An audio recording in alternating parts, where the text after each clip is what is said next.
Hits from 2K and today. Are you ready? Here we go. Q101. Welcome everyone in here to the W.E. Osman Fieldhouse, better known as the Bubble, here on the campus of Valley City State University. Jerry Edwards with you all day here on Q101 over on our YouTube channel as well, KOVC Live, and of course over on newsdakota.com.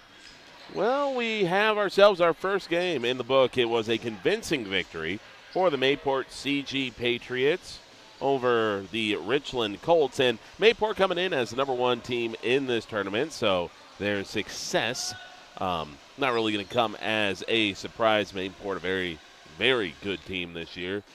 Going to be contending probably to try to get one of those spots in the state tournament. And now you get a matchup here between two teams that, well, their start to the season has, how do we say, been less than ideal.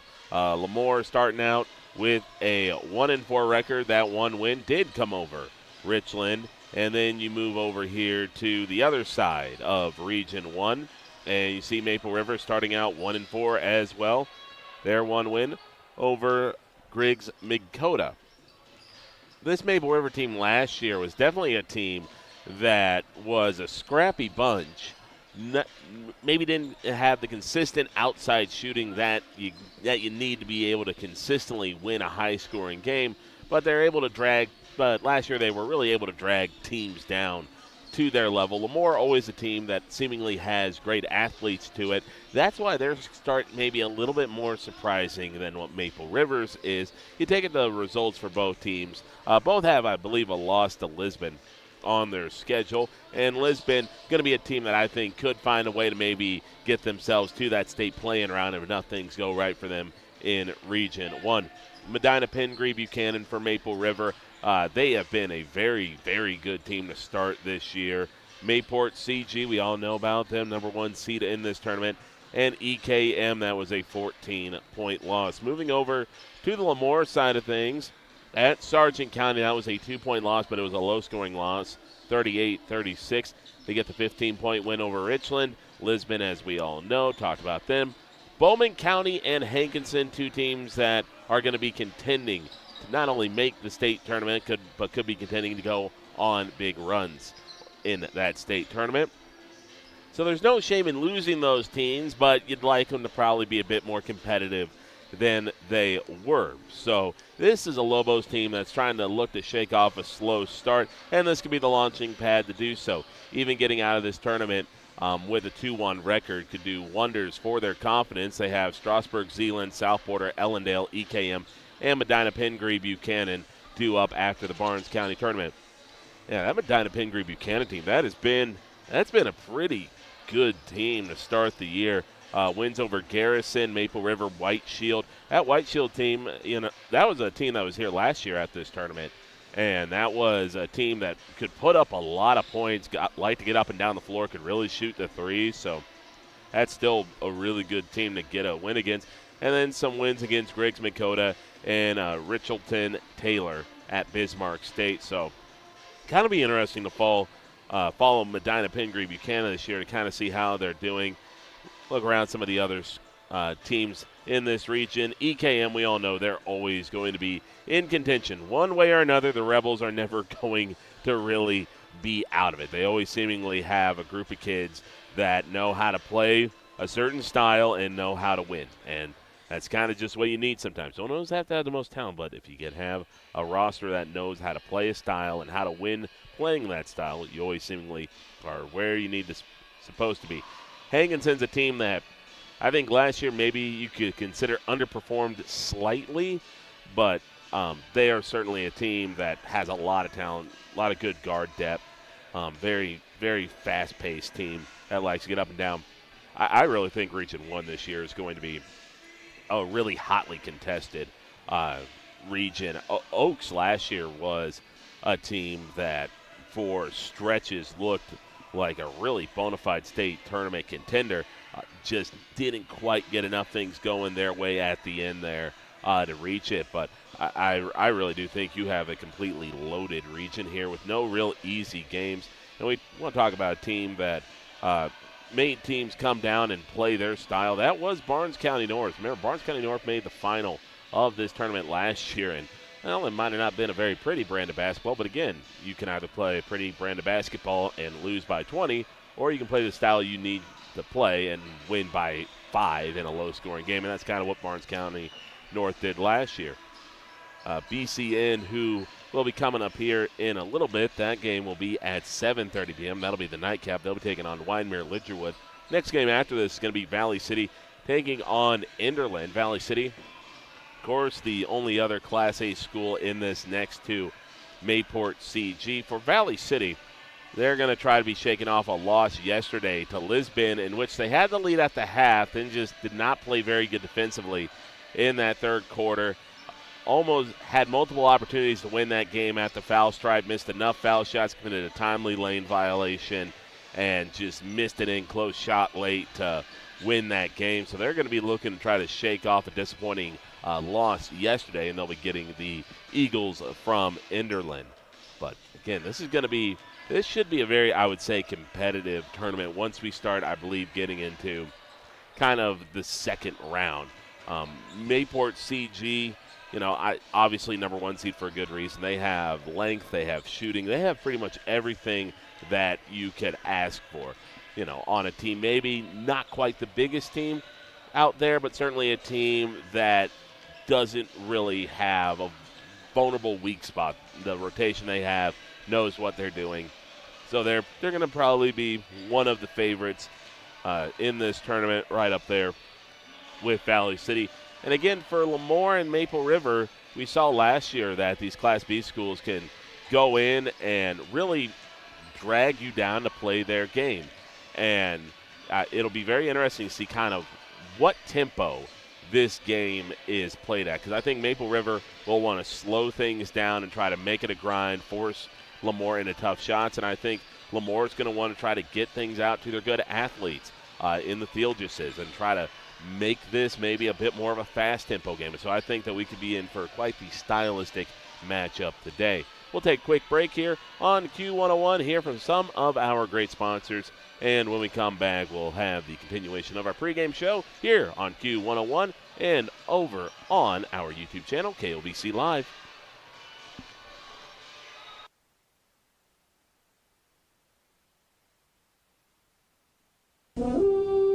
Looking for the right college fit? With more than 65 majors to choose from, Valley City State University might be just what you're looking for. Whether you're aiming for pre-med, education, business, or a career in fisheries and wildlife, Valley City State has a path for you. Get involved in music, athletics, speech, esports, and shooting sports, all while earning an affordable, trusted degree. Come see for yourself. Schedule your campus visit today at vcsu.edu/visit. Looking to move your future forward? At Bank Forward and Insure Forward, we're more than just banking and insurance. We're your partners for what's next. Whether you're buying a home, growing a business, or protecting what matters most, we've got you covered with local service, smart solutions, and people who care. Bank with confidence, insure with peace of mind. Move forward with us. Visit Bank Forward and Insure Forward. Together, we go further. Attention growers, get the most out of your corn planting equipment with Gramlow Ltd. in Fullerton. They provide meter and testing calibration to make sure your planters run accurately, plus expert liquid fertilizer system design and setup. If you need chisel plow spikes or blades for your disc, they have that too. Call 375-6330 today to learn how Gramlow Ltd. can help maximize your planting season. Gramlow Ltd., your partner in planting success and provides technology that delivers results. The staff at LaMoure Drugstore wishes good luck to the Lobos in the Barnes County Tournament. If you're going to the games, get your locally made Lobo gear at LaMoure Drugstore and represent. If you can't make it to the store before the games, did you know you can order your prescription refills on the mobile app? Yep, just look for LaMoure Drugstore in your app store. And if you haven't gotten a flu shot yet, just walk in. Yeah, it's pretty much all you have to do. Show an insurance card, and it's probably free, too. The LaMoure Drugstore. Proud to cheer on the Lobos every day. Did you hear that? If you missed a play, you're sure to find the story in your local paper. Pick up a copy of the LaMoure County Chronicle, the Litchfield Bulletin, or the Enderlin Independent for all the stats, scores, and pictures. You'll also find info on city and county meetings, personal interest stories, and classifieds. Get the LaMoure County Chronicle, Litchfield Bulletin, or Enderlin Independent for all the features you want and the local news you need. They also offer a full-service print shop. Call LaMoure Printing at 883-5393. Grottberg Electric wants to wish all the amazing participants in the Barnes County Tournament the best of luck. We hope your hard work and dedication shine through. At Grottberg Electric, we believe in 3 core principles that drive our success: offering top quality products, being completely dedicated to our customers, and providing outstanding customer service. Contact Grottberg Electric today at 845-3010 or visit us online at grottbergelectric.com. We're here to serve you. Good luck, everyone.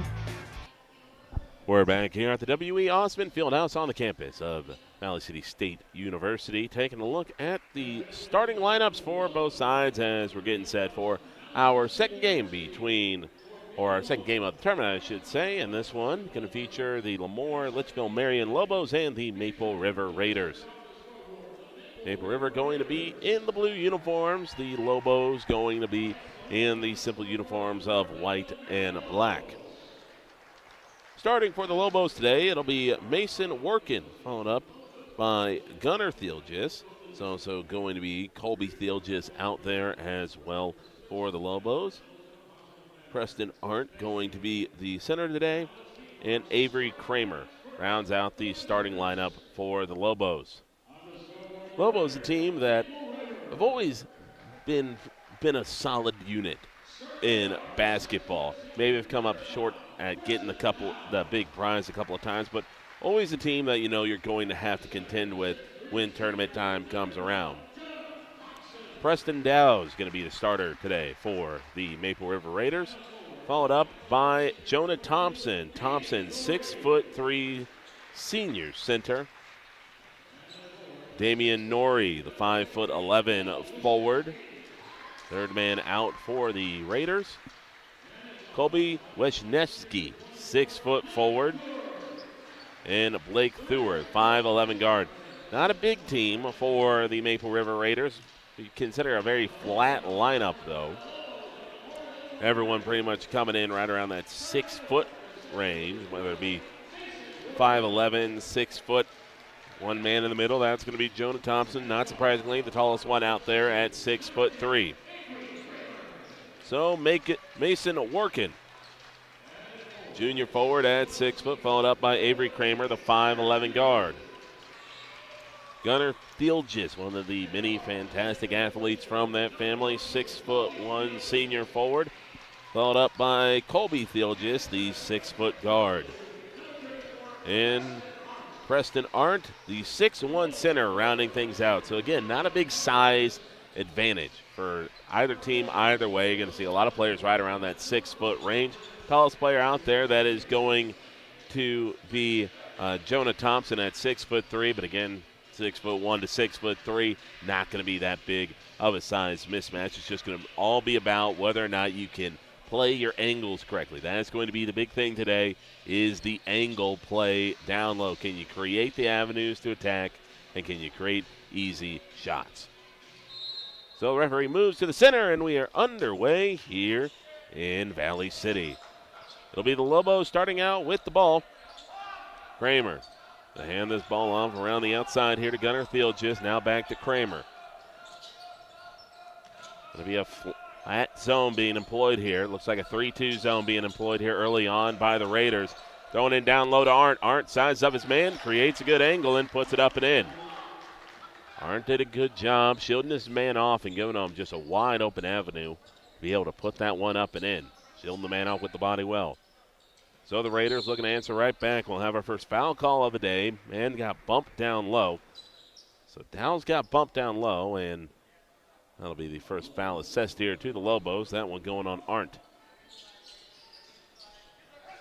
Raiders will float an inbounds pass up top here to Dow's. Dow's tried to throw a pass to, I believe that was Blake Theward, and Theward just wasn't ready for it. Pass was a little up and behind him. So clock stops here at about 7:20. As this will be a ball being brought up here by Colby Thielgis, but quickly turns it over. Theward trying to go inside, dumps it backwards. A Bit of a dangerous pass. Raiders able to maintain possession. They're going inside again, and this time they get the layup to fall. Wyndmere for 2 points. So tied up here at 2 points each with a minute gone. 6:58 to go in quarter number one. Lobos quickly down the floor, and Kramer up and in for 2 points. 4-2 lead here for the Lobos. 6:45 to go in quarter number one. Now the ball up top here to Wyndmere. Now back in the corner here to Norrie. Norrie lost the handle on it. It'll be tipped out of bounds. It'll be off LaMoure.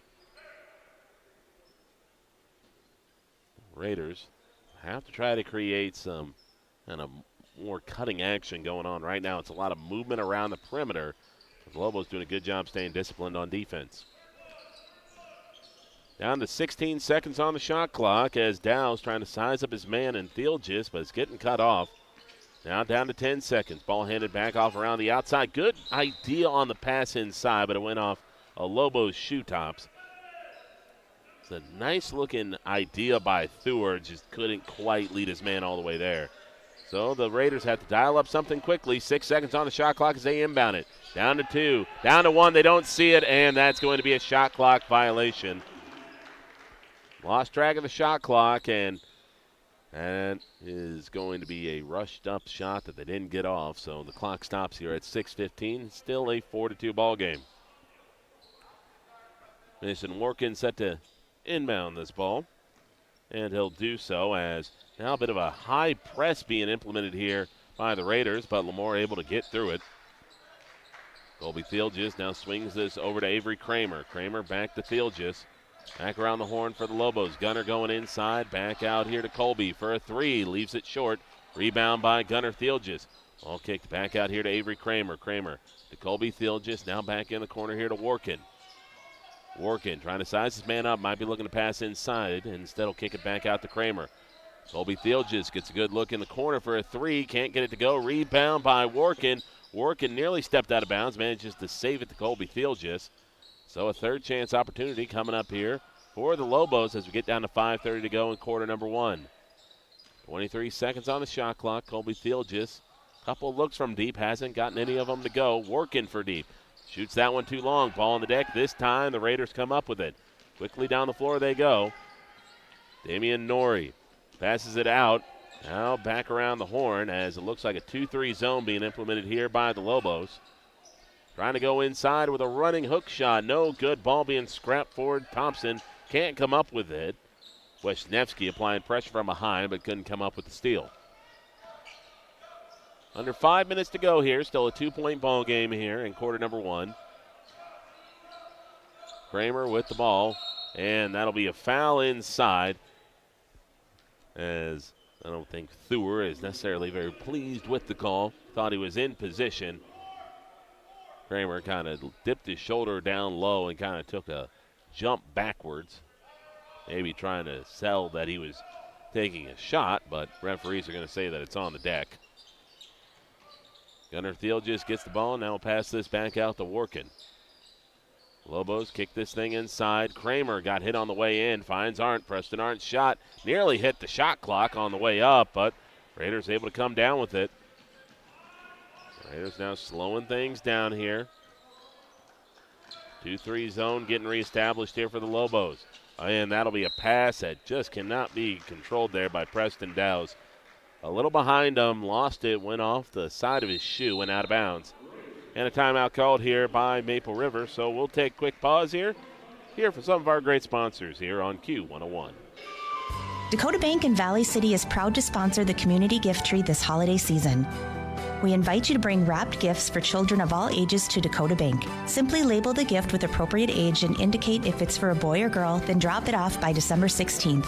All donations will be distributed by Abused Persons Outreach Center to make the season brighter for those in need. Join us in sharing the spirit of Christmas with Dakota Bank's community gift tree. Member FDIC. So head coach of Maple River, Chase Carpenter, trying to calm his team down. Team has looked a bit sped up, you could say, at times. And it's resulted in far too many turnovers. Fortunately, the defense has not given up many easy looks, and the 2 easy looks they've given up, the Lobos have managed to cash in on. But so far, definitely not out of this game by any stretch of the imagination. Now we're going to have ourselves a traveling violation. Lobos were looking to set up a high pick and roll.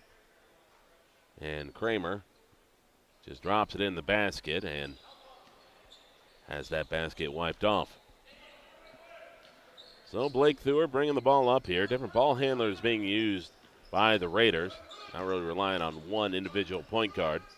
Wisniewski going inside, had a look, but forced to pass, and it got tipped. Now Kramer trying to outrun the defense. Contact on the way, does not matter. Avery Kramer lays it up and in for 2 points. And now a 6-2 lead for the Lobos. Theur's going to hand this one off over to Norrie. Norrie, little jab step, gives it to Wisniewski. Now another handoff around the outside to Theuer. Blake Theuer now hands it off to Preston Dowes. Motion up top here for the Raiders, but the Lobos staying disciplined in that 2-3 zone, not going chasing, and not allowing Maple River to create anything inside. 7 seconds on the shot clock. Kick out. Good look for a 3, but they turn it down. Now they're going inside for a 2. No good. Ball did clip the rim, but it will not matter as it goes out of bounds, and possession belongs to the Lobos.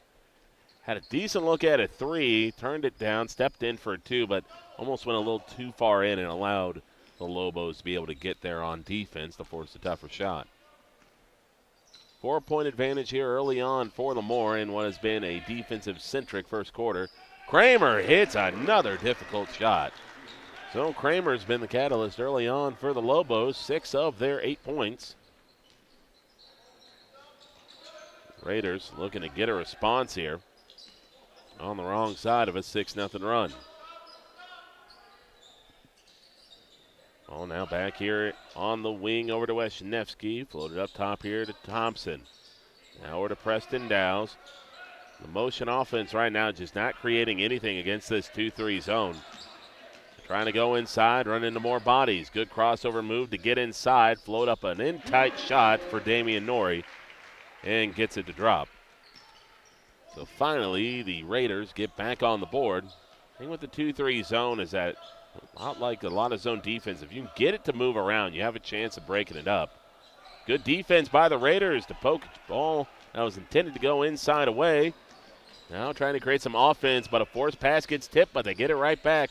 Throw it into the corner. Trying to go behind the back, splits inside and gets it to drop. Tough shot for Wisniewski.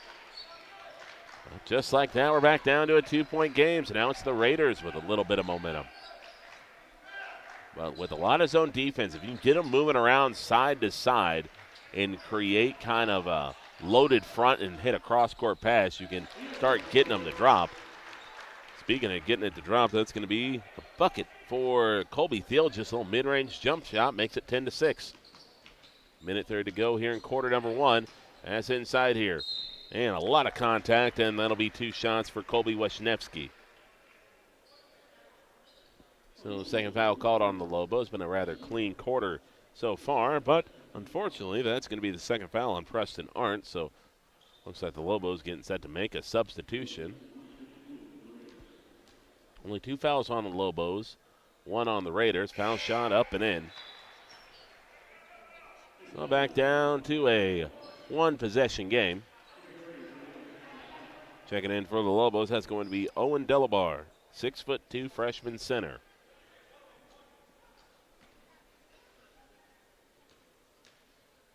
Wisniewski's second foul shot up and rattles out. And Delabar clearing space will bring that one down.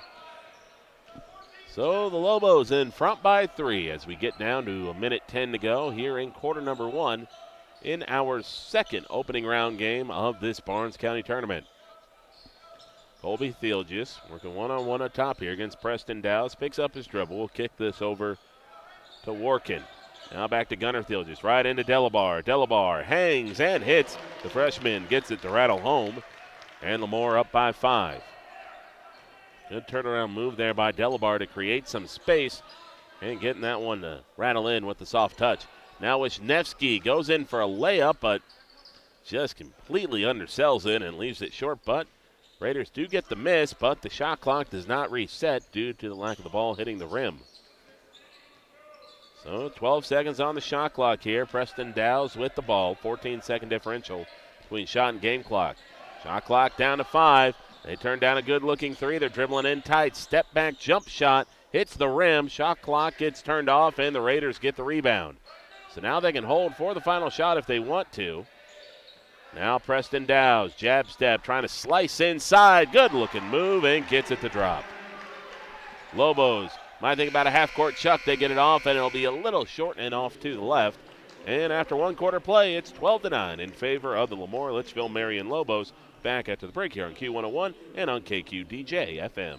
The Valley City Chiropractors are here to help you feel your best. Our experienced team of doctors, Dr. Justin Fell, Dr. Nathan Saylor, Dr. Brent Thompson, Dr. Jeff Brown, and Dr. Gabriel Brown, are dedicated to supporting your journey to better health and a more active life. Whether you're dealing with chronic pain, recovering from an injury, or just looking to improve your everyday well-being, our team provides personalized, effective care tailored to your lifestyle. Feel better, move better, and live better with the Valley City Chiropractors. Attention growers, get the most out of your corn planting equipment with Gramlow Ltd. in Fullerton. They provide meter and testing calibration to make sure your planters run accurately, plus expert liquid fertilizer system design and setup. If you need chisel plow spikes or blades for your disc, they have that too. Call 375-6330 today to learn how Gramlow Ltd. can help maximize your planting season. Gramlow Ltd., your partner in planting success and provides technology that delivers results. First quarter of play in the books. It's an early 12-9 lead for LaMoure over Maple River. It'll be the Raiders starting out with the ball. Raiders starting to find a way to generate some more quality looks in close, which is going to be the key for them, not just trying to bomb away from the outside, trying to attack this 2-3 zone. Dow's back with the ball, scored the last bucket there for the Raiders before the break. He'll kick this one out to the wing. Charlie McCullough, the first substitute for the Raiders into the game, along with Trapper Smith. 6 seconds on the shot clock. Good look for Thur for a 3. Off the back rim, no good. Delabar goes up high, clears space, and gets the rebound. Now the ball into the hands of Colby Thielgis. We're going to be seeing a lot of Delabar in this quarter due to Preston Arndt being on the bench with foul trouble. Lobos swinging around the perimeter. Gunnar Thielgis goes inside, hangs, and gets it to drop. So the Lobos done a good job themselves of creating those in-tight looks. Neither side has gotten a 3 to go yet. They have elected to be more slashing conscious. Trapper Smith drives in. Now finds a cutting Dow's. Dow's can't get it to die on the rim, but gets his own miss. Now to Thur for a 3 and gets it to drop. So right on cue, Maple River hits the first 3 of the game, and they're back within 2. 14-12 LaMoure with 6:35 to go here in the second quarter. Now to the hands of Avery Kramer. Kramer's going to give this one to Gunnar Thielgis. Now back to Workin. Workin back to Colby Thielgis. Thielgis turns down the 3, now gives it back to Workin. Raiders employing a 2-3 zone. Now they'll switch to cover the cutter. But Gunnar loses the ball inside, and the Raiders take possession of it. Looking now to tie or take the lead here on this possession. Over to Thur. Thur with a jab step. Trying to back his way inside, but he'll back it out. Gets left open. Thought about the 3, turned it down. Trapper Smith now has it on the wing. Now sizes it up front. Dow's to the wing, now to the top of the key. Bad pass stolen away. Colby Thielgis trying to outrace them, and, well, Maple River able to stave off the layup attempt, but at the sacrifice of a foul. And that's going to be on Dow's, and that's a little too soft of a pass inside, and Colby Thielgis, very kind of sturdy build, was able to shake off the initial attempts to get the ball back. Just could not quite win the foot race down the floor, but does make the first foul shot to make it 15-12.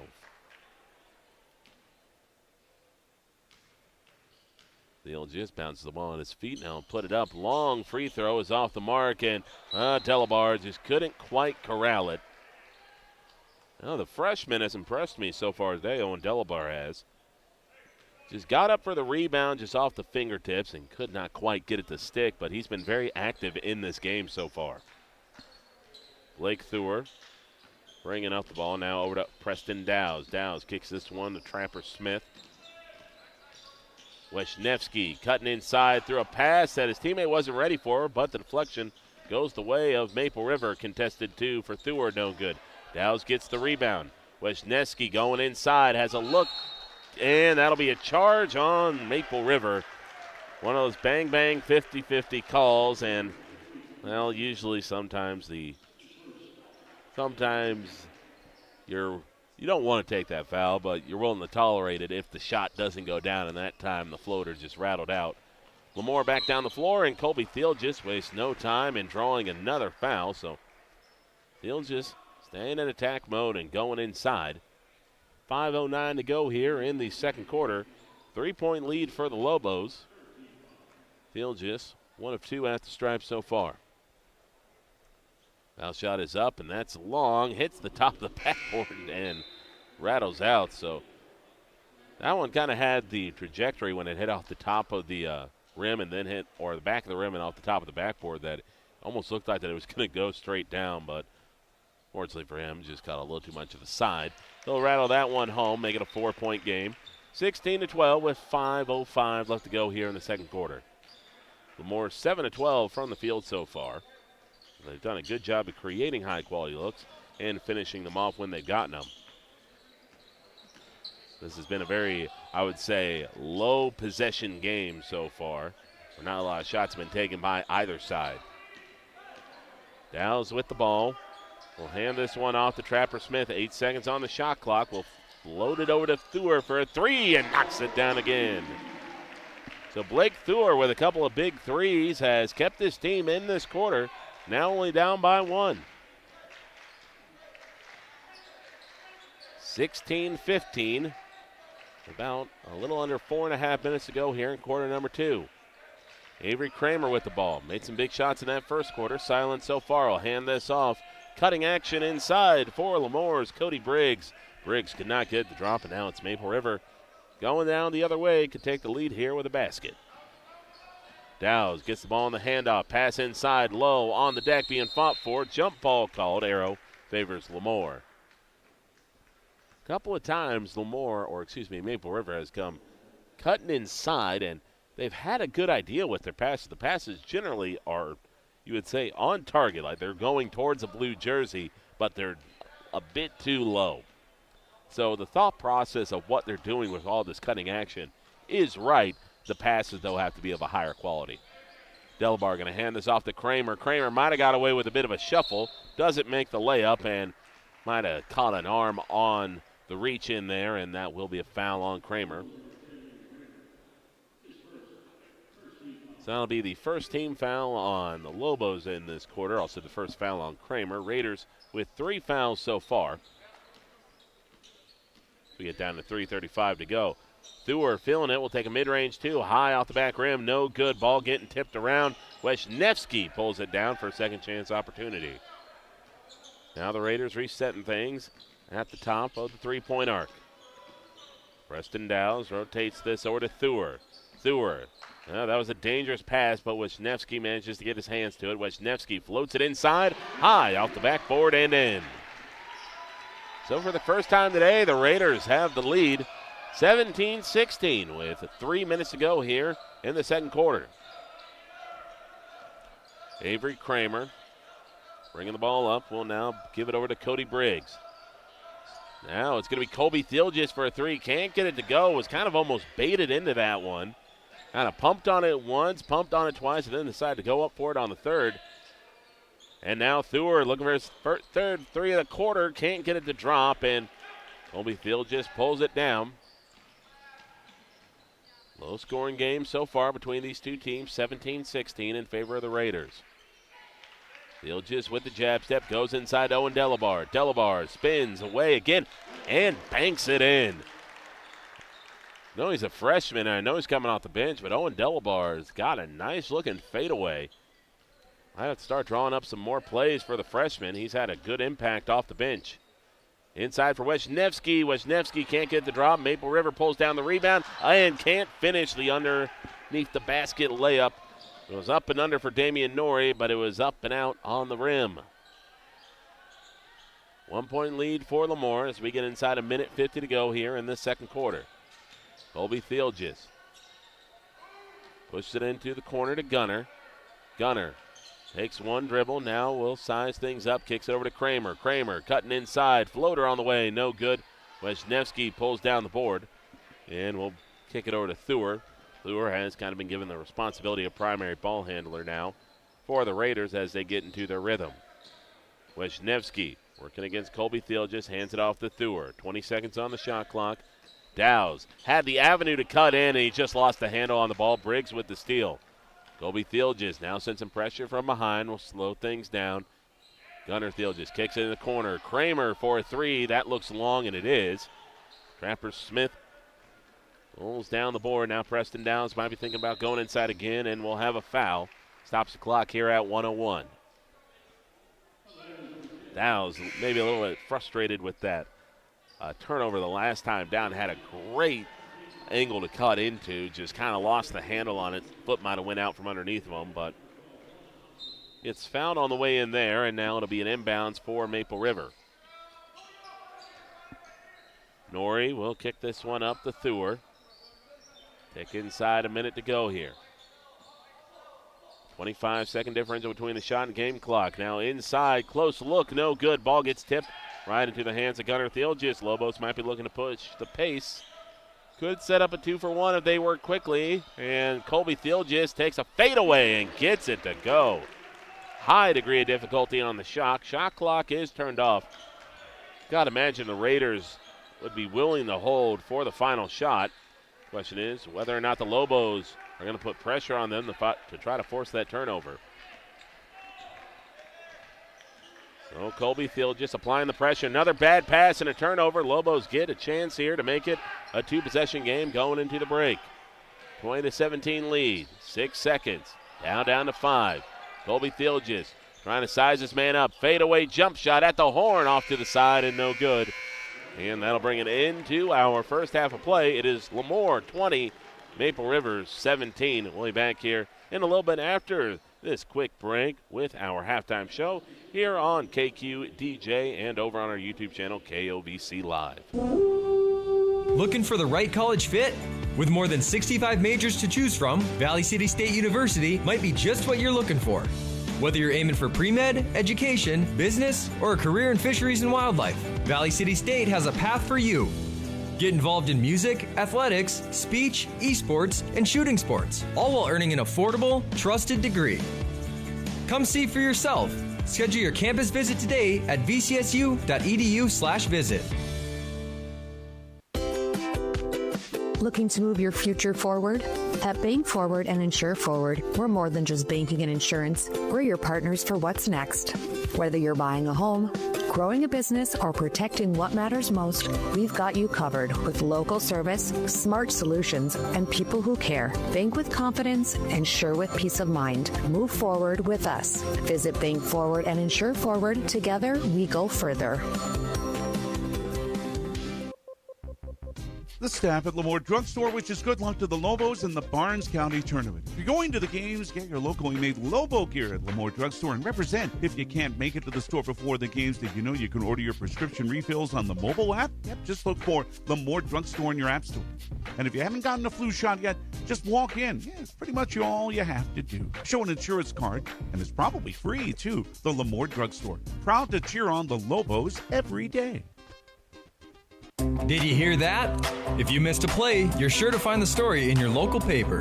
Pick up a copy of the LaMoure County Chronicle, the Litchfield Bulletin, or the Enderlin Independent for all the stats, scores, and pictures. You'll also find info on city and county meetings, personal interest stories, and classifieds.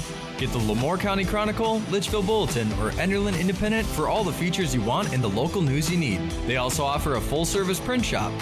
Call LaMoure Printing at 883-5393. Dakota Bank in Valley City is proud to sponsor the community gift tree this holiday season. We invite you to bring wrapped gifts for children of all ages to Dakota Bank. Simply label the gift with appropriate age and indicate if it's for a boy or girl, then drop it off by December 16th. All donations will be distributed by Abused Persons Outreach Center to make the season brighter for those in need. Join us in sharing the spirit of Christmas with Dakota Bank's community gift tree. Member FDIC.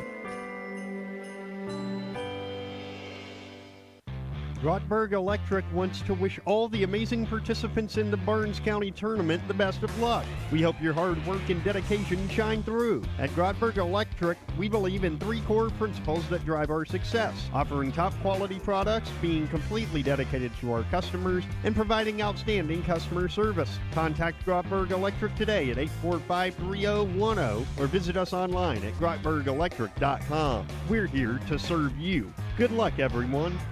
The Valley City Chiropractors are here to help you feel your best. Our experienced team of doctors, Dr. Justin Fell, Dr. Nathan Saylor, Dr. Brent Thompson, Dr. Jeff Brown, and Dr. Gabriel Brown, are dedicated to supporting your journey to better health and a more active life. Whether you're dealing with chronic pain, recovering from an injury, or just looking to improve your everyday well-being, our team provides personalized, effective care tailored to your lifestyle. Feel better, move better, and live better with the Valley City Chiropractors.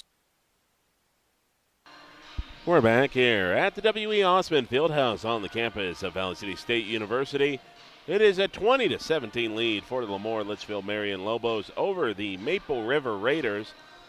And this game has kind of played out the way that I thought it would play out. Neither of these teams are really the type of squad that I would say whose desired game is to make it high up-tempo, high-scoring, stuff like that. Not saying that, the Lobos are probably more suited to play that, and I think I said during the pregame show that they're probably going to be the ones that if the tempo was going to be pushed, it would be them because of kind of the nature of the team that they have, which is a team full of a lot of fast athletes. If you follow the LaMoure sports scene at all, you got to have speed to be able to play on that 9-man football team, and the baseball team is always being able to steal bases, run fast, and do all that. So the athletes LaMoure has, it suits better for them to maybe play up-tempo when they have to. But they're not really getting put into an up-tempo type of game. And Maple River has done, I would say, a good job at running clock and making this a low-possession game, which is what they have to do. Like, there are teams that are going to be what is a high-possession team and a low-possession team. A high-possession team might be the team with the, bigger bodies, the team that feels comfortable that even if they take some bad shots, they're going to have either enough bodies down low to get the rebound, or they're going to have enough shooting to be able to make up for a kind of a long outlet or whatever if they miss like a quick shot in transition or if they get caught in a press. Those are what we would consider a high-possession team. Maple River is very much a low-possession team, knowing that they can't really afford to give up a 10-0 run in a quarter or an 8-0 run in a quarter because it takes them a lot of time to get it back in the quarter. So it's not necessarily a team that's going to be able to erase a 10-point deficit in about a 2-minute time span. They can erase a 10-point deficit, but it's probably going to take them about 5 minutes, so that's why they're trying to keep things a low-possession game and being able to kind of, if they are going to be in a deficit, make sure that deficit remains manageable, and that's what it's done so far today. The deficits for Maple River have remained manageable, and they at one point even took the lead. Main catalyst for this Maple River offense has been the shooting of Blake Thor. Knocked down a couple of big threes in that last quarter to keep his team in the game and also eventually allowed them to take the lead. They're getting good looks inside. The main problem for the Raiders has been the turnovers. And I said this earlier, is that their ideas are right. They're actually throwing it towards the blue jersey. They're not just kind of throwing it and it's hitting off the back wall every time. No, they're throwing it to the right area, but they're not throwing it accurately enough. So that's what's going to have to get better for Maple River, is that the passes have to be more on target. You got to be able to limit the turnovers. And for the Lobos, I was really impressed by the play of their freshman center, Owen Delabar. Made a couple of nice turnaround twos, did a good job getting rebounds, so he did a good job filling in for Preston Art, who sat out pretty much, I believe, all of that last quarter with those two fouls. So it'll be interesting kind of see how the Lobos look going into this third quarter because, you know, you have seniors on this team and they've kind of earned the trust to be able to go back in and play. But the one thing that I liked about LaMoure when they had Delabar in the lineup was that they were a much more, I would say, physical team in being able to get those rebounds. They kind of had that big body to go up there and be able to limit teams' second chance possessions. LaMoure has been able to get a lot of second chance opportunities today. Their offensive rebounding has been good. They've been kind of in the right spot at the right times at certain points today, but they've done a good job hustling. And you kind of look at it, well, why is the game close? The game's close because it's been low possession, and Maple River has been able to kind of not allow LaMoure to get away. If you're looking at, well, what can LaMoure do to be able to put a team like a Maple River away, that's going to be to maybe get a little bit faster in transition. And that means if you get numbers, if you get, you know, anything resembling a 2-on-2 or a 2-on-1, immediately attack the basket. Attack the basket and try to maybe get yourself to the foul stripe a little bit more. Avery Kramer did a good job of that, and so did Colby Thielgis at times, attacking the basket. And that's, I feel like, going to be the key for LaMoure is every shot you take needs to be a high-quality look. In closer needs to be a uncontested look from deep, and that's also something LaMoure has to do a little bit better job of. Is you take a look at the stat line, now their team lighting it up from the outside. The Raiders have a couple of threes. I believe they're 2 of 5 so far, so, you know, that's good for 40%, but if you only give up 2 threes and a half, you're doing a pretty good job of guarding the perimeter, even if they're shooting 40%. For LaMoure, they're 0 of 5 from deep, and I wouldn't say they really forced any of them. I think one of them, maybe you could say Colby Thielgis kind of got baited into taking a contested look, but they haven't taken bad looks from the outside. They just haven't gotten them to drop, and that's, I think, going to kind of be what you could consider the fulcrum in this game. Is if LaMoure starts to get some three-pointers to fall, I could see them pulling away in this game because they've been the more efficient team out there in terms of shooting percentage. So if they get the shooting percentage to stay in line with what it is right now and also start getting some three-pointers, some explosiveness to start dropping in from the outside, I think that's when you could see the lead start getting up there for the Lobos. For the Raiders, it just comes down to, again, keep it low scoring, keep it low possession, give yourself a chance late. If you're in this game with 2 minutes to go in the fourth, you've done your job. Or if you're up by it in the fourth quarter with 2 to go, you've done your job. Just give yourself a chance with 2 minutes left in this game to make some plays to win, and that's all you can do if you're Maple River. So we should be set up for a great finish to this one. We got about 4 minutes to go until we're back here with some more basketball, which means it's time for us to take another quick pause to hear from our great sponsors today that are bringing you this Barnes County tournament here on KQDJ Q101 and over on KOBC Live. Back here in 4 minutes with the start of the third quarter. Looking for the right college fit? With more than 65 majors to choose from, Valley City State University might be just what you're looking for. Whether you're aiming for pre-med, education, business, or a career in fisheries and wildlife, Valley City State has a path for you. Get involved in music, athletics, speech, esports, and shooting sports, all while earning an affordable, trusted degree. Come see for yourself. Schedule your campus visit today at vcsu.edu/visit. Looking to move your future forward? At Bank Forward and Insure Forward, we're more than just banking and insurance. We're your partners for what's next. Whether you're buying a home, growing a business, or protecting what matters most, we've got you covered with local service, smart solutions, and people who care. Bank with confidence, insure with peace of mind. Move forward with us. Visit Bank Forward and Insure Forward. Together, we go further. The staff at LaMoure Drugstore wishes good luck to the Lobos in the Barnes County Tournament. If you're going to the games, get your locally made Lobo gear at LaMoure Drugstore and represent. If you can't make it to the store before the games, did you know you can order your prescription refills on the mobile app? Yep, just look for LaMoure Drugstore in your app store. And if you haven't gotten a flu shot yet, just walk in. Yeah, it's pretty much all you have to do. Show an insurance card, and it's probably free, too. The LaMoure Drugstore. Proud to cheer on the Lobos every day. Did you hear that? If you missed a play, you're sure to find the story in your local paper. Pick up a copy of the LaMoure County Chronicle, the Litchfield Bulletin, or the Enderlin Independent for all the stats, scores, and pictures. You'll also find info on city and county meetings, personal interest stories, and classifieds. Get the LaMoure County Chronicle, Litchfield Bulletin, or Enderlin Independent for all the features you want and the local news you need. They also offer a full-service print shop. Call LaMoure Printing at 883-5393.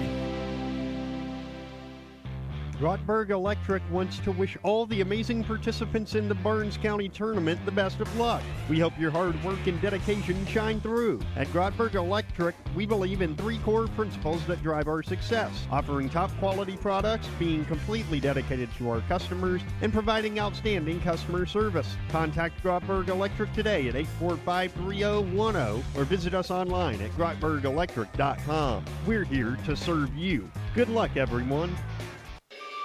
Dakota Bank in Valley City is proud to sponsor the community gift tree this holiday season.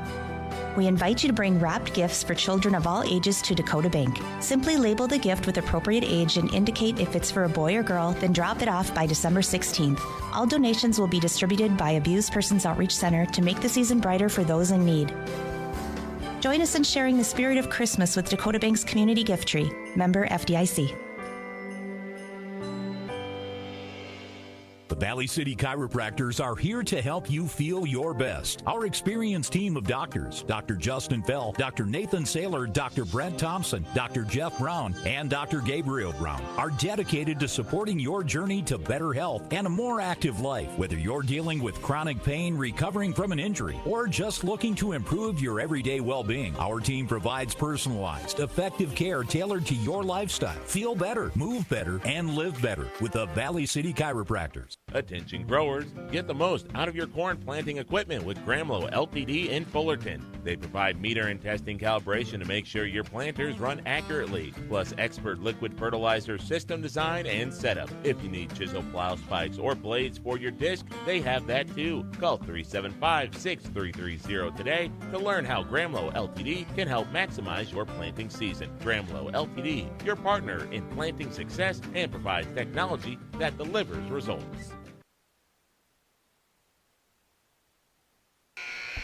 We're back, everyone, over at the W.E. Osmond Fieldhouse here on the campus of Valley City State University.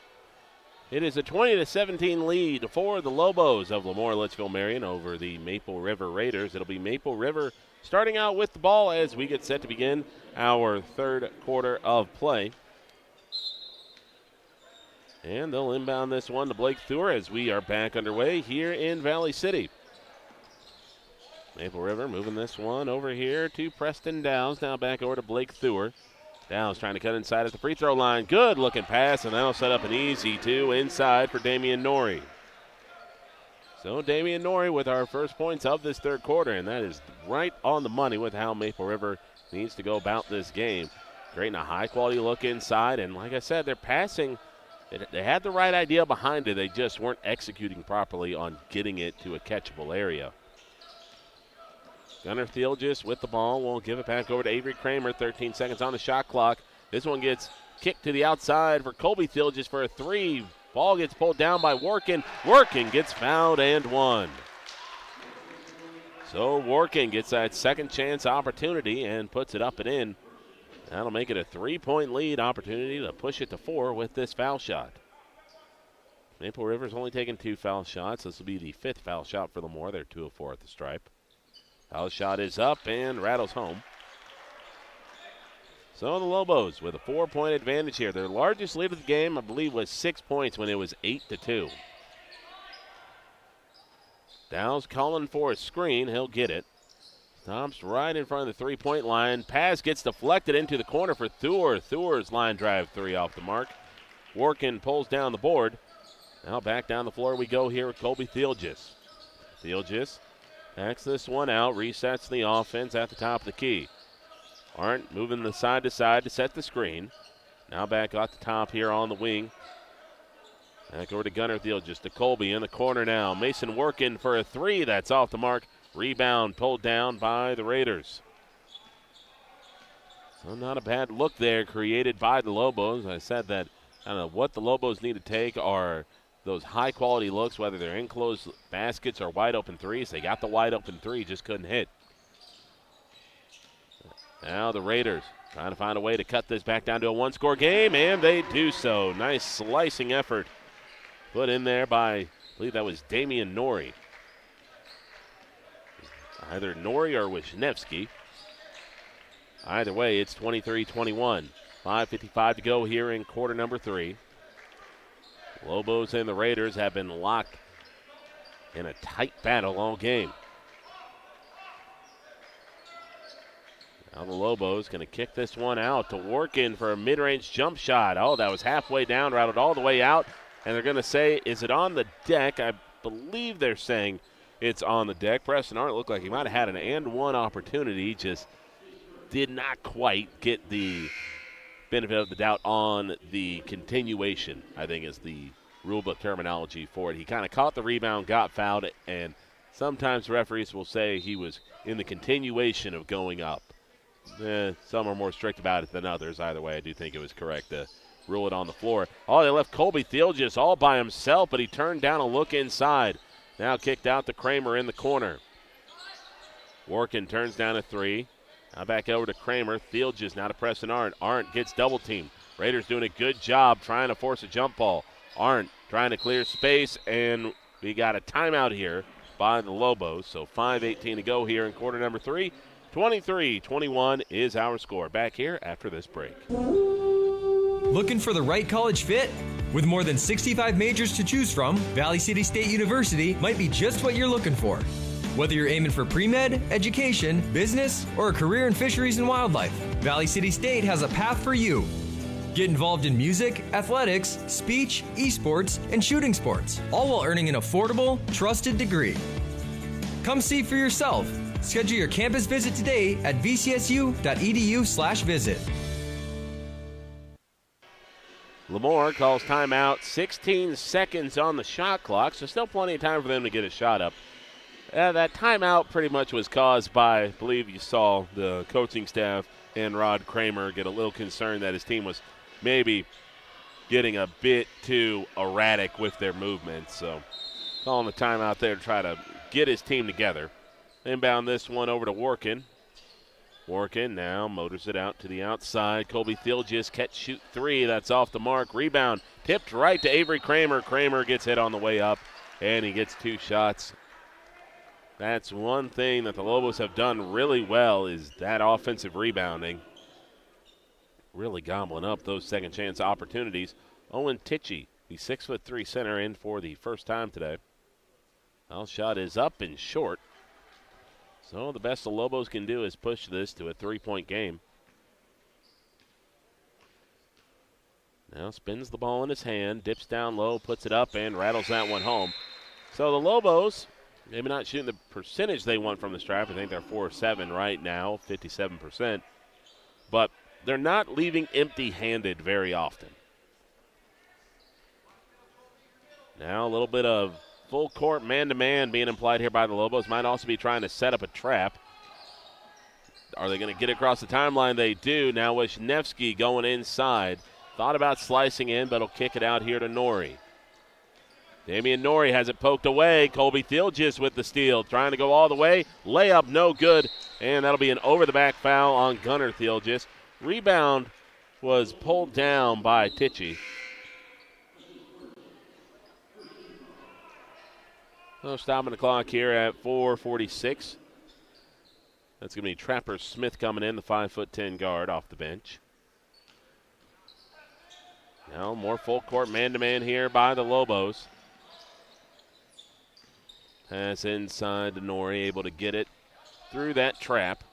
Now a 2-3 zone being implemented by the Lobos, so they're switching on defense as soon as the ball gets across the timeline.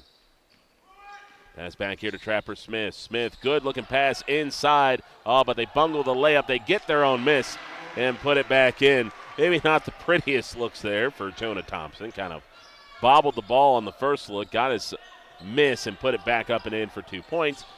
In a way, it's better that way. You get credit for the point and the rebound, but you got to do a better job on defense on the way back. Avery Kramer cuts down the baseline and puts it in for 2 points. Lead back up to 3 for the Lobos. Raiders still very much hanging tough in this game. Wisniewski had it poked from behind. Thiel just might have got his hands on another one. Kramer down the floor. Smith able to force the miss, but there's Gunnar Thiel just following things up for another putback, and that'll make things 28-23, and Maple River will take their first timeout of the half. So we'll be back here. It's 28-23 here in quarter number 3. Back here after the break on KQDJ and over on KOVC Live. Looking to move your future forward? At Bank Forward and Insure Forward, we're more than just banking and insurance. We're your partners for what's next. Whether you're buying a home, growing a business, or protecting what matters most, we've got you covered with local service, smart solutions, and people who care. Bank with confidence, insure with peace of mind. Move forward with us. Visit Bank Forward and Insure Forward. Together, we go further. The staff at LaMoure Drugstore wishes good luck to the Lobos in the Barnes County Tournament. If you're going to the games, get your locally made Lobo gear at LaMoure Drugstore and represent. If you can't make it to the store before the games, did you know you can order your prescription refills on the mobile app? Yep, just look for LaMoure Drugstore in your app store. And if you haven't gotten a flu shot yet, just walk in. Yeah, it's pretty much all you have to do. Show an insurance card, and it's probably free, too. The LaMoure Drugstore. Proud to cheer on the Lobos every day. 3:39 to go here in the third quarter. It is LaMoure 28, Maple River 23. This is where LaMoure really needs to dominate this last 3.5 minutes. Every time it looks like they start to get some momentum going their way, Maple River either hits a big shot or LaMoure hands out a gift that keeps things close. Trapper Smith with the ball here out of the timeout. 25 seconds on the shot clock. Kick out here to Thur. Thur has been the one to make a lot of those big shots and banks one in off the backboard on the floater. Well, sometimes somebody just has the knack for making the big shot, and that has been Blake Thur today. Kept his team in the game with some timely buckets, and Gunnar Thiel just throws this to Kramer. Kramer inside will draw the foul. Kramer has probably, I would say, been the most aggressive player for LaMoure cutting in. Oh, they call a charge. They called a charge on Avery Kramer, and you got a delayed reaction from both sides. The Maple River can't believe the foul isn't on them, and LaMoure fans can't believe they called the foul. 28-25, 2:55 to go here in the third quarter. Now Wisniewski going inside at the free throw line. Will kick this out to Norrie. Norrie crossing up his man side to side. Now just inside the three-point arc on the handoff. Trapper Smith lost the ball, nearly tumbles out of bounds with it, and now we'll have ourselves a blocking foul called on Avery Kramer. And Kramer is kind of a little perturbed, let's say. He feels like that he got picked on down the floor the other end with a charging call where the guy didn't fall on the floor. Now he feels like the guy he was guarding pushed off with his arm and got called for a blocking foul. So I don't know if he's going to be on the Christmas card list of the referee anytime soon.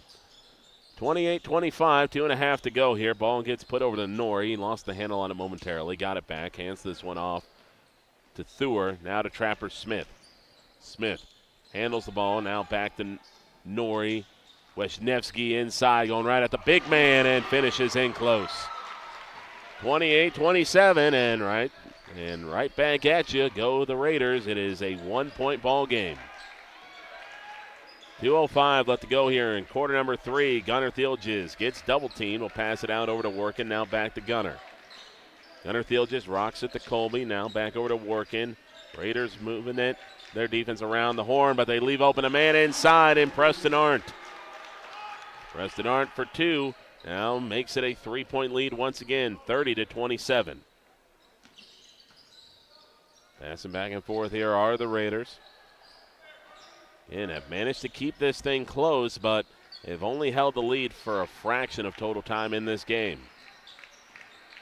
Smith hands it to Thur. Thur with a low pass, throws it back to Smith, and another steal. Here by Gunnar Thilgis, throws a pass over to Briggs. Briggs lost the handle on it, tipped out of bounds, and Wisniewski did a good job getting back on defense, just could not quite secure the ball. And that pass was just floated a little too much there by Gunnar Thilgis. Got to be more on a direct line. Him floating it allowed the defense to get back and might have caused Briggs an opportunity on the fast break. Colby Thilgis in the corner for three, rattles out. Preston Arndt with the board, can't finish, but he'll get a chance for 2 shots. Clock stops here at 1:17.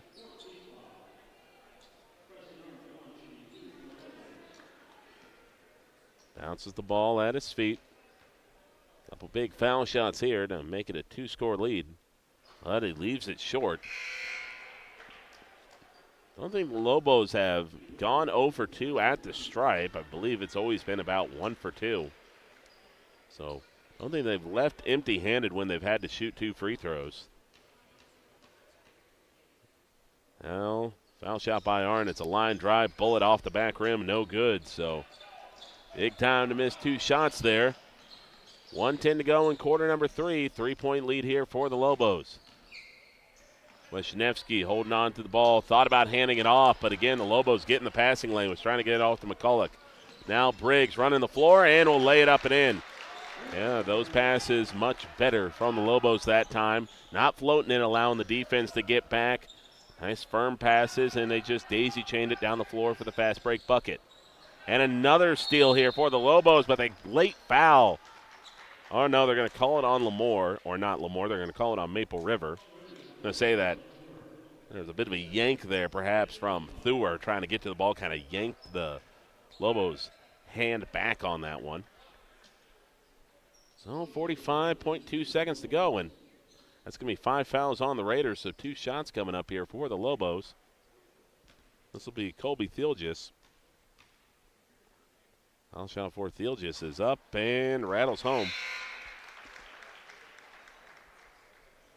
33-27. This is an even bigger foul shot to make it a 3-possession lead. An opportunity here for LaMoure to kind of steal this quarter away. And a big 2-for-2 trip makes it a 7-point game. So the Lobos have been looking for this window all game to start trying to create some separation between them and the Raiders. This might just be that time. Wisniewski trying to go inside, gets bumped, a lot of contact, no foul. Head coach for the Raiders, Chase Carpenter, just left scratching his head, wondering where the call was. Now the Lobos going to be very content to just dribble this one out and take the last shot of this third quarter. Raiders really not coming up and pressuring. They're essentially playing a 2-3 zone right now. Now they're going to match up into a man-to-man look.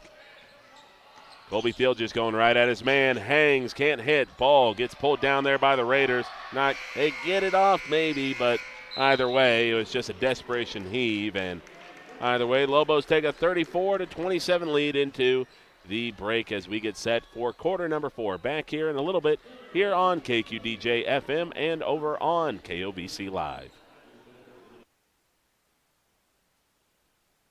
Did you hear that? If you missed a play, you're sure to find the story in your local paper. Pick up a copy of the LaMoure County Chronicle, the Litchfield Bulletin, or the Enderlin Independent for all the stats, scores, and pictures. You'll also find info on city and county meetings, personal interest stories, and classifieds. Get the LaMoure County Chronicle, Litchfield Bulletin, or Enderlin Independent for all the features you want and the local news you need. They also offer a full-service print shop. Call LaMoure Printing at 883-5393. Grottberg Electric wants to wish all the amazing participants in the Barnes County Tournament the best of luck. We hope your hard work and dedication shine through. At Grottberg Electric, we believe in 3 core principles that drive our success: offering top quality products, being completely dedicated to our customers, and providing outstanding customer service. Contact Grottberg Electric today at 845-3010 or visit us online at grottbergelectric.com. We're here to serve you. Good luck, everyone. 34-27, the lead for the LaMoure-Litchfield-Marion Lobos over the Maple River Raiders. Now it's time to see if the Lobos can try to put this game on ice. they've worked hard to try to create some space between them and the Raiders, and even a 7-point lead in a game as low scoring as this kind of feels like it's worth double. Pass inside here. Owen Delabar, first look of the half, and gets it to drop. Owen Delabar has been a stellar player off the bench today for the Lobos. I believe he's 3 for 3 from the field with 6 points. It'll be a very good piece for them in the future, especially if he manages to find a couple more inches of height in the next couple of years. Give him that nice big 6'5", 6'4" center potentially. That kind of all teams in Class B want to have. Ball gets kicked down the corner for a 3. That one's off the mark. And they're going to call a travel here on the Raiders, as I believe that was Nori kind of lost his footing. Could not hang on to that one. So 36-27. As the Raiders on the outside here. They're trying to get things working here as that one gets tipped and stolen away here by the Lobos. Or excuse me, by the Raiders. And this one now gets pushed over on the outside here. Set up for a jump shot off the back rim and no good. And now 36-27, Lobos pulled down the rebound. Now it's all about whether or not they can close things out. Then close things out. Again, not allowing the other team to get set and get going. Now, up front here, going to try to back their way in. Kick out for a 3, and that is rattling in. Oh, that one bounced all around, then found a way to find the bottom of the net. 39-27. Lobos with a lead here, as now the Raiders are trying to find a way here to try to kind of steal this one away. In close shot, and they get it to drop.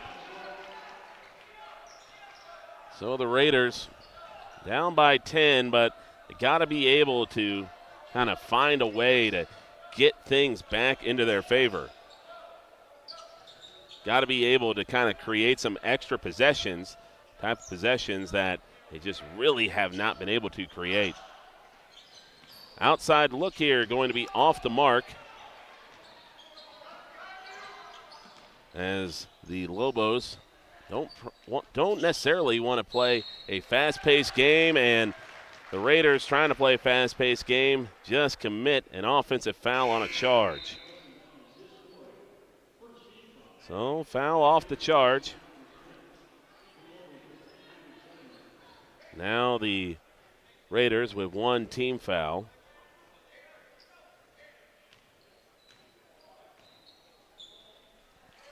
.5:13 left to go here in quarter number 4. Raiders now kick this one back around the outside. Good ball movement here for the Lobos, as, again, they don't really want to play fast, but they don't want to turn things over and give away any type of freebies. Inside look, that's going to be up and in for 2 points. 41-29.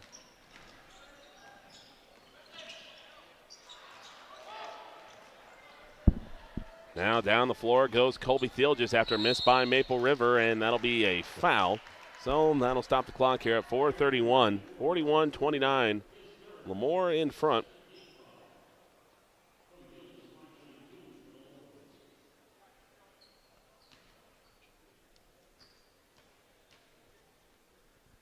Now first shot is up and in. And that's going to be a timeout by the Raiders. So the Raiders stop things, trying to maybe ice the Lobos, but the Lobos look well on their way to securing things here. 42-29. We will take the break back here in 30 seconds. Dakota Bank in Valley City is proud to sponsor the community gift tree this holiday season. We invite you to bring wrapped gifts for children of all ages to Dakota Bank. Simply label the gift with appropriate age and indicate if it's for a boy or girl, then drop it off by December 16th. All donations will be distributed by Abused Persons Outreach Center to make the season brighter for those in need. Join us in sharing the spirit of Christmas with Dakota Bank's community gift tree. Member FDIC.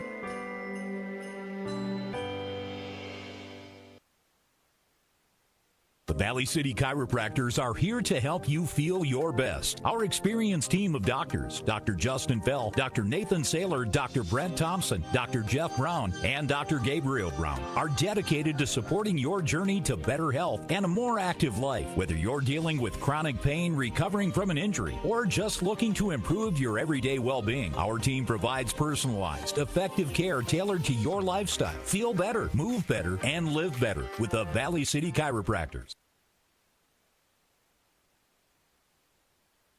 Foul shot up and in, and the Lobos now in front by 14 as they're starting to tack on some distance between them and the Raiders. Raiders have put up a good fight, but like I said during that halftime show, if the Lobos could kind of start limiting their mistakes, they were going to be the one that was going to perhaps be able to put some distance between them and the Raiders. And I don't think the possessions have kind of crept up to the point where it's kind of played at maybe a disadvantageous for the Raiders. Avery Kramer goes in and lays that for two.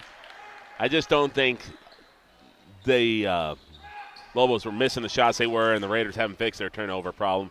Kramer gets another steal. Down the floor he goes, and what was once a 3-point game at the half and what was once a 7-point game at the start of the quarter has now ballooned to an 18-point lead. Shot in close, no good, and it just appears the Raiders have run out of steam. Kramer down the floor again and gets it to go. So a quarter dominated here by LaMoure, and just the Raiders, again, running out of steam here. Jump ball called. Arrow does favor Maple River, but this has just been a disastrous last 8 minutes here for Maple River. The shots haven't gone in, and they haven't been able to really get the stops they need, and now the Lobos going to make some substitutes here. And Preston Arndt coming back in for Owen Delabar. Really kind of be interested to see if they play Preston Arndt and Owen Delabar together as a pairing against Mayport. Mayport, not necessarily the biggest team, and I believe kind of maybe that too big a look could give you some physicality. Question is, who do you sit? Three-pointer by Blake Thur from the outside.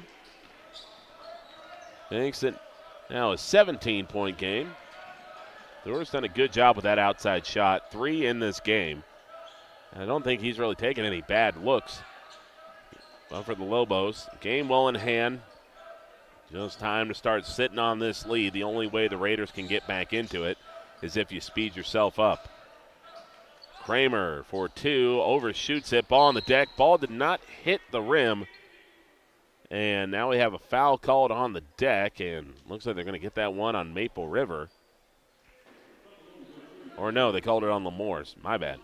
Thought the lack of action with guys moving back down the floor, I thought they were going to call that one on Maple River, but they call it on LaMoure. They're going to get that one on Preston Arndt. That's going to be his third foul. First foul on the Lobos. Ball slips out of the hands of Dowse, and this one's going to go right down the floor here. Avery Kramer. Kramer gets hit on the way up. They don't call the foul, but the ball does get blocked out of bounds. So 49-32, 2:31 to go.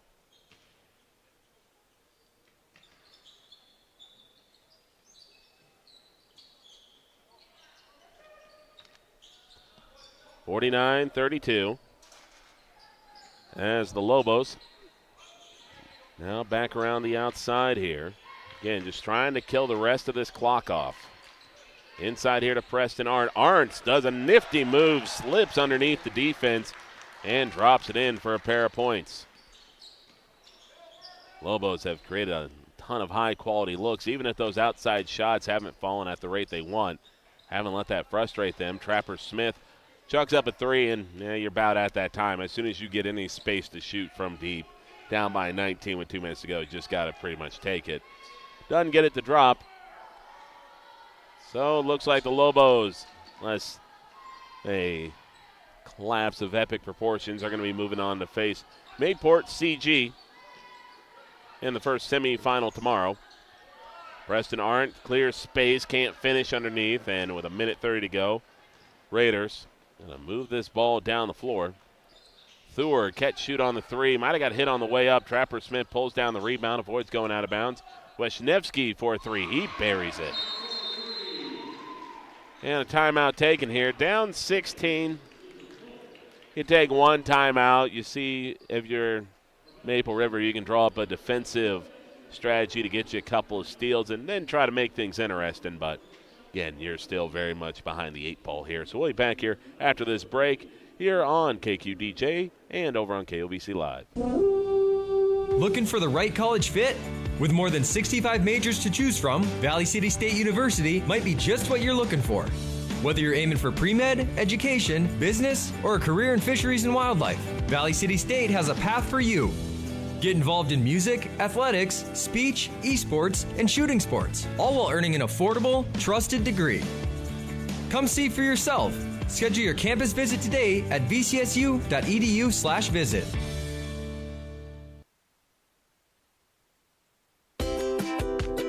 Looking to move your future forward? At Bank Forward and Insure Forward, we're more than just banking and insurance. We're your partners for what's next. Whether you're buying a home, growing a business, or protecting what matters most, we've got you covered with local service, smart solutions, and people who care. Bank with confidence, insure with peace of mind. Move forward with us. Visit Bank Forward and Insure Forward. Together, we go further. 51-35 with a minute 17 to go here. Raiders have to press, but they have kind of far too many fouls to give here in this situation. They have to commit 3 of them to try to force the Lobos to the stripe. So they're playing for the steal. It just doesn't look like they're going to get it. Ball gets kicked over in the corner to Avery Kramer. Kramer has it stolen away down the baseline momentarily before it ends up getting knocked out of bounds, and it's off Maple River. 51-35. Lobos set to inbound it here. 35 seconds on the shot clock, and usually you have to get full possession for the clock to reset. Don't know if the Raiders necessarily got that. Their first shot they missed. Preston Arndt, however, gobbles up the rebound, puts it up and in, and that'll make it an 18-point game. Arndt doing a good job down low, being able to finish off those in-tight looks. Raiders have time for one more possession here. Pass inside. Wisniewski gets bumped on the way in, and I'll stop the clock here at 33.9 seconds as Wisniewski gets an opportunity at the stripe. So Maple River will play Richland tomorrow. That one going to be off to the side and no good. Owen Delabar checking in here for Colby Thilgis.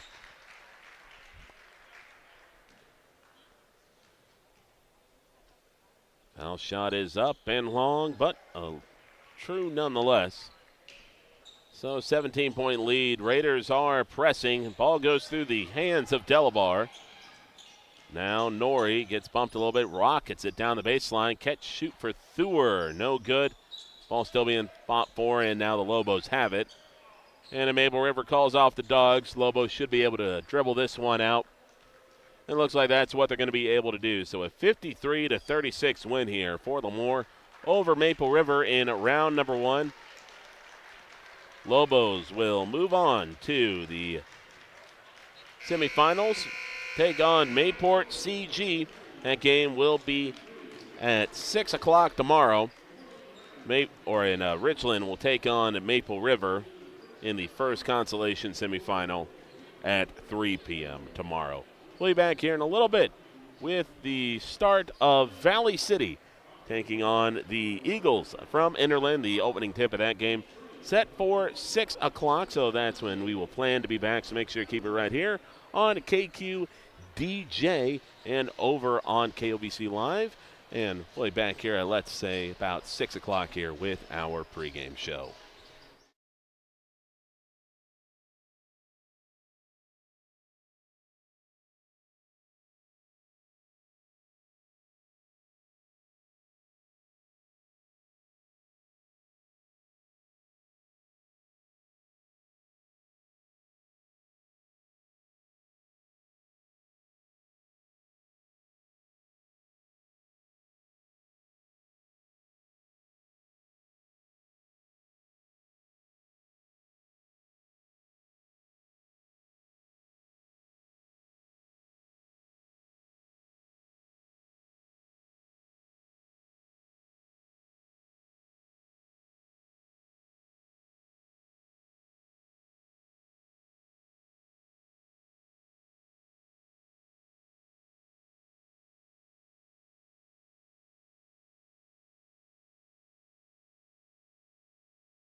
as they come in off a loss to Lisbon. Now, Lisbon is a very solid team, and if you're like asking around Region 1, you got Kindred, you got Wahpeton, and you got Central Cass that are going to be kind of, I would think, the three teams you think are going to either make it to state or make it to the region or make it to the state playing round.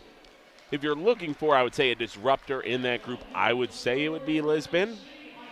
But ultimately, that was a game where Valley City, you get a chance with like 15 seconds left to take the lead at the stripe, and you miss the first one. And then you make the second one a tie, but it gets waved off because of a lane violation. Then you get fortunate. The guy you foul is the right one. He misses both. You get it down the floor. You get the look you want. You get a shot within 3 feet, and you're facing the basket to do it. You're not, taking a turnaround. You're just getting a kind of a contested lay-in and just couldn't get it to drop. So those are the losses that really sting, where you play well enough to win, but you do enough to lose. Taking a look at the Enderlin starting lineup, it's going to be Orion Adargo, followed up by Nolan Schlecht. Schlecht, a 5'10" forward, and Adargo, 6'1" forward. Carson Gruba, 6' senior guard. Ethan Simbura, 6' junior forward. And the man in the middle is going to be Caleb Maggio, 6'6" sophomore. For the Enderlin Eagles, he'll be the one going up against Jack Dieterle. For the Valley City Highliners, first man off the bench is going to be the leading scorer for the Highliners in Maiken Madsen. Finn Doctor, 6 tall junior guard, the next man out. Xander Compson, giving Valley City some size on the wing at 6'2". Andrew Sikora, 5'11" guard. And the man in the middle going to be Jack Dieterle. Dieterle listed at 6'7". Definitely a player that I was talking about on the post-game show yesterday, is that they want to be able to try to find a way to get him about 4 points a quarter. They can get 4 points a quarter, that's a 16-point-a-game pace, and you average 16 points a game, you're going to be an all-region caliber type of player. So the game's going to flow through Mike and Madsen, but you got to find a way to keep Jack Dieterle involved.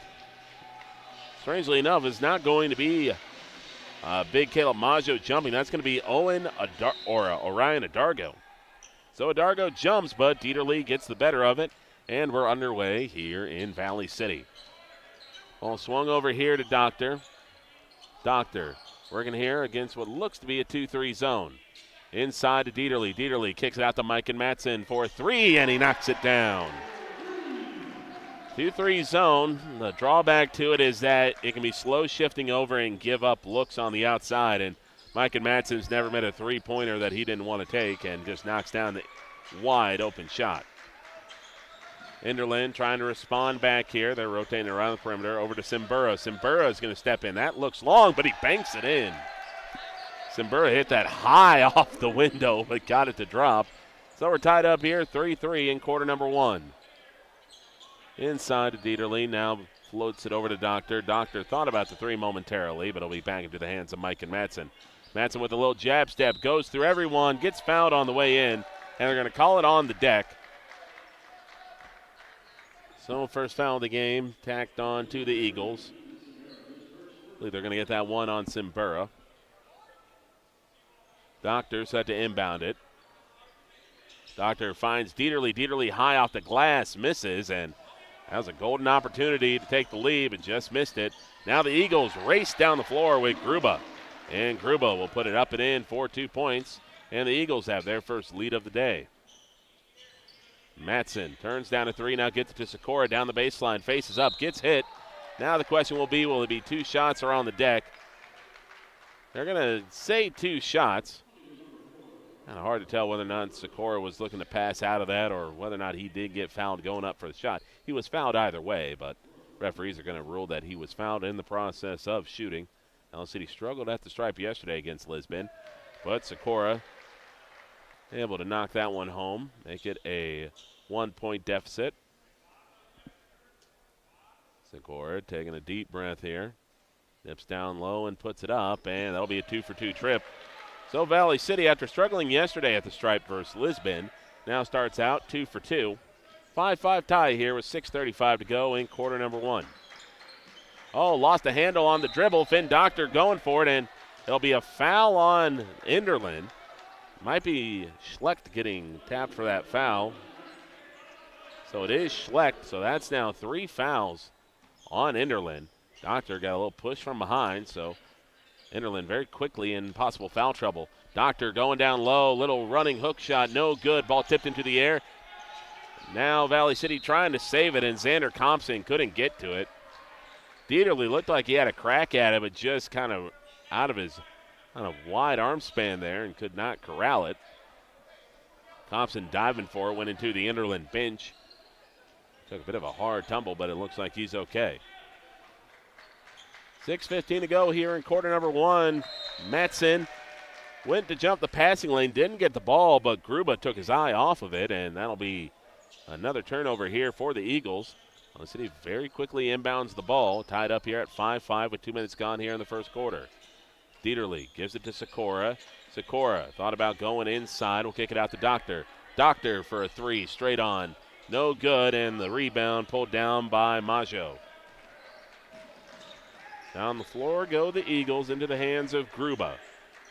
Gruba now dish inside here to Maggio. Maggio trying to back his way down. Dieterle able to get the block shot. Dieterle just held his ground, and Maggio just couldn't quite elevate over the top. Mike and Matson throws it away and dribbled down the baseline with no plan, but now the Eagles turn it over. Well, both teams playing fast and loose with the ball, and both coaches are probably not very appreciative of that.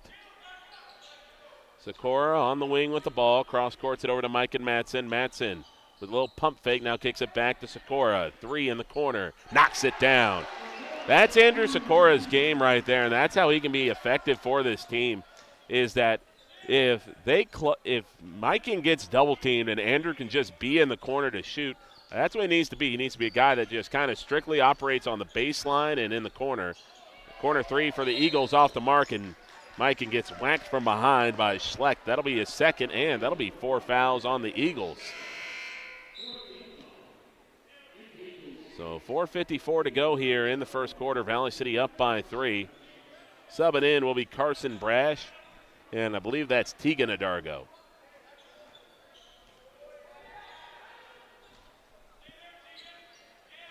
Mike and Matson being guarded by the younger Adargo. Mikan trying to go inside, kicks to Dieterle. Dieterle bumped on his jump shot, but gets it to drop. So Dieterle gets that one to drop, and Valley City up by 5.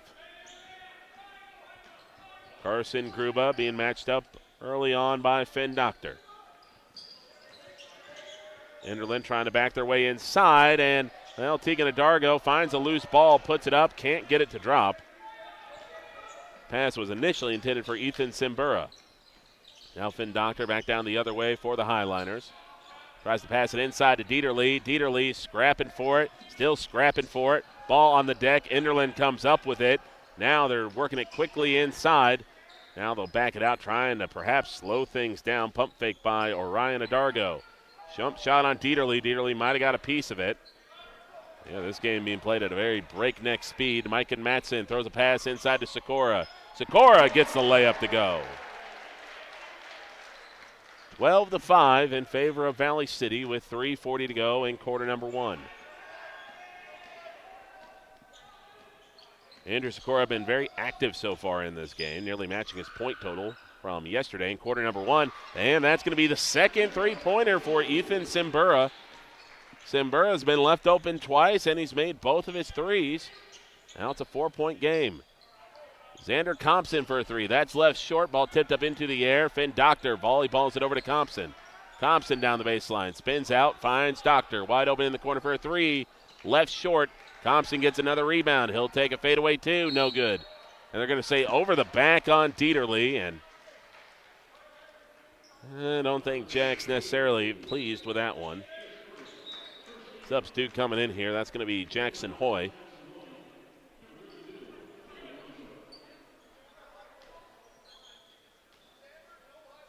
So 3 minutes to go here in quarter number 1. 4-point lead for Valley City. Valley City 4-9 from the floor. Enderlin 3 of 9. Enderlin 2 of 3, however, from deep. Both of those by Ethan Simbura. Enderlin trying to go crash it inside. Nearly lost the handle. They'll go to the outside. The pass stolen away by Mike and Madsen. Madsen with pressure from behind gets fouled. He's got 2 shots.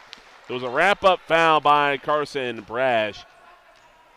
Almost looked like Mikan was trying to bait him, trying to kind of slow up enough to get Brash to foul him from behind and try to finish off the and one. Now it's just whether or not Mikan can refine his stroke. He pretty much left every first free throw yesterday short of the rim. This one is going to be up and in. So Mikan usually about a 70-75% shooter from the stripe.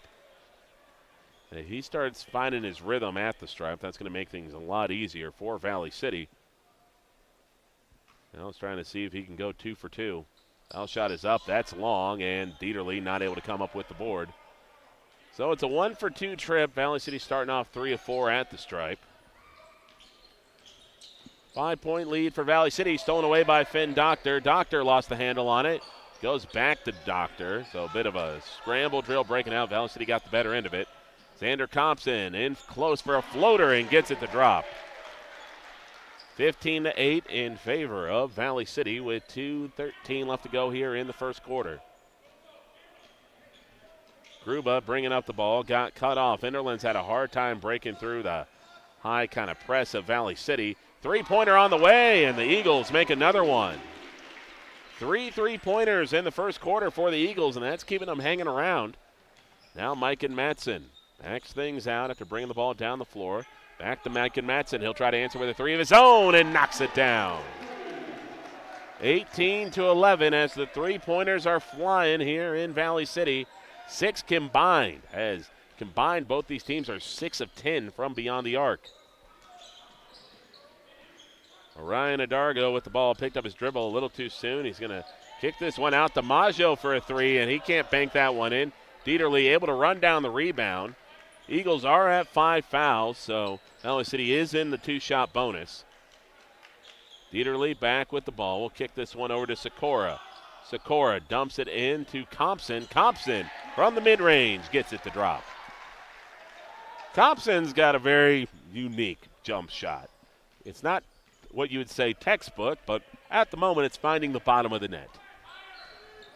9-point advantage for Valley City as we tick under a minute to go.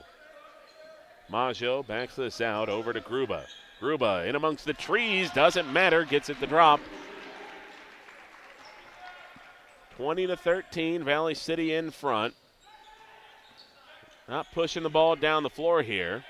Mike and Madsen uncontested for another 3. Catches the rim and no good. And a little surprised that Valley City decided to kind of rush up a shot there. They're kind of in the spot where no matter what they did, they were not going to get a second possession out of it. They weren't going to get a 2 for 1. So you kind of just hold the ball and set up the offense and get the best shot you can. Mikan kind of took a little bit of a heat check 3 there, so now this gives the Eagles all the time in the world to work with the ball. 18 seconds as the Eagles now going to reset the offense here with Adargo. Adargo throws up a wild shot against Compson. Good defense by him. Now down the floor goes Sikora. Sikora backs it out to Mike and Madsen. Mike and Madsen inside, gets hit, and will get 2 shots out of it. The ball was thrown very quickly up the floor to Sikora. Sikora elected not to go inside, pulled it back, kicked it to Madsen on the wing. Madsen aggressively goes inside and gets 2 shots. And now it's just all about finishing those shots at the stripe. Madsen takes a deep breath. First foul shot is up and in. 21-13 in what's been a good quarter for Valley City. Offensively, probably have not played the best defensively in terms of giving up some of those open threes. That foul shot up and in, so a 2 for 2 trip for Mike and Madsen. Now for Valley City, it's just about making sure they don't get beat down the floor. Half-court chuck coming up. Looked like got out of his hands. Oh, that's off to the side. Well, it had the trajectory, just not quite the accuracy, and that'll make it a 22-13 lead for the Highliners. We'll be back here after this break here on KQDJ and over on KOVC Live. Looking to move your future forward? At Bank Forward and Insure Forward, we're more than just banking and insurance. We're your partners for what's next. Whether you're buying a home, growing a business, or protecting what matters most, we've got you covered with local service, smart solutions, and people who care. Bank with confidence, insure with peace of mind. Move forward with us. Visit Bank Forward and Insure Forward. Together, we go further. Attention growers, get the most out of your corn planting equipment with Gramlow Ltd. in Fullerton. They provide meter and testing calibration to make sure your planters run accurately, plus expert liquid fertilizer system design and setup. If you need chisel plow spikes or blades for your disc, they have that too. Call 375-6330 today to learn how Gramlow Ltd. can help maximize your planting season. Gramlow Ltd., your partner in planting success and provides technology that delivers results. The staff at LaMoure Drugstore wishes good luck to the Lobos in the Barnes County Tournament. If you're going to the games, get your locally made Lobo gear at LaMoure Drugstore and represent. If you can't make it to the store before the games, did you know you can order your prescription refills on the mobile app? Yep, just look for LaMoure Drugstore in your app store. 22-13 as we begin our second quarter of play. As it's going to be turnaround for Maggio. Maggio can't get it to go, but Adargo gets the offensive board and puts it up and in. A good physical play there by the Eagles to snatch 2 points from Valley City. Doctor kicks this one over to the newly subbed in Jack Samuelson. Samuelson floats the pass, back to Finn Doctor. Pass over to Mike and Matson. Matson now fakes a pass, goes inside, hit on the way up, no foul call. It looks like might have got a little bit of a grab from behind while going in. 22-15, 7:15 left to go here. In the second quarter, Valley City in front by 7. Orion Adargo for 3. That one's left short. Doctor's going to pick up the rebound. Eagles shot it well in that first quarter from deep. Mike and Matson back to Finn Doctor. Doctor going inside, splits the defense, and gets it to drop. That ball hung on the rim for a tantalizing split second, but ultimately, ball found the bottom of the net. 24-15. All being brought up here by the Eagles. Gruba going to kick it out to the newly subbed in Nolan Schlecht. Schlecht back into the game with those 2 fouls. Orion Adargo goes inside and finishes. Adargo doing a good job being aggressive early on in the second quarter. And Enderlin keeping this within a shout. Samuelson with the ball. Going into Dieterle. Dieterle hit on the way up, and 2 shots upcoming here. Foul called on Caleb Maggio.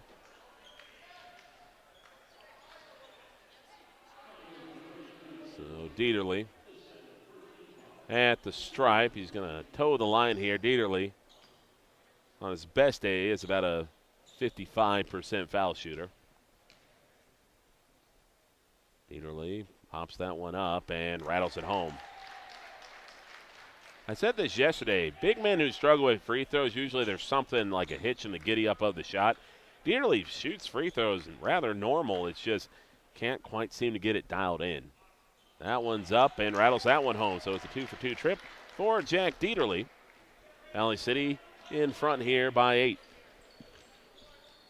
Or excuse me, by 9. I don't think they added that second free throw to the board.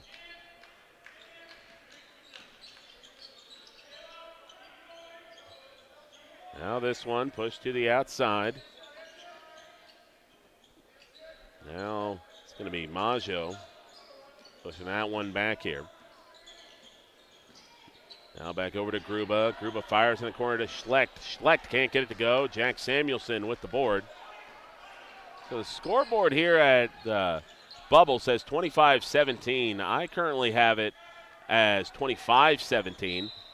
And this will be a reach-in foul on Jack Samuelson. They fix the scoreboard now to make it 26-17. But the foul called on Samuelson. I'm going to say reached around trying to scrap for that rebound. So both teams now with 1 foul each.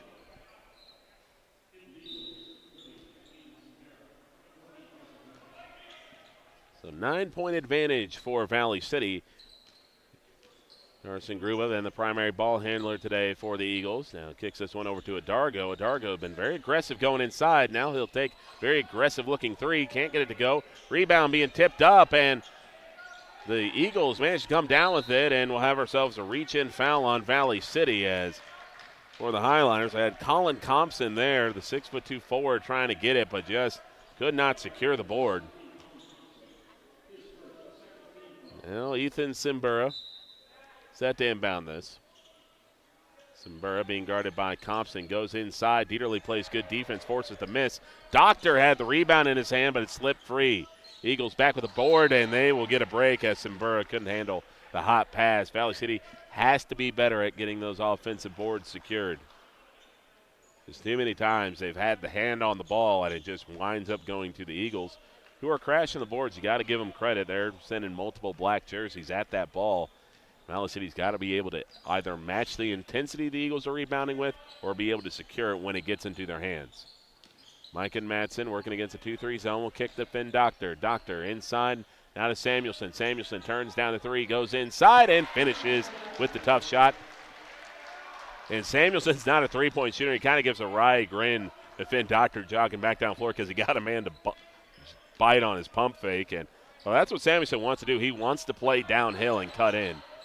Big body at like 6'5", 6'6", and just able to use that frame to go right after a smaller defender. Eagles now posturing this ball on the outside. Good look inside, possibly coming up, but they can't finish. Gruba got where he wanted to be, but just couldn't finish. Now Mike and Madsen might be trying to take on the entire Enderlin team himself. Colin Thompson can't finish, and Jack Samuelson couldn't come up with the board, and Jack Samuelson got hit in the eye.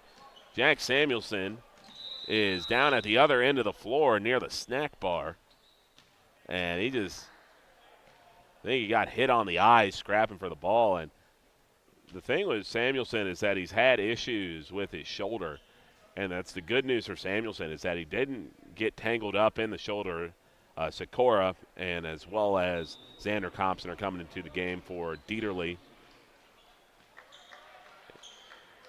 Dieterle and trying to see who else they would have subbed out there. But ultimately, Valley City now going to have Sikora back out there on the floor, but lucky for Samuelson that nothing really got pulled down. So Dieterle out of the game for Valley City. Now three-pointer on the way for Enderlin, and they take advantage with another three-pointer. I mean, when they've been left open, they've knocked them down, and Valley City giving them far too many wide-open looks. Andrew Sikora with the ball. Had an open look from three, and they call it double dribble, and that's just a case of being too open.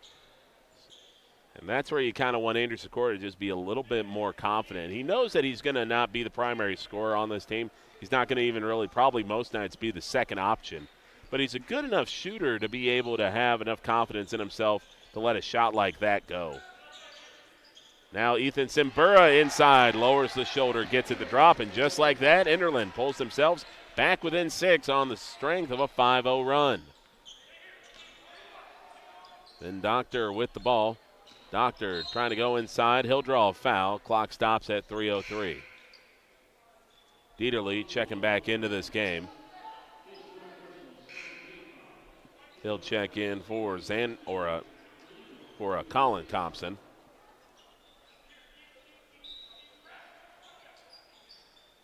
Doctor looking to inbound the ball, and he's just pointing around. Throws a high pass to Mike and Madsen. Madsen dribbling around, trying to go inside, kicks it out for a three, and Xander Thompson knocks it down from deep. So Xander Thompson having a good game, and again, might not be the most textbook jump shot of all time, but it's certainly finding the bottom of the net. Now over to Adargo. Adargo works it out here to Simbura. Simbura with a little pump fake, now rockets a pass inside. Back to Adargo. Now to Simbura. Simbura over to Tiga and Adargo in the corner. Now pass inside. Valley City coming out the pressure. Did the ball get tipped? No, it did not. It'll be out of bounds with 2:26 to go. Valley City up 31-22. Highliners did well to dominate the last stages of the first quarter. They're going to try to duplicate that successful closing effort in the second one. Andrew Sikora inside, kicks it out to Xander Thompson. Thompson down the baseline, up and under, and he just rushed the shot. Xander Compson kind of dribbled down the baseline, almost expecting somebody to pick him up. When no one picked him up, he kind of stopped underneath the basket, but kind of marooned himself in a bad spot and wasn't able to create a good chance. Mike and Matson might create a good chance, steals the ball, going down the floor and finishes. Matson with good breakaway speed, able to outrace the defense for 2 points. This time not worrying about whether or not he was going to get fouled from behind, just outracing everybody. Valley City 11 of 20 from the floor. Ethan Simbura can't get the shot to go. Dieterle with the board. Dieterle will take one bounce of the ball and lay it up ahead to Finn Doctor. Doctor slithers through the defense. Now to Sikora. Sikora hit on the way up, gets the ball back and fouled on the deck. And just show the tape to Andrew Sikora is that kind of almost at times takes one too many dribbles. Kind of caught the ball in a good spot. Doctor did a really good job to set him up. What you'd like Andrew Sikora to do in that situation, one hard dribble, go up, kind of takes one dribble and then a second dribble, and that second dribble is just enough to allow the defense to suck up to him. Just got to be able to snap to a little bit more. Dieterle in close and banks it in. So Dieterle with an in-close jump shot and has got a couple of them to go. 35-22 with about 1:10 to go. Eagles now doing a good job rotating out for a good-looking three, and that'll get poked out of bounds. And seeing who the referee say it belongs to, it's going to belong to Enderlin. Jackson Hoy, the freshman guard, got a really good look from deep, just couldn't get it to drop. And with 1:01 to go in the second quarter, Eagles get another second chance opportunity from what's been a very kind of determined offensive rebounding game. Now the Eagles, though, with that offensive rebounding game will cost them an over-the-back foul. They get that one on Carson Gruba. Subbing back in is going to be Ethan Simbura for Gruba. That was only Gruba's first foul, so a little surprised they're taking Gruba out of this game, especially with the way he's been able to move the ball for Enderlin in terms of bringing it up. Not really in foul trouble, but might just also be trying to give him a bit of a rest. Pass inside to Doctor. Doctor, good look, set up by Mike and Matson. Valley City in front by 15, 37-22. So the Eagles bringing the ball here. They'll cross the timeline about 33 seconds. The Eagles nearly lost the handle on it. Pass inside, now to the outside. Simbura, catch, shoot for another three. He knocks it down. I mean, fool me once, shame on you. Fool me twice, shame on me. Fool me three times, and it's what are we doing? Simbura is burning them from the outside, but LSC continues to leave them open. Dieterle in close, overcooks the layup. And now the Eagles an opportunity to cut it to a single-digit game if they can rush this down the floor. Simbura going in close and finishes, and that's how you steal a quarter away. Trailing by 10, but the Eagles just outworked Valley City in that last quarter. Valley City got lazy on defense and allowed the Eagles to make a corner three, and then Dieterle had a good look, didn't finish, slow getting back. No one picks up the ball handler, and Adargo just muscles his way in close for 2 points. Luckily, you did enough in the front half to be able to have a 10-point lead, but certainly not the finish you want if you're Valley City. But 10-point lead is a 10-point lead. We'll be back here in a little bit with our halftime show. Make sure you keep it right here on KQDJ and over on KOBC Live. The staff at LaMoure Drugstore wishes good luck to the Lobos in the Barnes County Tournament. If you're going to the games, get your locally made Lobo gear at LaMoure Drugstore and represent. If you can't make it to the store before the games, did you know you can order your prescription refills on the mobile app? Yep, just look for LaMoure Drugstore in your app store. And if you haven't gotten a flu shot yet, just walk in. Yeah, it's pretty much all you have to do. Show an insurance card, and it's probably free, too. The LaMoure Drugstore. Proud to cheer on the Lobos every day. Did you hear that? If you missed a play, you're sure to find the story in your local paper. Pick up a copy of the LaMoure County Chronicle, the Litchfield Bulletin, or the Enderlin Independent for all the stats, scores, and pictures. You'll also find info on city and county meetings, personal interest stories, and classifieds. Get the LaMoure County Chronicle, Litchfield Bulletin, or Enderlin Independent for all the features you want and the local news you need. They also offer a full-service print shop. Call LaMoure Printing at 883-5393. Grottberg Electric wants to wish all the amazing participants in the Barnes County Tournament the best of luck. We hope your hard work and dedication shine through. At Grottberg Electric, we believe in 3 core principles that drive our success: offering top quality products, being completely dedicated to our customers, and providing outstanding customer service. Contact Grottberg Electric today at 845-3010 or visit us online at grottbergelectric.com. We're here to serve you. Good luck, everyone. Dakota Bank in Valley City is proud to sponsor the community gift tree this holiday season. We invite you to bring wrapped gifts for children of all ages to Dakota Bank. Simply label the gift with appropriate age and indicate if it's for a boy or girl, then drop it off by December 16th. All donations will be distributed by Abused Persons Outreach Center to make the season brighter for those in need. Join us in sharing the spirit of Christmas with Dakota Bank's community gift tree. Member FDIC. The Valley City Chiropractors are here to help you feel your best. Our experienced team of doctors, Dr. Justin Fell, Dr. Nathan Saylor, Dr. Brent Thompson, Dr. Jeff Brown, and Dr. Gabriel Brown, are dedicated to supporting your journey to better health and a more active life. Whether you're dealing with chronic pain, recovering from an injury, or just looking to improve your everyday well-being, our team provides personalized, effective care tailored to your lifestyle. Feel better, move better, and live better with the Valley City Chiropractors. Attention growers, get the most out of your corn planting equipment with Gramlow Ltd in Fullerton. They provide meter and testing calibration to make sure your planters run accurately, plus expert liquid fertilizer system design and setup. If you need chisel plow spikes or blades for your disc, they have that too. Call 375-6330 today to learn how Gramlow Ltd can help maximize your planting season. Gramlow Ltd, your partner in planting success, and provides technology that delivers results. Looking for the right college fit? With more than 65 majors to choose from, Valley City State University might be just what you're looking for. Whether you're aiming for pre-med, education, business, or a career in fisheries and wildlife, Valley City State has a path for you. Get involved in music, athletics, speech, esports, and shooting sports, all while earning an affordable, trusted degree. Come see for yourself. Schedule your campus visit today at vcsu.edu/visit. 37-27 is the halftime score as Valley City finds themselves up by 10 points.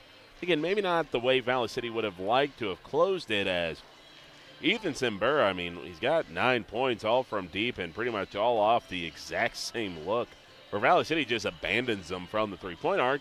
And in rhythm, he's shown that he can knock it down, and it's not a great look to keep leaving that guy open on the same play because he's not beating you off ball. You're beating yourself off ball by leaving him open. And then that last effort, it's Jack Dieterle gets a good look at it, but I feel like far too many times with this Valley City team, they take a shot maybe 5 to 8 seconds before they really have to get that shot up, and sometimes it leads out to a team leaking down the floor and getting transition points they maybe shouldn't. But overall, a 10-point lead at the half is a 10-point lead at the half. What you're hoping for Valley City is that the hot shooting for Enderlin maybe doesn't continue and that you can continue to kind of just bang your way inside and finish with right around what you're on pace for, which is 74 points. If you can do that, you'll just take that. You'll take it to the bank and you'll get out of here with a nice win. But for Enderlin, again, even though you're down 10, you do have the momentum going into this, and you've proven that you can shoot in this gymnasium. So be interested to kind of see where Enderlin is, because obviously they're not scared of this Valley City team. They're putting up shots. They're playing with confidence. And it's just all about, can they take Valley City out of enough of a rhythm to kind of make this a little bit more competitive, because Valley City's got, a hot shooter of their own in Mike and Matson, but they're kind of getting what they want on the inside as well. So this is a very interesting game that you're in right now, because very much for Valley City, you feel like you're in control of this game, but you also look across the other side and see a team that very easily could turn this into a slugfest if you're not careful. Valley City 13 of 23 from the field, 4 of 8 from deep, 7 of 8 from the foul stripe. Enderlin 11 of 26 from the field, but they are 5 of 11 from deep. They have not yet got to the foul stripe in this game. So you're kind of looking at the, I would say, situation going forward here for Valley City. is kind of what they've been able to do, which is to mix in the kind of action inside in with a good attack, and that's kind of what the game plan has to be for Valley City. Jack Dieterle is doing what they need to do. They got him with 8 points so far in this game. That means he's averaging 4 points a quarter, which is what he needs to be at. Mike and Matson, of course, leading the team with 11 points. He's on pace for another 20-point game. And you're getting enough contributions out of everybody else to have yourself a good game. So that's, again, Valley City, the one thing they got to do is they have to be able to come up with the formula to win. And that's what they're doing. So you got a role player stepping up right now in Xander Thompson. I think he's got 8 points. He's got a couple of jump shots to go in and also has a three-pointer as well. So Xander Thompson's playing a very good game today. But it's just all about trying to stick within that rhythm that you know you have to be in. So for Valley City, it's kind of just keep doing what you're doing and maybe just mix in a little bit better three-point defense. For the Eagles, talk about, Valley City, a team that probably is in the best when it's a low possession, efficient type of game. For the Eagles, this is a game where they really probably want to speed this game up. This is a game where they probably want to race down the floor. And they've got guys that are just putting up shots from the outside.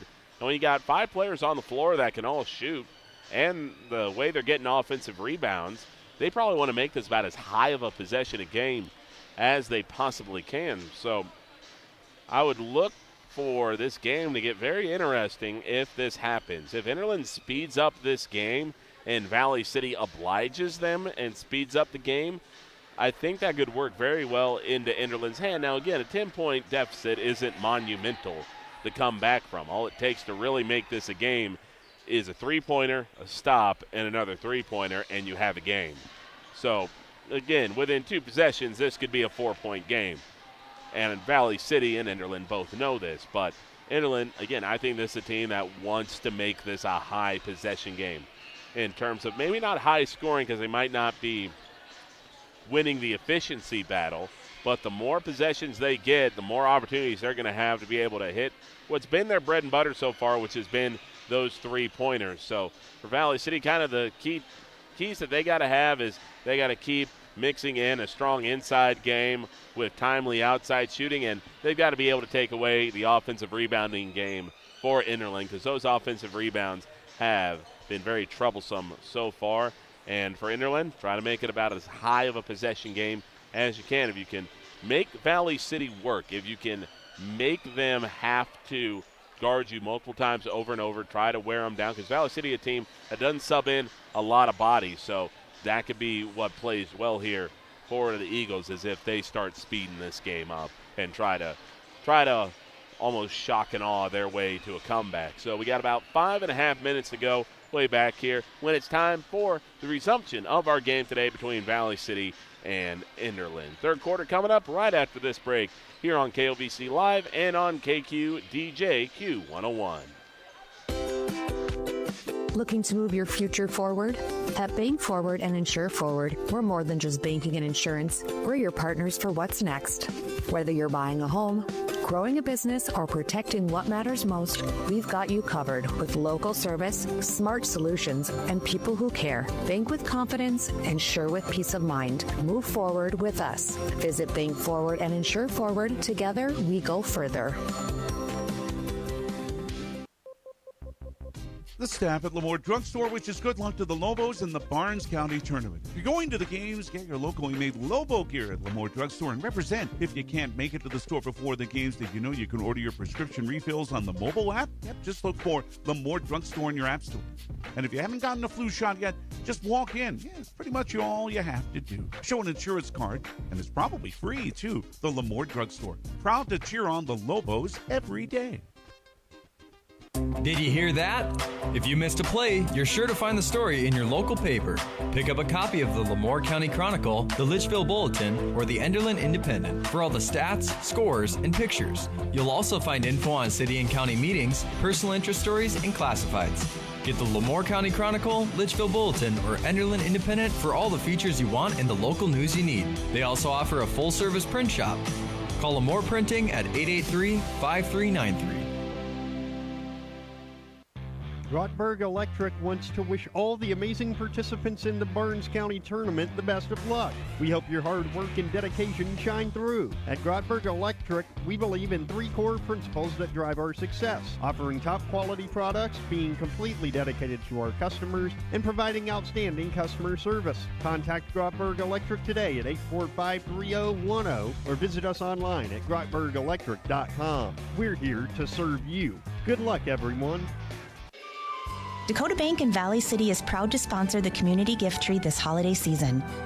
We invite you to bring wrapped gifts for children of all ages to Dakota Bank. Simply label the gift with appropriate age and indicate if it's for a boy or girl, then drop it off by December 16th. All donations will be distributed by Abused Persons Outreach Center to make the season brighter for those in need. Join us in sharing the spirit of Christmas with Dakota Bank's community gift tree. Member FDIC.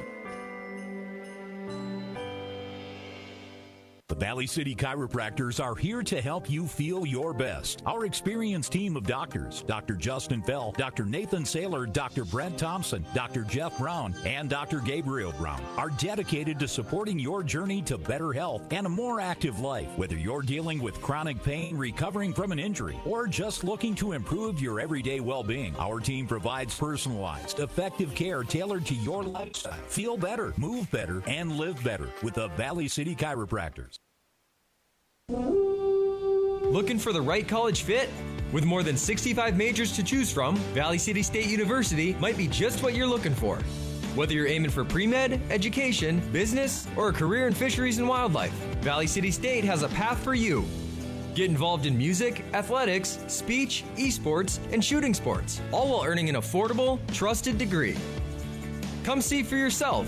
Schedule your campus visit today at vcsu.edu/visit. Looking to move your future forward? At Bank Forward and Insure Forward, we're more than just banking and insurance. We're your partners for what's next. Whether you're buying a home, growing a business, or protecting what matters most, we've got you covered with local service, smart solutions, and people who care. Bank with confidence, insure with peace of mind. Move forward with us. Visit Bank Forward and Insure Forward. Together, we go further. Attention growers, get the most out of your corn planting equipment with Gramlow Ltd. in Fullerton. They provide meter and testing calibration to make sure your planters run accurately, plus expert liquid fertilizer system design and setup. If you need chisel plow spikes or blades for your disc, they have that too. Call 375-6330 today to learn how Gramlow Ltd. can help maximize your planting season. Gramlow Ltd., your partner in planting success and provides technology that delivers results. And we're ready to get underway here in quarter number 3. It'll be Xander Thompson set to inbound the ball for Valley City, and well, they didn't have the clock ready to go. Yep, they didn't have the clock ready to go. The officials were just like, 41.3 seconds, good enough. Who needs all 8 minutes? So they put it up. They ended it. They ended the break early. They just didn't reset the clock. But we're back underway now. Dieterle, good pass to Doctor. Doctor gets cut off. Thompson going down the baseline, hangs, leaves it short, and it's not a bad idea to draw up a look there for Thompson, but don't want to, I would say, overexpose him by having him take too many shots. Adargo going for a step back on Dieterle, hangs and can't quite hit. Sikora manages to tap out the rebound to himself. Doctor gets a pass here from Mike and Matson. Doctor tries to go inside and can't get it to go. Dieterle with the ball, has it knocked away. Enderlin trying to get to it, and they knock it out of bounds. So Valley City gets the ball back.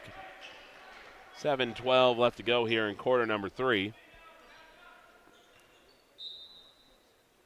Matson gonna pinch it to the outside, but they're gonna go to Thompson again for a 2, and that one rattles out, and Valley City has gone to Xander Thompson twice, and twice he's missed.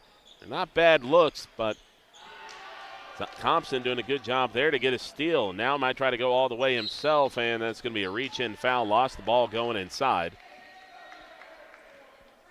So Thompson has been a factor early on in this third quarter, playing aggressively. And we're scoreless through about the first minute of this third quarter. Valley City still in front, 37-27. Mike and Matson gonna get called for a travel. So this has been certainly an inauspicious start for Valley City in this third quarter. 2 wide open misses on jump shots and a traveling. So the Eagles still very much hanging around in this game. Schlecht with the ball. Being guarded here by Thompson, using a screen by Maggio to try to create some space. Now to the outside here for Orion Adargo. Adargo back here to Maggio. And now over to Gruba. Gruba trying to slink his way inside. Ball gets tipped to Maggio. Now the Eagles going inside. High layup, no good. Ball didn't hit the rim. Shot clock didn't reset, and an in-close layup missed by Orion Adargo. So Valley City gets very fortunate on that one. Left the man open underneath, but did not get punished for it. Highliners looking to bust through here in this third quarter and get something on the score sheet. And good job there by Mike and Matson to stay aggressive and attack inside. It'll be the second drawn foul here on Enderlin. And they're going to get that one on Simbura. Simbura now with 3 fouls.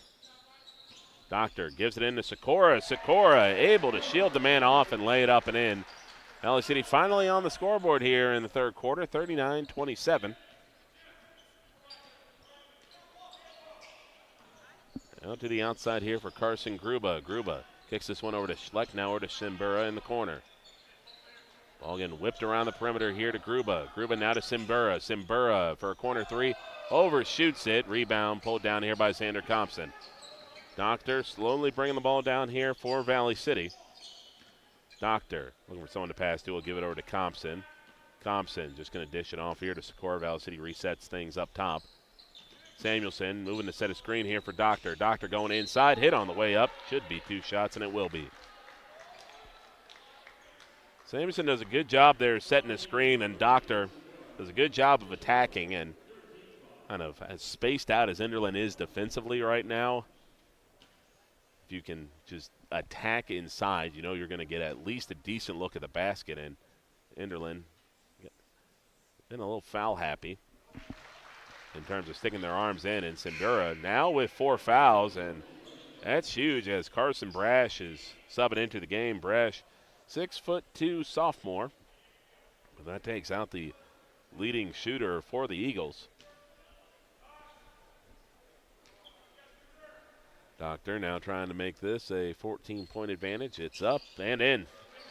So Valley City 9 of 10 from the stripe after shooting below 50% in that loss to Lisbon. 5:15 to go here in the third quarter. 41-27, Valley City in front. The Eagles still have yet to dent the scoreboard here in this third frame. Not Simbura, but Adargo with a turnaround shot. Maggio had an in-close look, couldn't finish.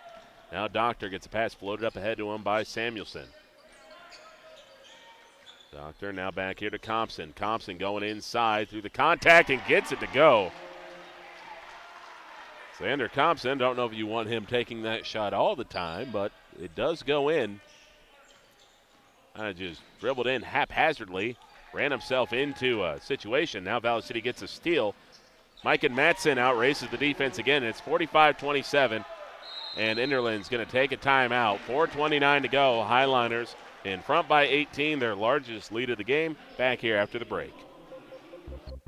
The staff at LaMoure Drugstore wishes good luck to the Lobos in the Barnes County Tournament. If you're going to the games, get your locally made Lobo gear at LaMoure Drugstore and represent. If you can't make it to the store before the games, did you know you can order your prescription refills on the mobile app? Yep, just look for LaMoure Drugstore in your app store. And if you haven't gotten a flu shot yet, just walk in. Yeah, it's pretty much all you have to do. Show an insurance card, and it's probably free, too. The LaMoure Drugstore. Proud to cheer on the Lobos every day. Did you hear that? If you missed a play, you're sure to find the story in your local paper. Pick up a copy of the LaMoure County Chronicle, the Litchfield Bulletin, or the Enderlin Independent for all the stats, scores, and pictures. You'll also find info on city and county meetings, personal interest stories, and classifieds. Get the LaMoure County Chronicle, Litchfield Bulletin, or Enderlin Independent for all the features you want and the local news you need. They also offer a full-service print shop. Call LaMoure Printing at 883-5393. 45-27, Valley City now starting to pull away here on Enderlin. Starting this quarter out on an 8-0 run. And all of it pretty recent, too. Valley City, I don't think, scored for the first 2 minutes of the quarter. Now in about the last maybe 2 or so minutes, they've really started to put some distance between them and the Eagles.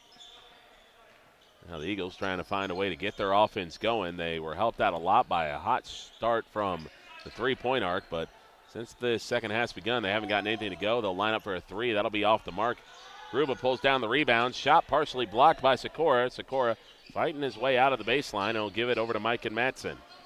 Matson hesitates, goes inside, and hit on the arm on the way up. No foul call. Now they'll kick out again. Gruba for a transition three. No good. Matson pulls down the rebound. One man ahead of him, one man behind him. Matson just going to go the length of the floor. And that time just not the type of physical play you want by Orion Adargo. He was trying to either time up when Matson was going to go towards the basket, or he just hung back way too far and didn't possess much of a defensive challenge for Matson. Gruba for a three. That's going to be off the mark. Valley City sticking in the 2-3 zone there. Darren Enderlin to continue to try to beat him from deep, and so far have not been up to the challenge. Matson catch, shoot, and transition, knocks it down. Valley City burying the Eagles right now, starting off the quarter on a 13-0 run. 50-27, 3:05 to go here in the third quarter. Now pass inside here to Adargo. Wing three, finally they get one to go with Nolan Schlecht. Schlecht makes it a 20-point game. 2:50 to go here in the third quarter. Andrew Sikora with the ball, now kicks it to Mike and Matson. He'll take another three and knocks it down again. Again, Mike and Matson's never met a shot that he hasn't liked, and even if you're in front of him, he's going to still take them. And when he's in rhythm like he is right now, he's a guy that can put up 40 on you very quickly. Eagles now trying to look for a response. Adargo going inside against this 2-3 zone right at the center, and Dieterle can't get it to go. Xander Compson with the board. He's had a good game being the utility man for Valley City game, providing a little offense, a little defense, a little rebounding. Doctor going to facilitate, gives it over to Mike and Matson again for a three, knocks it down again. Mike and Matson bombs away, and he has pushed the lead up to 26. Valley City 7 of 11 from deep right now.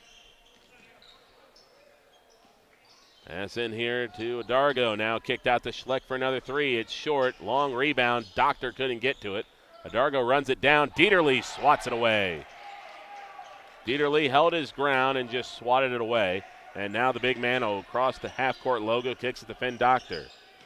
Doctor with the ball. Bounces it inside to Matson. Matson gets swarmed. Out to Sikora. He'll take a three. No good. Compson fighting for it, and he'll get it. Now Xander Compson tries to go all the way. Hit on the way up and one. I'm liking what I'm seeing out of Xander Compson is that he's being aggressive and he's attacking.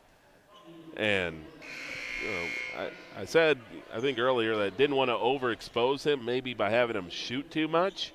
But, you know, that type of play right there is what you can see why he's in the starting lineup, is he's attacking and he's making smart plays.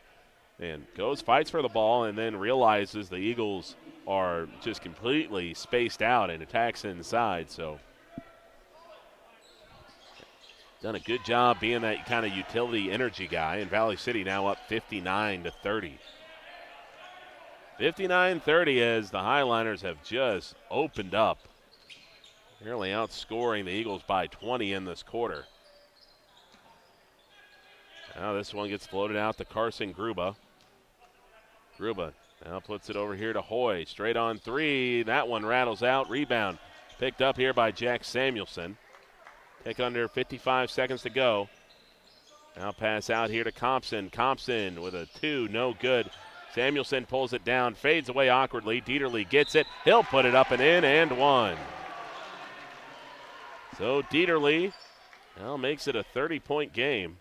31-30, so I should say 31 points. But Jack Dieterle kind of the performance you want out of him, which I don't think understated is how you want him to play, but consistent. He's consistently got to where he's supposed to be. And it's resulted in a very nice, near possible double-double effort for him, depending on how many rebounds he has. Ethan Simbura with the ball. He'll kick this one over to Hoy for a three. No good. Dieterle fighting for the ball. He'll get to it. So about 25 seconds to go. Dieterle underhands the ball up ahead here to Mike and Matson. Highliners in front by 32 in a quarter they've absolutely dominated. 25-3, that is how much they've outscored Enderlin by. Ball now over to Samuelson. Samuelson turns down to three, goes inside. No good. Ball gets tips out, and Colin Compson going for it.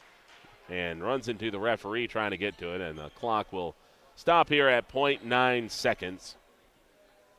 Valley City, you're just pretty much trying to force the inbounds and guard against a bomb down the floor. And Gruba is going to maybe get that off in time. Doesn't matter. So Valley City will take a 32-point lead into the fourth quarter as they dominate that fourth frame. Back here after the break here on KQDJ and over on KOVC Live.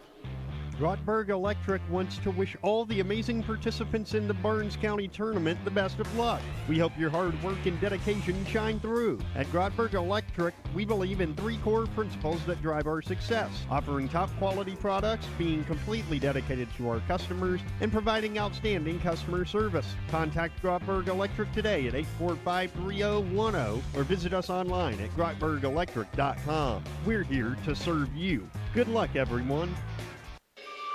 Dakota Bank in Valley City is proud to sponsor the community gift tree this holiday season. We invite you to bring wrapped gifts for children of all ages to Dakota Bank. Simply label the gift with appropriate age and indicate if it's for a boy or girl, then drop it off by December 16th. All donations will be distributed by Abused Persons Outreach Center to make the season brighter for those in need. Join us in sharing the spirit of Christmas with Dakota Bank's community gift tree. Member FDIC. 62-30 lead for Valley City. Enderlin going to start off here with the ball. Highliners have taken Mike and Matson out of this game. It's the two Jacks down below, Dieterle and Samuelson. Finn Doctor, Colin Compson, and Andrew Sikora are out there for Valley City. Maggio gets the ball over here to Schleck. Schleck back to Maggio, a little two-man game foreman. Around the horn they go here to Gruba, being guarded here by Doctor. Able to get that one back outside, and Valley City making it difficult right now for the Eagles to get a good look. Gruba now going inside, lost the handle, spins, and jump ball called. Arrow favors Valley City. Forced him into a wild turn. Valley City immediately got their hands on the ball, and essentially it's as good as a turnover. So clock is running right now, so happens when I believe you get to 30 points. I don't know if it starts at a 30-point lead, if it's a continuously running clock. I know as soon as you get to 30, it is a running clock. Andrew Sikora puts it up and in. 64-30. I like the way Sikora's played in this one for the Highliners. Pass inside here to Maggio. Maggio, that's what you want to see out of him. Maggio, bigger build type of kid. If he plays football, you can obviously tell he's going to be on the offensive line. So kind of Samuelson, who's 6'7", but a little bigger, and he'll knock down a jump shot, speaking of Jack Dieterle. But Dieterle is probably a little leaner, but Maggio is not the type of player that's going to kind of go 100% all out every time. It's just going to wear him down. But if you can get those controlled bursts out of him where he just lowers the shoulder and goes bang, bang, bang inside, that's the best way to utilize a player like Maggio. 6 minutes to go here. Dieterle passes to Samuelson. Samuelson turns around. In close shot, misses, and kind of cocks back his head knowing that he let a good opportunity slip away. Inside of 6 minutes to go here in quarter number 4. Valley City in front by 24 points. So they'll move on here after the clock runs out here to the second semifinal. Three-pointer on the way, and that is out of bounds, and they'll be off Valley City. So Valley City making some more substitutions here. Trey McPartland coming in. And as well as Aiden Stanton-Ring. Pass inside here. Doctor got his hand on it. Don't know if he knocked it off an eagle. He did not. Belongs to Enderlin. Valley City's got a lot of bench players made up by players from the football team. And that was kind of a question for Valley City is how many kids were they going to have come out. And the numbers are there for Valley City in terms of being able to field kind of a full varsity team this year. Good block by Samuelson. Stanton-Ring picks up the rebound, but kind of how many kids were going to come out for basketball for Valley City. And the numbers are there. It's all about kind of making sure youth participation stays up. Finn Doctor going to take a three. That is no good. Rebound pulled down here by Gruba. Gruba trying to knife his way inside. He'll kick this ball out over to Schlecht. Schlecht back to Gruba. Gruba from the wing goes crashing inside. Good defense by Doctor, but ultimately a foul is called. Should be 2 shots, and that's what it's going to be. Clock usually runs for about 10 seconds before stopping. And they'll stop it here at 4:18.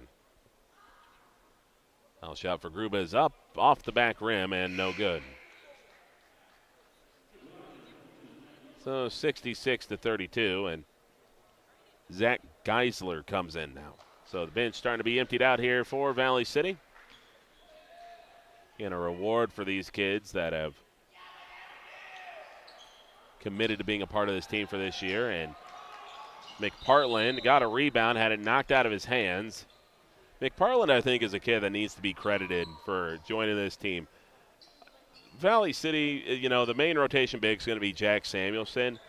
But for McPartland to commit to being on this team when he's got a future ahead over at North Dakota State playing football says a lot about the character of the young man, knowing he's not going to get a lot of playing time, but just wanting to do something for his classmates. McPartland with a turnaround, can't get it to go. Stanton-Ring gets the ball, trying to find a passer. Will find Finn Doctor. Doctor throws up a floater, can't get it to go. McPartland gets the rebound, goes underneath, and, traveling on the big man. Yeah, he tried to go up and almost kind of was anticipating that he was going to get hit on the way up and didn't get hit. And when he didn't get hit, he didn't have the ball in a good spot. So Enderlin going to run out the substitutes as well. Because now this is what we call getting fully into the program.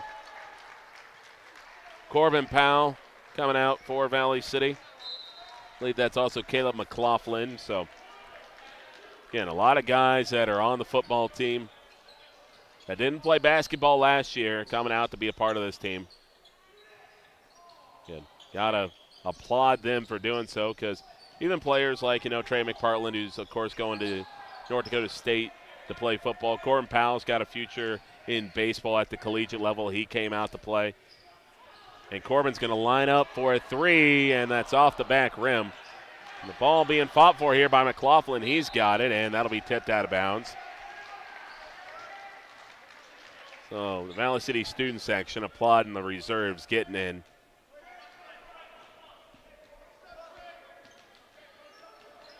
This will be inbound here to Aiden Stanton-Ring. Now back to Powell. Powell whips this now in the corner. Three-pointer turned down. They're trying to go inside. Floater, no good. Stanton-Ring, got the rebound. Tried to go up. Looked like he might have had the arm dragged across, but might be trying to get this one over with. Can't necessarily blame the officials.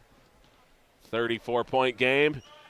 Doing what you do in the last 4 minutes of a road trip, of like a 4-hour road trip. You just kind of put it in cruise control and go to the end without trying to pick up any speeding tickets. That three-pointer is nearly off the shot clock, and we have a traveling call. Lining up that three-pointer was Charles Powers, and boy, did he live up to his name. He threw that thing at the backboard, and if it did hit the top part of the backboard, that would have hit the shot clock. And minute 18 to go here in quarter number 4. This one gets inbounded over to Dominic Haugen. Aiden Stanton-Ring, did he get his hand to it? He did, and he'll tip it out of bounds. Pass was intended for, I believe that's Arthur Chamberlain. And then Archibald set to inbound it. Archibald gets it in. Over to Chamberlain. Chamberlain, a little wonky jab step. We'll hand this over to Powers. Powers goes in. Scoop layup, no good. Rebound pulled down by McLaughlin. Now Aiden Standering fires this one in the corner. Three-pointer on the way, no good. Enderlin pulls down the rebound. Three-pointer put up there by Geisler. So after a dominant third quarter that put them up by 32, Valley City will finish off this quarter with at least a 34, with at least a win in the 30s. This one gets tipped around. Powers gets the rebound. 13 seconds left. Eagles will back this out for another three. That's going to be short. Rebound tipped around. Corbin Powell's got it. Aiden Standering lost the handle on it, and that'll go out of bounds, and that'll also allow the clock to run out here. Valley City wins 66-32 over the Enderlin Eagles. Great game from Mike and Matson. Dieter Lee was consistent. You like the way Andrew Sikora and as well as Xander Compson attacked as well. Doctor did a good job of kind of being the facilitator as well. So overall solid performance from Valley City. Got the reserves in, win by 34 points. Now we got one more game left. That's going to be Barnes County North taking on Wyndmere-Lidgerwood. So we'll be back here when it's time for that game to begin. Let's see, opening tip of that game set for 7:30. So let's say we'll try to be right around 7:25. Coming back here at 7:25. 7:25, right in that range, and we'll have our pregame show for you between Barnes County North and the Wyndmere-Lidgerwood Warbirds. Want to thank you all for listening here on KQDJ, Q101, and over on KOVC Live. Back here at 7:25-ish with some more basketball.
KQDJ-FM, Valley City, Jamestown. Streaming live at newsdakota.com. Q101. And welcome back, everyone, to Q101. And welcome back here to KOVC Live. If you're watching on there, well, we have finally reached our final game of the day. It'll be the Barnes County North Bison taking on the Warbirds of Wyndmere-Lidgerwood. And this should be a interesting game, I will say, because Barnes County North was a team last year I think snuck up on a lot of people. I think that could be the best way to use it.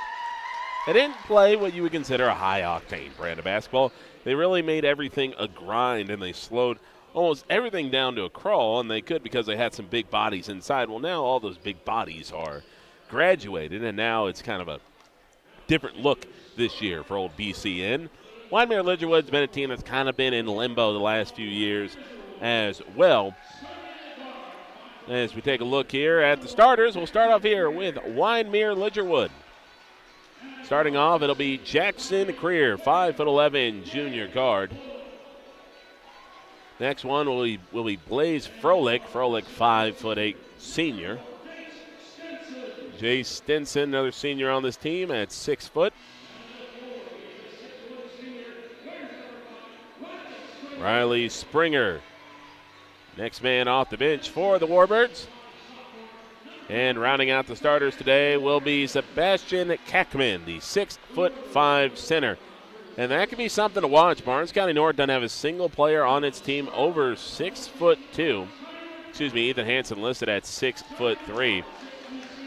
So Barnes County North going to be sending Jason Schlenker to the floor first, 6'2" guard. Grady Barclay, 5'10" guard.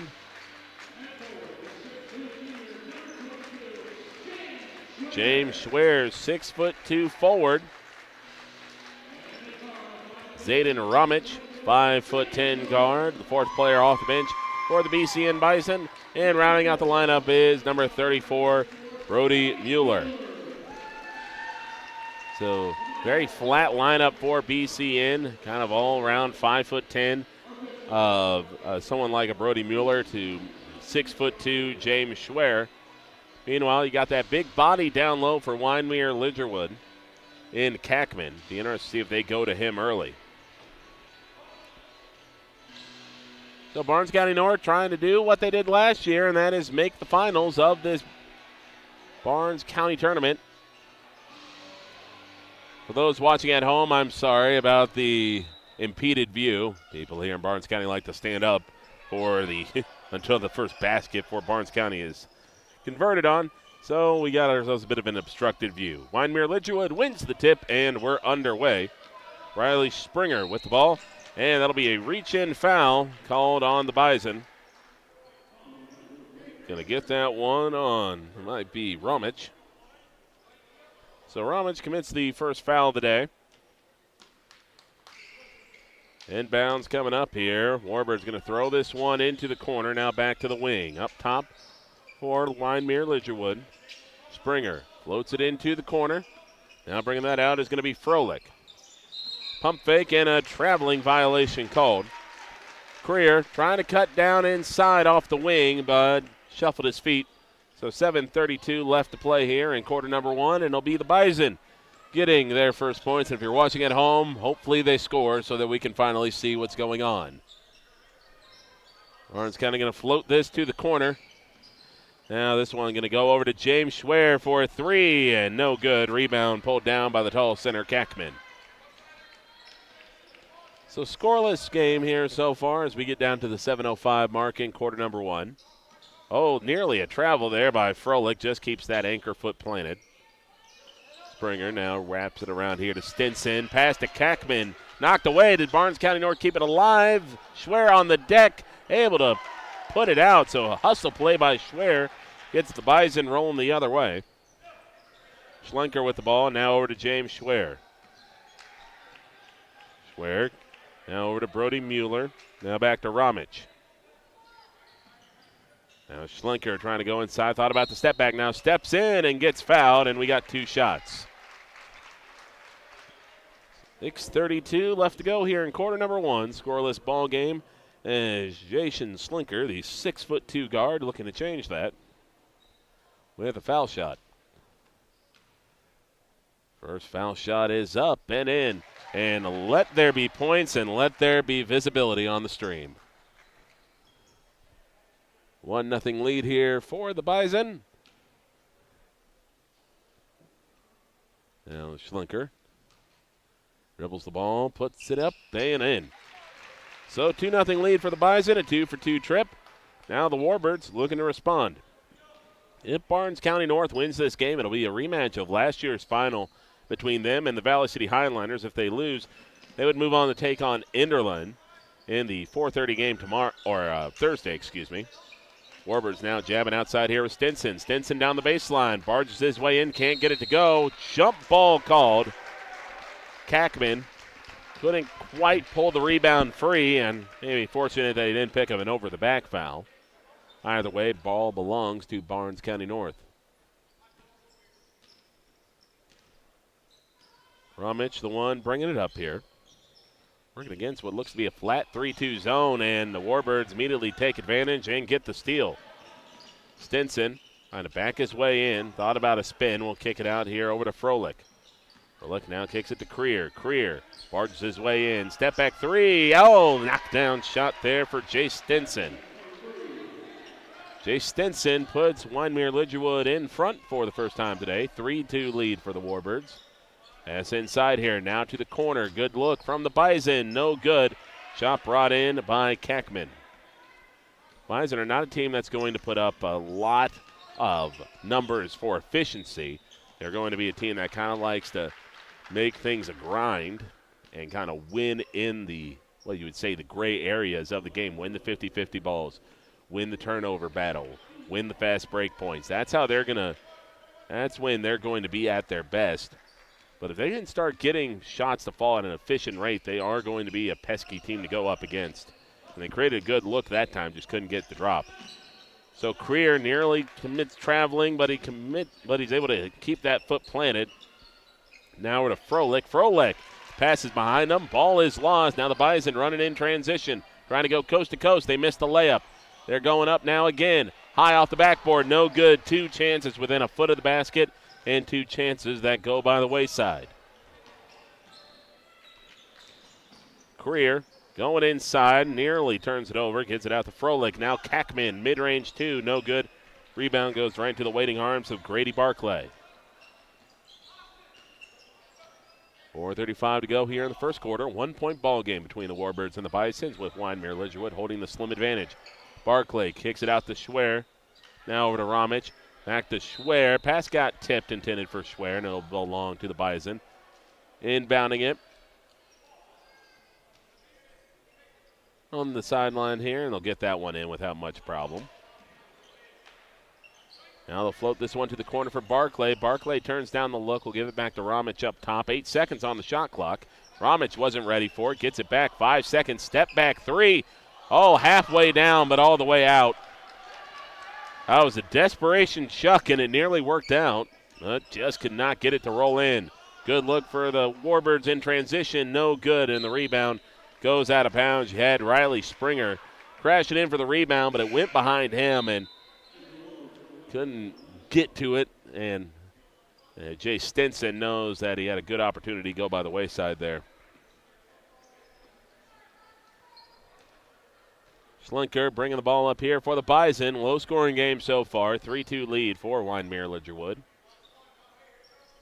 Now over to Barclay. Barclay back to Schlinker. Schlinker, the first only points for the Bison so far, both off free throws. Now he'll get a good look at a corner 3. Can't get it to rattle home. Schwer with the rebound and had it poked away from behind, and they're going to say that's a foul on Schwer. They're going to say Schwer reached in trying to get the ball back. Schwer kind of holding out his hands. Not necessarily convinced of the call. And now we're going to have a conference here with the refs. Arrow belongs to Wyndmere-Lidgerwood, so if they take away the foul, the ball belongs to the Warbirds anyways. No, they're actually going to, never mind, the ref mispointed. It is actually a foul on Wyndmere-Lidgerwood, and the ball belongs to the Bison. So Schwer was maybe right to ask me? For the first time ever, complaining about a foul, actually got it to be reversed. Now Schlenker with the ball. Good jab step to get inside. Floater well short. Warbirds pulled down the rebound here with Ladisaw. Ladisaw might have got away with a bit of a carry. Able to give it over here to Blaze Froelich. Froelich playing a very composed game so far, usually an aggressive shooter. I remember right from last year. Schlenker gets a steal, jumps the passing lane, now trying to go all the way himself. Barging his way inside, gets it, the drop, and one.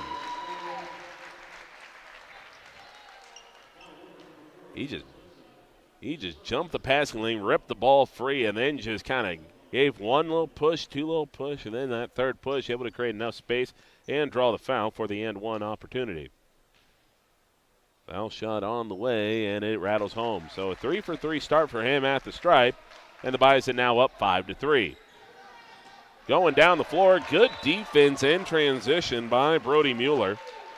Mueller swats a intended pass away for Sebastian Kackman. He's given up a lot of size on that one, 5'11" against 6'5", but in good position, knocked that away. And now the Warbirds get a quick inbounds pass, and they'll draw the foul for 2 shots.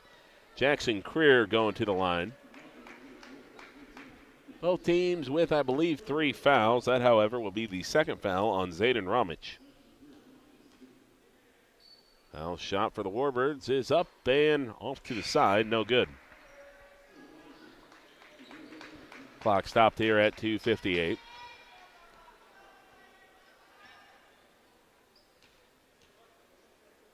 Ball gets bounced. The shot is on the way and no good. Warbirds, though, get the rebound. They'll put up a floater and get it to drop. So Creer might have missed the 2 foul shots, but he gets set up by his teammate for a little pop inside and ties the game up at 5. So kind of no harm, no foul, and a little stat sheet stuffing with an assist and the rebound. Schlenker, all 5 points for the Bisons today. He'll kick out to a teammate for a 3. That'll rattle out, no good. Barclay pulls down the rebound, goes up, swatted away by Kackman. 3-pointer put up by Carson Ramich. Now down the floor go the Warbirds, and they'll scoop that one up and in. First points today for Blaze Froelich. Schlenker puts this one over to Grady Barclay. Now back over here to Carson Ramich. Back here to Ramich in the corner for another 3. He's not shy about putting them up. Doesn't get that one. Schwer gets the rebound, gets swatted away the second time, swatted away the second time. Oh, and Kackman, every big man's been there. He gets the you're too tall foul sometimes where Kackman thought he had the ball clean, might have caught a little too much of the body. Coach for the Warbirds appealing, saying he thought his man got ball. Looked like a lot of ball from here too, but Schwer going to get 2 shots nonetheless. Never as the big man do you get the benefit of the doubt. You hit him every time. Every time. Never in the referee's eyes does the taller man ever get the sympathy card. Ever. Ethan Hansen coming into the game. And Schwer will rattle that one home. 2-for-2 trip. Now the Warbirds quickly down the floor. They're starting to speed things up. They're going inside for a tough shot. No good. Rebound pulled down here by Schlenker. Schlenker pushing the tempo. Now might try to crash down the baseline. Floaters well short. Hansen with the board. Goes up. Can't get it to drop. Fighting for the ball. Ball on the deck. Somehow finds way out to James Schwer. Now Schlenker slowing things down here. 18 seconds and 3-second call or a foul off ball. And I believe we're going to get the foul off ball. Our back referee pointed immediately to the lane, and they're going to say it was a push on, I believe, Owen Ladisow. That's now 5 fouls on the Warbirds, which means Ethan Hansen going to the stripe here for 2. That's a line drive bullet, but it's in the bottom of the net, and that'll give the Bison a 1-point advantage. So Schlenker checking out of this game, and checking back in is going to be Zayden Ramich.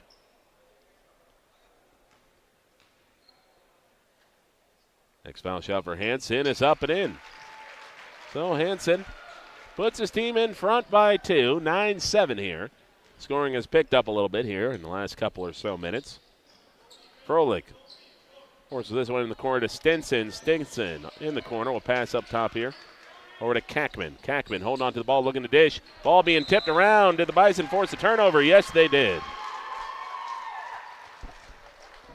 And that is good defense there for the Bison. And now it's 9-7 as the Bison look to close out this quarter with a bang and maybe create some distance.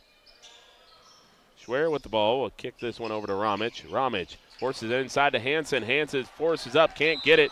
Ball being fought for. It'll be a foul on BCN. Seeing who they got that foul on. It's the 14th foul on the Bison, and if I'm seeing it right, they got that one on Grady Barclay. That'll be his third. So 3 fouls now on Grady Barclay. Pass inside. Good defense there by Ramich. Zayden Ramich, the elder Ramich. Get a hand in there and knocks it away. He's done a good job of getting his hands in the passing lane. That'll stop the clock here with about 47 seconds.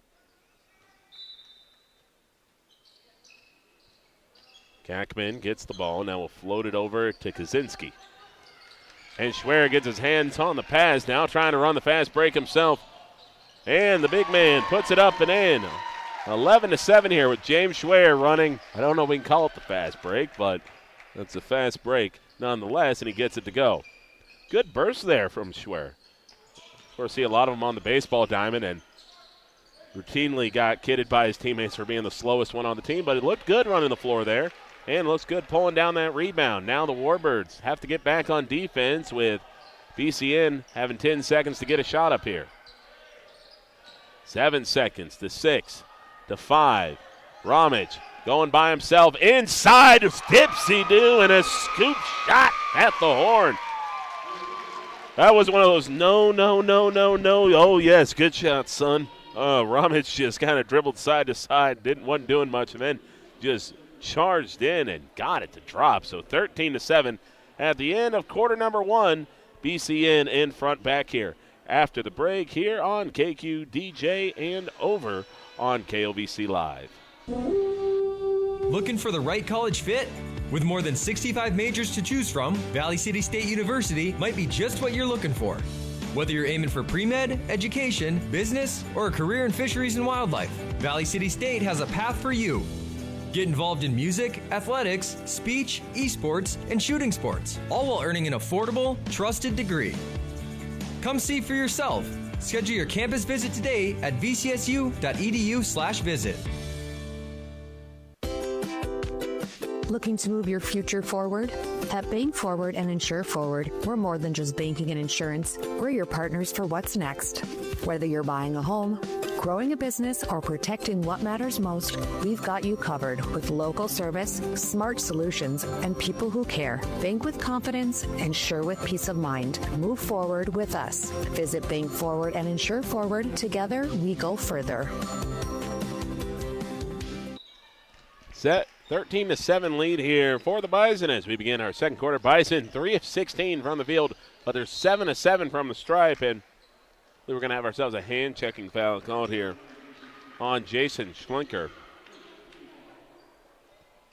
Now Warbirds quickly inbound the ball, trying to find a way to get their offense in rhythm here, or into a more consistent rhythm, I should say. Riley Springer dumps the ball inside here over to Kackman. Kackman running shot, no good, gets his own miss, and we'll have a reach-in foul inside. Trying to see who that would have been. I believe that was going to be Ramich. I saw it right away. Ramich kind of went in and went across the arms. There was no shot going up, so it's going to be on the deck. Kind of one of those where it's like you can almost do it and get away with it sometimes because the shot's not there, but referee kind of saw what I did.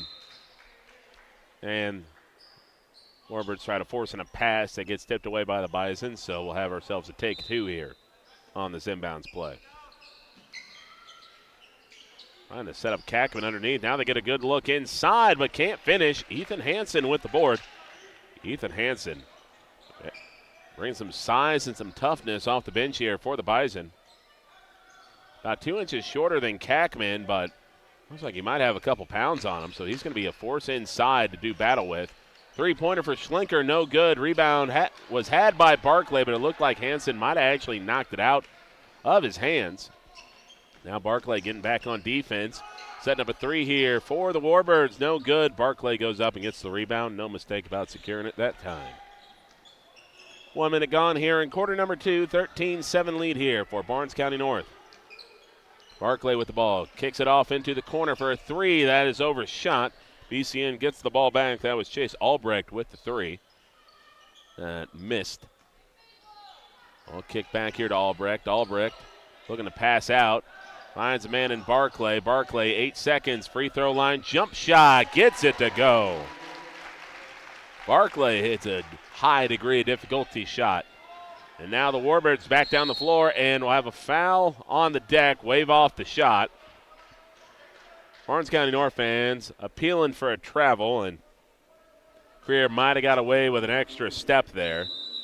But Barclay clearly was not set, and BCN is going to expend a timeout here. So we'll be back here in a little bit right after this break here on KQDJ and also on KOVC Live. Attention growers, get the most out of your corn planting equipment with Gramlow Ltd. in Fullerton. They provide meter and testing calibration to make sure your planters run accurately, plus expert liquid fertilizer system design and setup. If you need chisel plow spikes or blades for your disc, they have that too. Call 375-6330 today to learn how Gramlow Ltd. can help maximize your planting season. Gramlow Ltd., your partner in planting success, and provides technology that delivers results.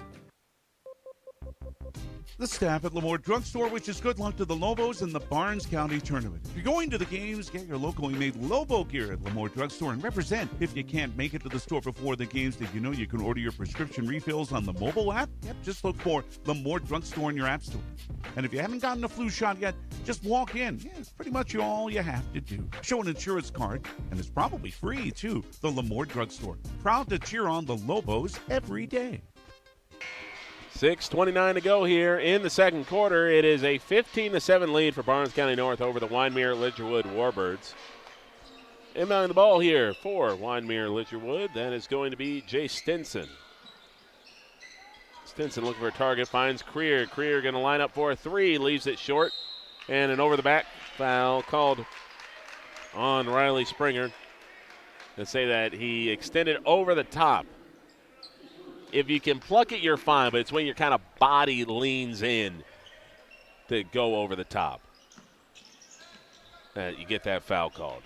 So Barnes County North gets the ball inbounded here. They'll rush the ball up over to Schlenker. Schlenker now kicks this over to Albrecht. Now he drives baseline. Schwer for a little mid-range 2, gets it to drop.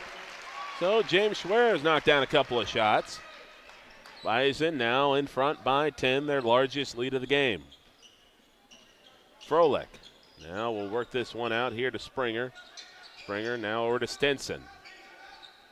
Stinson tried to throw a pass into Froelich, but it got knocked away. Schlenker goes behind the back, thought about pushing the tempo, but will slow things down. Schlenker, a little hezzy, goes inside, pops a mid-range 2, no good. Ball gets deflected over to Ethan Hansen. And Hansen scoops up the leftovers and puts them in. So Ethan Hansen gets some putback.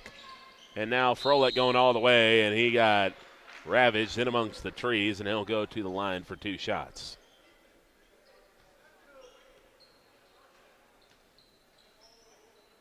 So 2 shots coming up here as Warbirds looking to get their first points here of the quarter. They're 3 of 11 from the floor right now. And they'll make their first foul shot of the day after starting out 0-2. So Warbirds trying to cut it down to a 10-point deficit. Foul shot is up and off the mark. Schwer unable to secure the rebound, but it gets over to Schlenker. Schlenker might try to take this all the way himself. In tight, fouled, and one. Schlenker did a good job of pushing the pace and immediately just went in controlled as well. That's the thing, in a situation where you know you're going to be going into, painted area and you're going in amongst traffic, don't lower the shoulder to go in. As soon as you give the referees a reason to call it, they might call it. But if you just go up and get hit, you got a better chance of getting the and one finish. Foul shot is up, off to the side, no good, so it can't convert on the and one opportunity. Warbirds quickly bring the ball up as Creer working here against Schlenker. Now throws the ball in the corner to Stinson. That looks too far, and it is. Ball into the air, and that's going to be another over-the-back foul. And that I think is on Springer. I think they held up 5, and they did. That's going to be 3 fouls now on the Warbirds, who are now going with a full court press. That one gets swatted back. So that one went off of a Bison, and that went off Ramich. So Ramich had it swatted back to him, and he was standing still out of bounds, but kind of rushed the pass a little bit when he saw the bodies come in. So the Warbirds able to steal possession away with good defense on the inbounds pass. Now a little floater in tight. Oh, can't get it to go, but they get the rebound with Kackman. Kackman, though, can't finish in close, and the Warbirds lose the ball out of bounds. So 4:58 to go here in the second quarter, 21-8. In favor of the Bison. Bison get a high pass here to Ramich.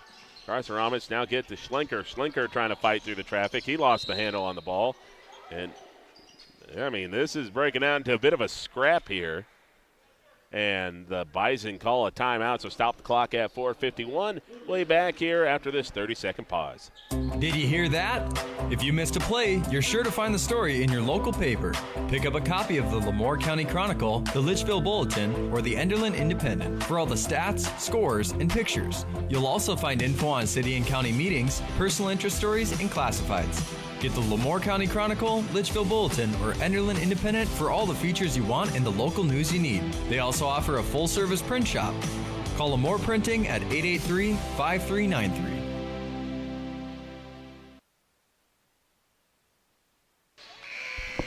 (21-8), 4:51 to go here as Wyndmere-Lidgerwood started to dial up the intensity on defense, playing a lot more physical.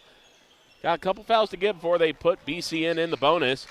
Carson Ramich gets by one, floats a good pass inside, gets fouled on the way up. It'll be 2 shots. Good looking pass to find, I believe that's Brody Mueller. It's a good play by the youngster, Carson Ramich. Sometimes you get a youngster in there, they're going to try to take the shot themselves. It's a good job, gets by the initial wave and sees his teammate off to the left. Doesn't pass it right away, dribbles up, sucks the defense into him, makes a nice pass. Mueller hits the first part of his 2 shots. So, again, that's kind of a nice play to make there. If you pass too soon, the defense doesn't suck up to you, and they get more time to get their hand in the way of it. Pass too late, and kind of you throw it into the wall. But you threw that pass right at the right moment. Teammate draws the foul and makes 2 shots, and the Bison now up 23-8. Creer going inside, will kick out to Quam for a 3. Tickles the net, but he tickles the underside of the net, and that's going to be a travel. Mueller thought there was going to be pressure, and if he saw the Warbirds falling back, he wouldn't have taken as hard of a stop as he did, but just got caught up in the moment, commits a travel. Over here to Kackman. Kackman's going to give this one over to Dexter, but that one's stolen away. Now here comes Ramich down the floor. Now kicks it out here over to Albrecht. Albrecht dribbles into some traffic. Carson Ramich for a 3 off the mark. Rebound pulled down here by Kackman. Kackman being rounded here, and the foul's called, and moments away from turning that into instant offense. And the question is who they call that on. That'll be a defensive foul. They're going to get that one on Ethan Hansen. And that'll put the Warbirds at the stripe. So both teams essentially in the bonus right now. The Warbirds have committed 4 fouls, so the next one they commit is going to be 2 shots either way. Bison, of course, committing the 5th foul automatically put the Warbirds at the stripe. So it'll be Kackman at the stripe here for 2. First shot here for Kackman is up and looks short, and it is. Warbirds making another substitution here, and that might be Owen Lattisaw back into the game. I believe that's 11. Next one is up and in, so 1 for 2 trip. Wyndmere-Lidgerwood at 9 points, the Bison at 23, halfway through this second quarter. Bison getting set for half a line change with 3 subs getting set to come in. Hansen in the corner, kicks that one out to Albrecht. Now back over into the corner now. Bison streaking down the baseline, find a good looking Hansen. Hansen finishes in tough. So Hansen gets that to drop, but here come the Warbirds right down the floor. Hansen does a good job of getting into the way, but that leaves a trailer open. They can't convert on the jumper from Kackman. Hansen pulls down the board. Oh, now over into the corner here for Schlenker. Schlenker drops it, double team, and they're going to say he stepped on the baseline. Now half the line change comes in for the Bison. It's going to be Schwer coming into the game alongside Ramich. And I believe Barclay into the game as well. 25-29, 3.5 to go here in quarter number 2. Here in our finale of day number 1 at the Barnes County Tournament. Warbirds trying to close out this quarter strong to build some momentum to go into the half. Now Blaze Froelich for a 3. Can't quite bank it in, but Kackman pulls down the rebound. So second chance opportunity here for Wyndmere-Lidgerwood into Kackman. Kackman, good position, and gets it over the top of Hansen for 2 points. 25-11. Schlenker, a little behind the back, now goes inside, slithers in, and Kackman swats it away. Now the Warbirds moving quickly. Froelich inside, finishes. So quick 4-0 spurt for the Warbirds to gain some momentum. Defense leading the good offense. Barclay with the ball. Working against what looks to be kind of a compact zone. Barclay steps in, got hit on the arm. No foul call, but Hansen gets the ball back. Schwer going to step out for a 3. Leaves it short. Hansen with the ball again. Kackman blocks another shot. But now is getting double teamed and is able to find a teammate on the outlook. Now outside here, pop on a 3-pointer for Froelich, and he gets it to go. 7-0 run here for the Warbirds to pull within single digits. 25-16, Warbirds right back into this game with that spurt. Schwer with the ball. Kicks it out to Schlenker. He'll take the 3, leaves it short. Bison settling for some 3-pointers, and right now it's working out for the Warbirds as this game's starting to speed up a little bit. Pass inside here to Kackman. Kackman gets by Hansen, puts it up and in. Bison still have not taken a timeout yet.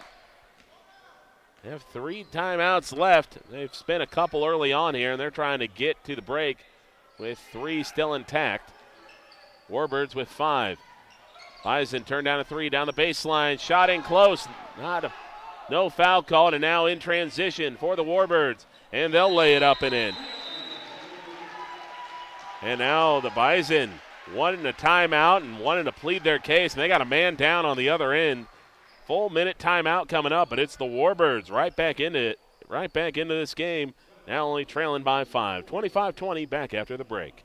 Grottberg Electric wants to wish all the amazing participants in the Barnes County Tournament the best of luck. We hope your hard work and dedication shine through. At Grottberg Electric, we believe in 3 core principles that drive our success: offering top quality products, being completely dedicated to our customers, and providing outstanding customer service. Contact Grottberg Electric today at 845-3010 or visit us online at grottbergelectric.com. We're here to serve you. Good luck, everyone.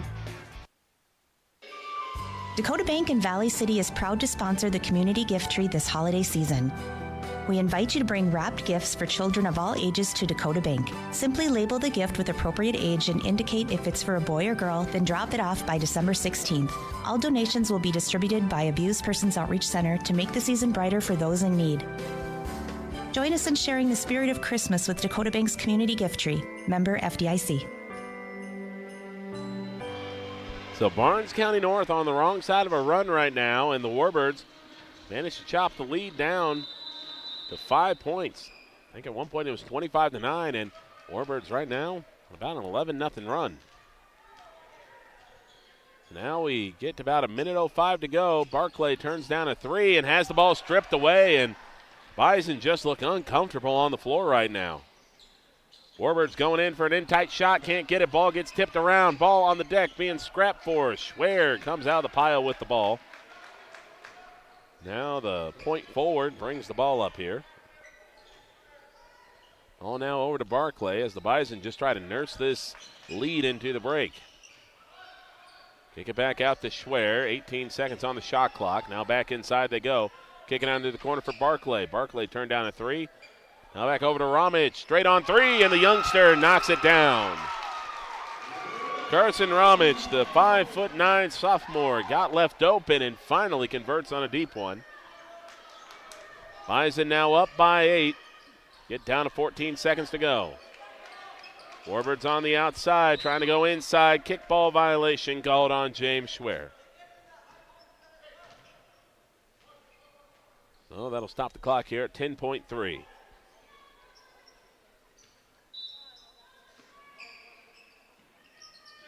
Looking to maybe set up Kackman, but they'll float it up top here to Froelich. Froelich getting an avenue down the middle, can't convert. Schwer with the rebound.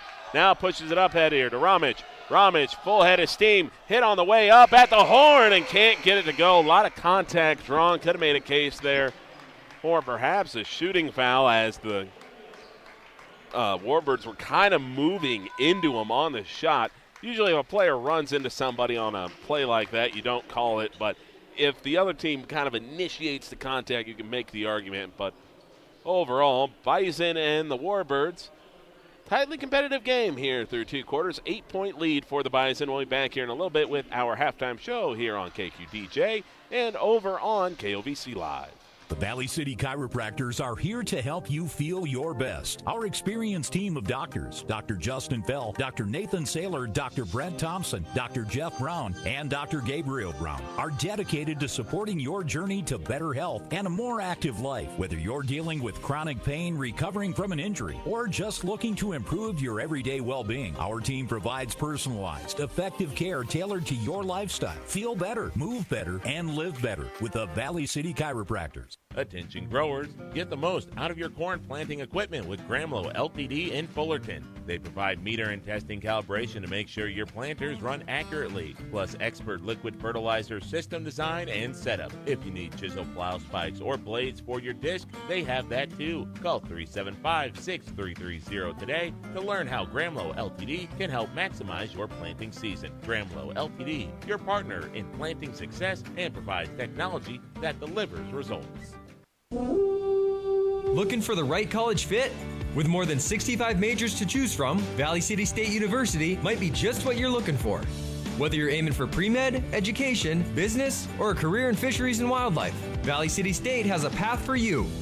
Get involved in music, athletics, speech, esports, and shooting sports, all while earning an affordable, trusted degree. Come see for yourself. Schedule your campus visit today at vcsu.edu/visit. Looking to move your future forward? At Bank Forward and Insure Forward, we're more than just banking and insurance. We're your partners for what's next. Whether you're buying a home, growing a business, or protecting what matters most, we've got you covered with local service, smart solutions, and people who care. Bank with confidence, insure with peace of mind. Move forward with us. Visit Bank Forward and Insure Forward. Together, we go further. The staff at LaMoure Drugstore wishes good luck to the Lobos in the Barnes County Tournament. If you're going to the games, get your locally made Lobo gear at LaMoure Drugstore and represent. If you can't make it to the store before the games, did you know you can order your prescription refills on the mobile app? Yep, just look for LaMoure Drugstore in your app store. And if you haven't gotten a flu shot yet, just walk in. Yeah, it's pretty much all you have to do. Show an insurance card, and it's probably free, too. The LaMoure Drugstore. Proud to cheer on the Lobos every day. Did you hear that? If you missed a play, you're sure to find the story in your local paper. Pick up a copy of the LaMoure County Chronicle, the Litchfield Bulletin, or the Enderlin Independent for all the stats, scores, and pictures. You'll also find info on city and county meetings, personal interest stories, and classifieds. Get the LaMoure County Chronicle, Litchfield Bulletin, or Enderlin Independent for all the features you want and the local news you need. They also offer a full-service print shop. Call LaMoure Printing at 883-5393. Grottberg Electric wants to wish all the amazing participants in the Barnes County Tournament the best of luck. We hope your hard work and dedication shine through. At Grottberg Electric, we believe in 3 core principles that drive our success: offering top quality products, being completely dedicated to our customers, and providing outstanding customer service. Contact Grottberg Electric today at 845-3010 or visit us online at grottbergelectric.com. Here to serve you. Good luck, everyone. Dakota Bank in Valley City is proud to sponsor the community gift tree this holiday season.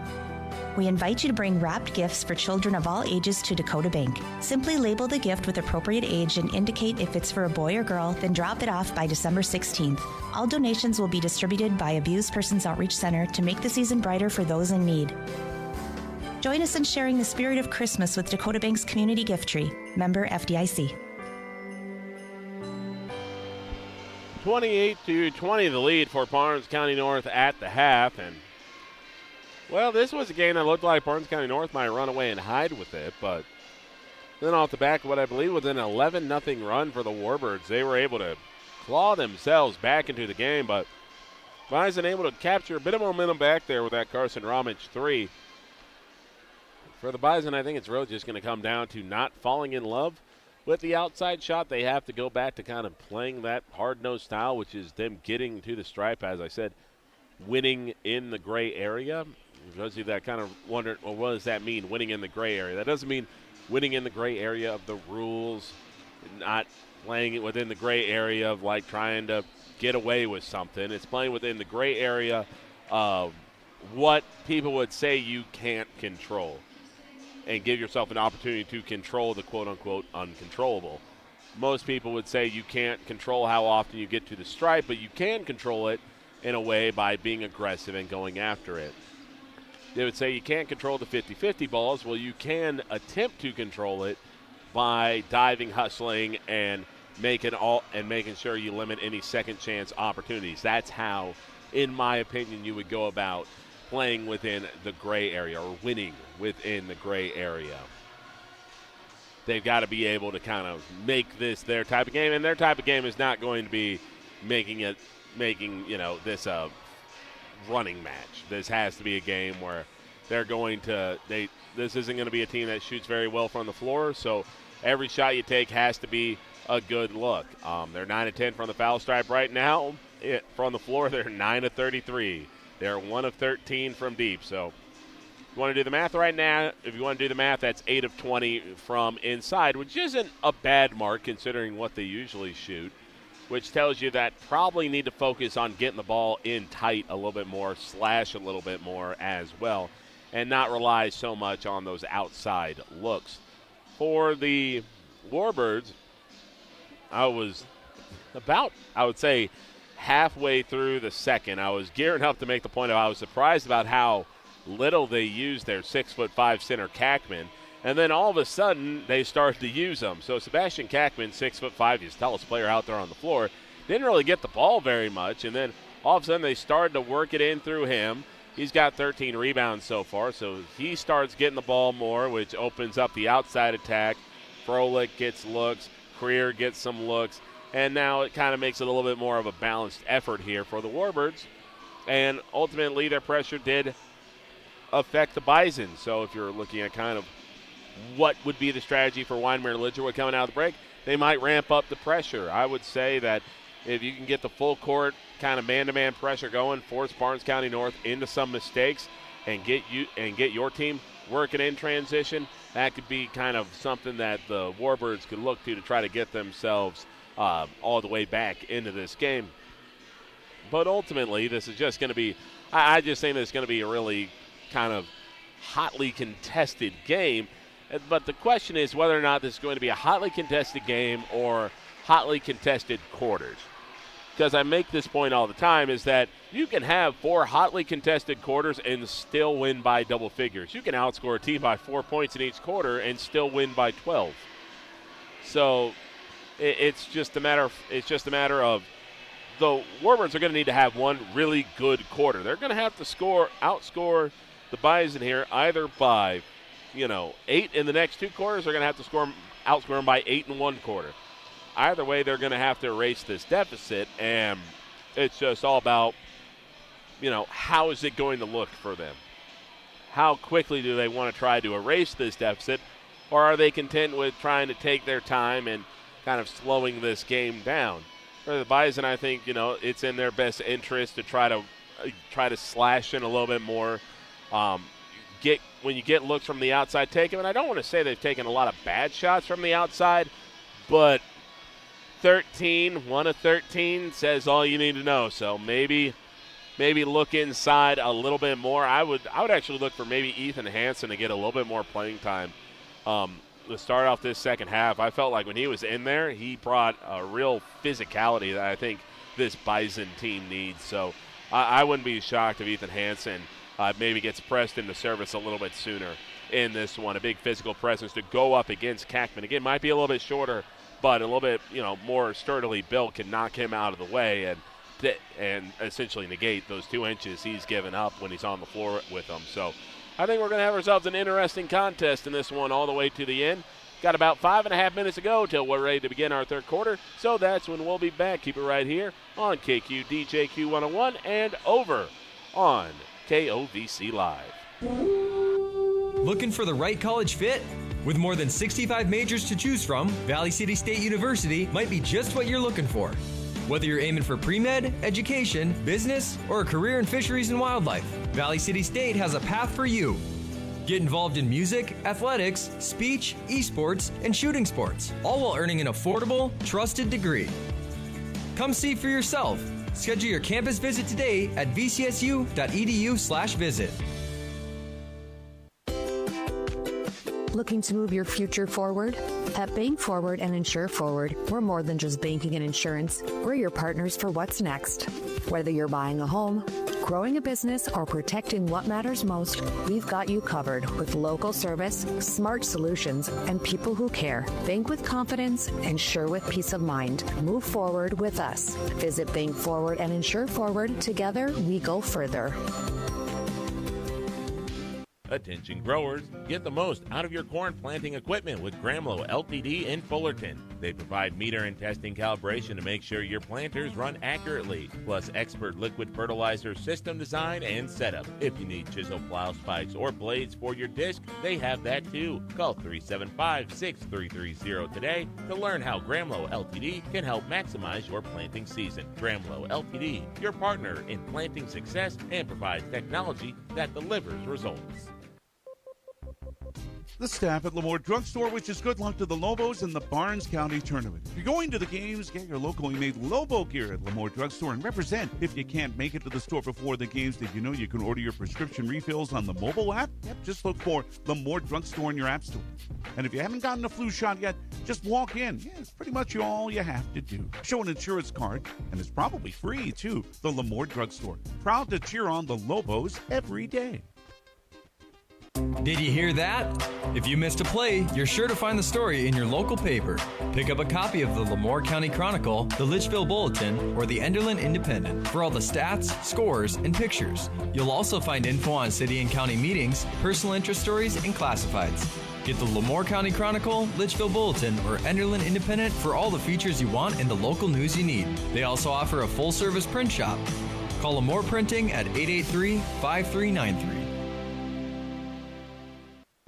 Grottberg Electric wants to wish all the amazing participants in the Barnes County Tournament the best of luck. We hope your hard work and dedication shine through. At Grottberg Electric, we believe in 3 core principles that drive our success: offering top quality products, being completely dedicated to our customers, and providing outstanding customer service. Contact Grottberg Electric today at 845-3010 or visit us online at grottbergelectric.com. We're here to serve you. Good luck, everyone.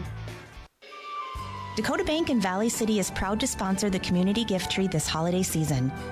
We invite you to bring wrapped gifts for children of all ages to Dakota Bank. Simply label the gift with appropriate age and indicate if it's for a boy or girl, then drop it off by December 16th. All donations will be distributed by Abused Persons Outreach Center to make the season brighter for those in need. Join us in sharing the spirit of Christmas with Dakota Bank's community gift tree. Member FDIC. The Valley City Chiropractors are here to help you feel your best. Our experienced team of doctors, Dr. Justin Fell, Dr. Nathan Saylor, Dr. Brent Thompson, Dr. Jeff Brown, and Dr. Gabriel Brown, are dedicated to supporting your journey to better health and a more active life. Whether you're dealing with chronic pain, recovering from an injury, or just looking to improve your everyday well-being, our team provides personalized, effective care tailored to your lifestyle. Feel better, move better, and live better with the Valley City Chiropractors. Attention growers, get the most out of your corn planting equipment with Gramlow Ltd. in Fullerton. They provide meter and testing calibration to make sure your planters run accurately, plus expert liquid fertilizer system design and setup. If you need chisel plow spikes or blades for your disc, they have that too. Call 375-6330 today to learn how Gramlow Ltd. can help maximize your planting season. Gramlow Ltd., your partner in planting success and provides technology that delivers results.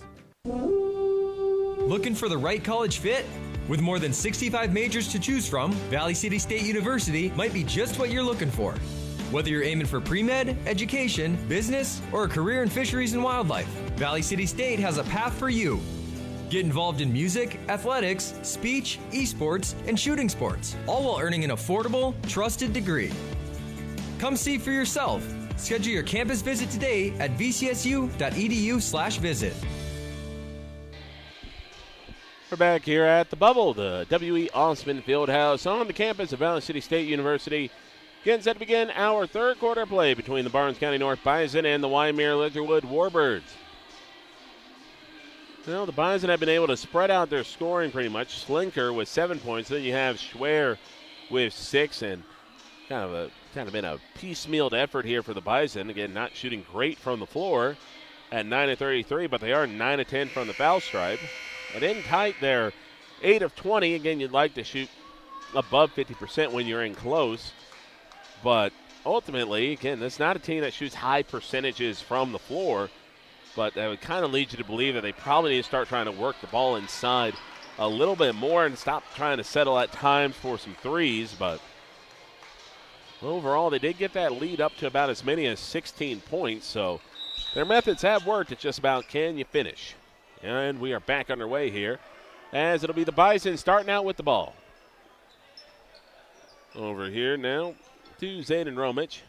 Now back over to Barclay. Back to Romich. Romich throws this one over to Schlenker.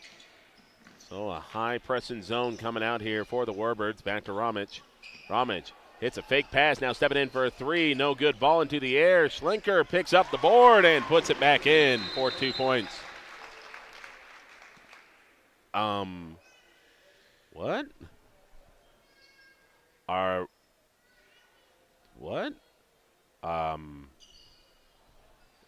Did we have a warning given out?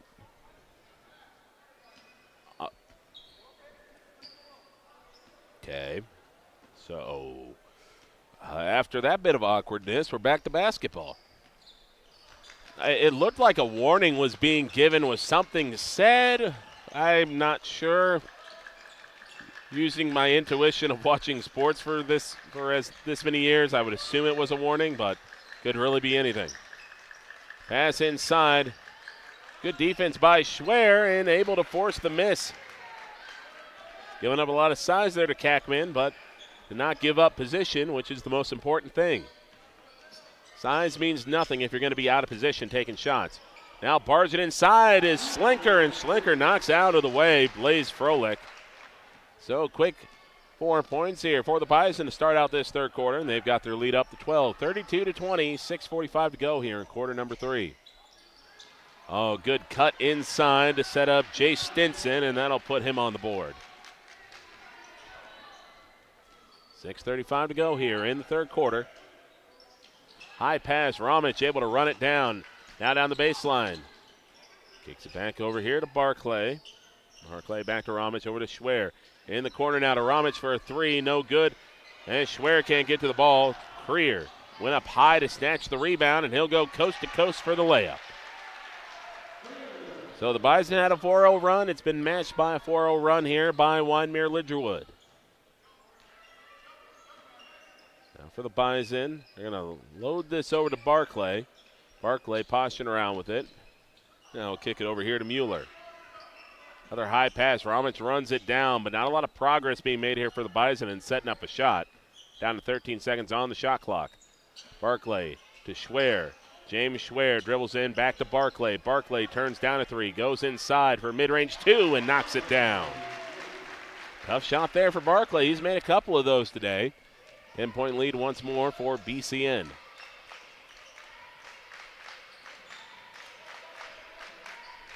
Creer passed the ball inside to Kackman, and Kackman going to get hit on the way underneath the basket. So they're going to say that's a foul on BCN, but they're not going to give him the shot. That's going to be Schwer picking up the foul. So 5:24 to go, and they're going to inbound this one to Creer. Now into the corner for Stinson for a three, and he knocks it down. So Stinson, I believe, hits the Warbirds a second three-pointer. Give them 2 of 7 from deep, and that pulls them within 7.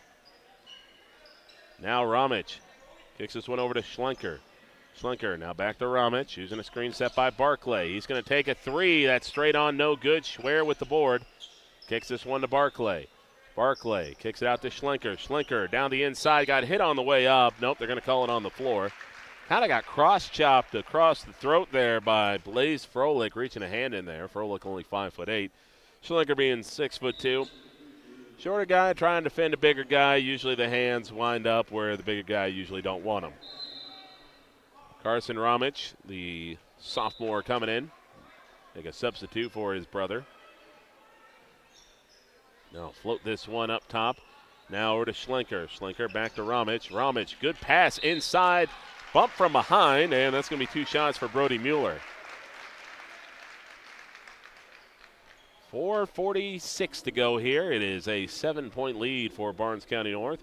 Both teams have actually started out shooting the ball pretty well in this quarter. For the Warbirds, that could be frustrating, knowing that you're kind of playing your best ball right now, but you're not really making any headway into the lead.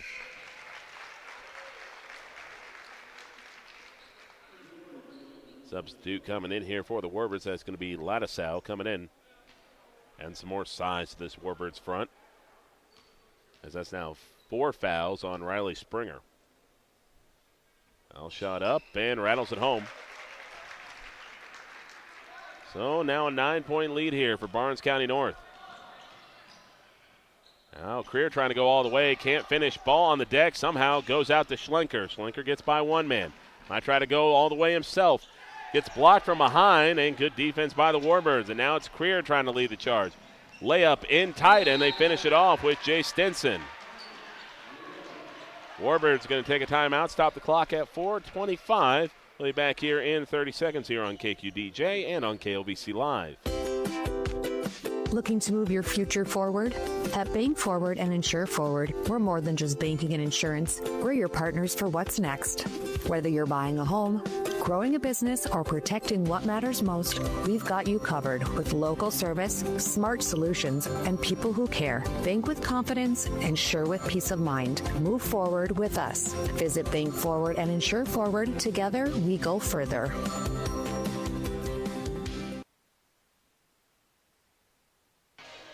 (36-29), Warbirds not allowing the Barnes County North Bison to pull away from them. In fact, they've outscored the Bison by 1 in this quarter, but both teams, again, shooting the ball well, which is what the frustration is right now for Wyndmere-Lidgerwood, is that they know they're playing their best basketball right now offensively, but can they clamp down defensively enough to kind of help complete this comeback? Schlenker gets himself stuck at half court, able to get rid of the ball, gives it to Barclay. Barclay rolls it out over here. Carson Ramich. Ramich lost the handle on it, has it stolen away by Blaze Froelich. Now Jay Stinson with the ball, working against Schlenker. Schlenker pokes his hand in there, knocks it away, but it goes right over to Ladisau. Ladisau throws it inside, and that one gets tipped away and out of bounds, and it'll belong to Barnes County North. Both Kackman and Schwer acted like it was off the other one, and this time it's Barnes County North getting the 50-50 ball. Now high press coming up here, and they'll get the steal here with Stinson. Now can they get back on defense and on offense, and Kackman's going to lay that one up and in, so the press pays off, and it's a 5-point game. Schlenker dribbles into the teeth of the press again, and it's just a shifting trap. Schwer gets the ball now. We'll kick it back over here. Ramich for 3. Big time shot by the sophomore. Ramich makes it an 8-point game once again, and once again the Warbirds know they're back to square one. They're playing good, but they just can't shake off Barnes County North. Froelich for a three. That's going to be short. Rebound being fought for. Kackman got it, but he gets fouled. Can't complete the shot, so that's going to be an and one opportunity. 3:04 left to go here in quarter number 3.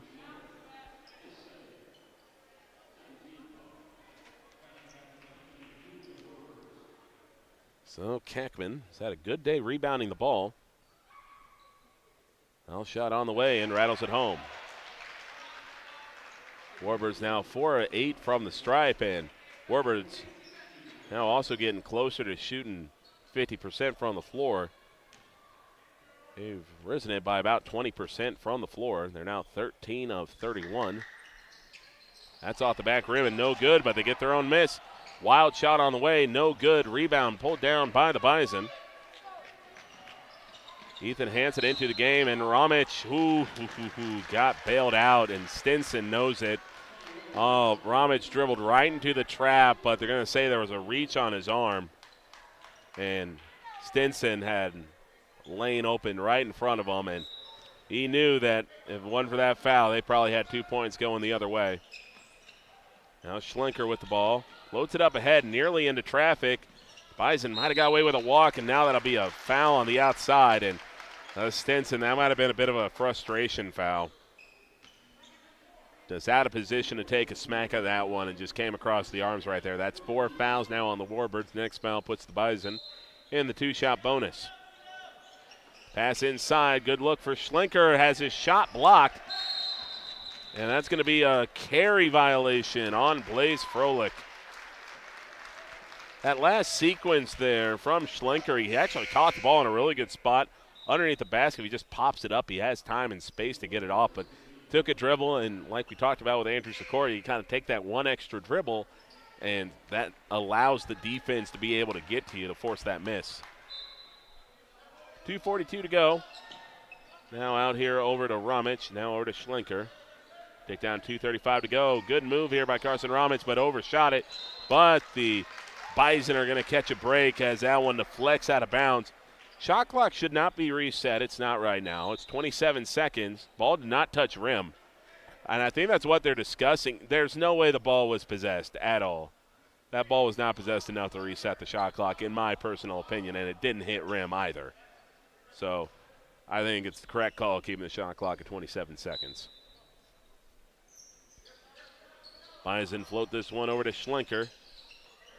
Schlenker now gets this one in the corner. Pass gets tipped. Ball being fought for out of bounds, and I believe this should be off BCN, and it will be.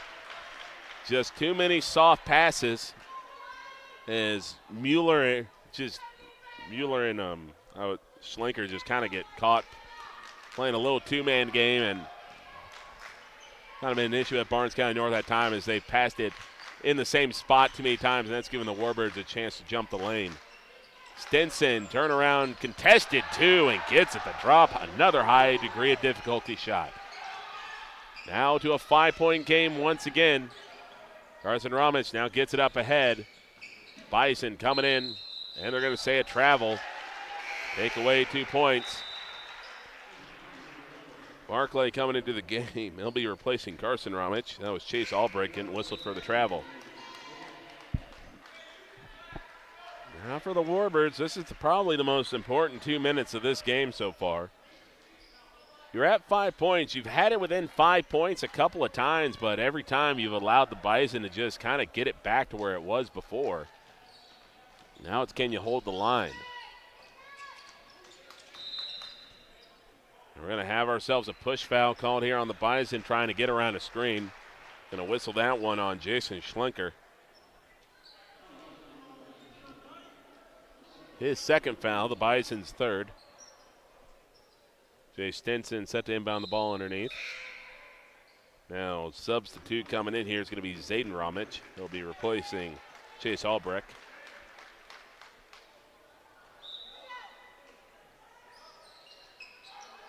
They rifle that ball in close and get it to drop.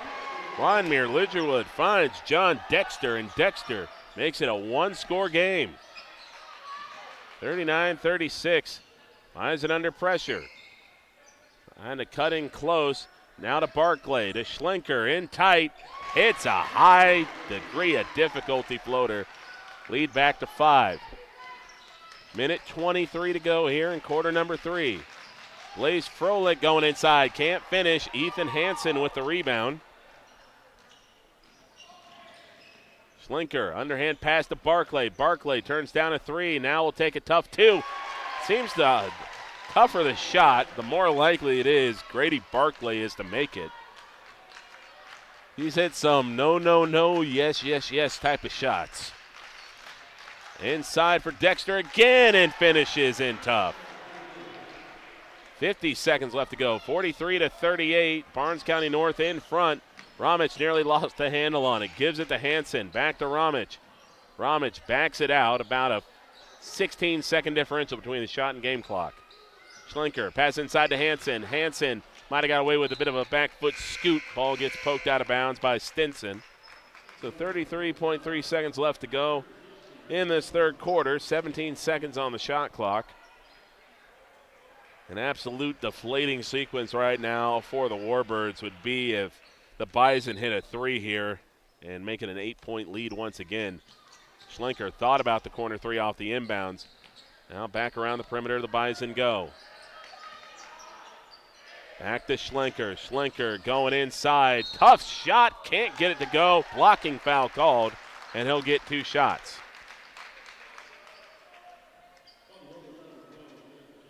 Wyndmere-Lidgerwood has fought their way back into this game.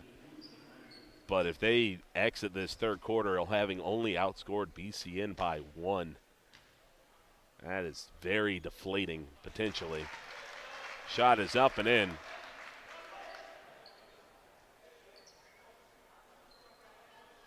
So that's 44-38, 6-point lead. Schlenker's next foul shot is up and in, so that's a good trip, 2 for 2. 20.6 seconds to go. They move the ball quickly down the floor. Blaze Froelich, little jab step, gets pushed outside. Now back around the horn. Pass inside, gets knocked away. Bison get the steal. They got 5 seconds. Ball kicked out. Schlenker at the horn for a 3. Oh, that was as close as you can get. That was near disaster for the Warbirds. Said feeling like you only outscoring them by 1 would have felt like a big disappointment. Getting outscored in that type of quarter would have been a disaster, but Wyndmere-Lidgerwood outscores the Bison by 1 in the frame, but they still trail by 7 as we go to the fourth. Back here in a little bit, here on KQDJQ 101 and over on KOVC Live. The staff at LaMoure Drugstore wishes good luck to the Lobos in the Barnes County Tournament. If you're going to the games, get your locally made Lobo gear at LaMoure Drugstore and represent. If you can't make it to the store before the games, did you know you can order your prescription refills on the mobile app? Yep, just look for LaMoure Drugstore in your app store. And if you haven't gotten a flu shot yet, just walk in. Yeah, it's pretty much all you have to do. Show an insurance card, and it's probably free, too. The LaMoure Drugstore. Proud to cheer on the Lobos every day. Did you hear that? If you missed a play, you're sure to find the story in your local paper. Pick up a copy of the LaMoure County Chronicle, the Litchfield Bulletin, or the Enderlin Independent for all the stats, scores, and pictures. You'll also find info on city and county meetings, personal interest stories, and classifieds. Get the LaMoure County Chronicle, Litchfield Bulletin, or Enderlin Independent for all the features you want and the local news you need. They also offer a full-service print shop. Call LaMoure Printing at 883-5393. 45-38 as we get set to begin our fourth quarter of play. Barnes County North leading Wyndmere-Lidgerwood. Wyndmere-Lidgerwood outscored Barnes County North 18-17 in that last frame. But again, when you outscore a team by 1 in a quarter where you played about as well as you did, it can sometimes feel a little deflating. It's all about taking that momentum you had in that third and now putting it together in this fourth. Got to play well again. So the Warbirds get the ball out here to Stinson. Opening possession here of the fourth. Blaze Froelich looking inside. This one gets kicked outside to Stinson. Back out to Froelich for a 3. Knocks it down. Froelich knocks it down, and it's a 4-point game. Warbirds pressing again. This one floated up to Schwer, and this one nearly gets stolen away. Warbirds were claiming that it was out of bounds off the Bison, but that was clearly touched last by the Warbirds. The Bison are getting a little too, I would say, casual with some of their passes. They're not putting near enough steam on them. And the Warbirds have responded in kind by getting in the passing lane, and Schwer has it pickpocketed from behind. Now they're going down the floor at breakneck speed. Creer lays it up and finishes in traffic, and it's as close as it's been since the first. It is a 2-point game. Now Ramich draws a foul. That'll be the first foul on the Warbirds. Again, fouls reset after each quarter. It'll be the second foul called on Stinson.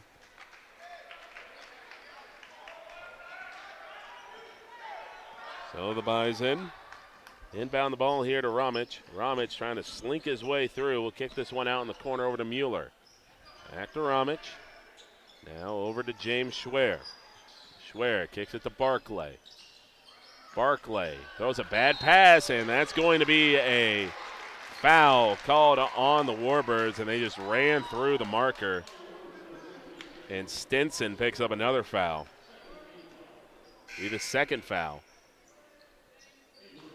Now Stinson comes out of this game, and that's a big piece for them to lose. He gives them size and mobility. They'll put in Lattisow off the bench. So the Bison have taken up a chunk of time here with this possession, but they got to be able to get points. Grady Barclay for a three, leaves it short, and that'll be a foul. And I believe they're going to get that one. Schlenker. Going to say Schlenker extended his arm going for the rebound. So a 2-point ball game here, 45-43. Well, now on the outside here, they're going to move it inside. Now back out to Blaze Froelich. Froelich kicks out. Creer turns down the shot. Floater inside, and he ties the game. 45-45. What a come-from-behind effort by Wyndmere-Lidgerwood, trailing by as much as 16. Ramich fouled from behind, and that is the one thing that could really upset the apple cart here, so to speak, for the Warbirds' comeback effort. They've committed a lot of fouls. They've committed a ton of fouls.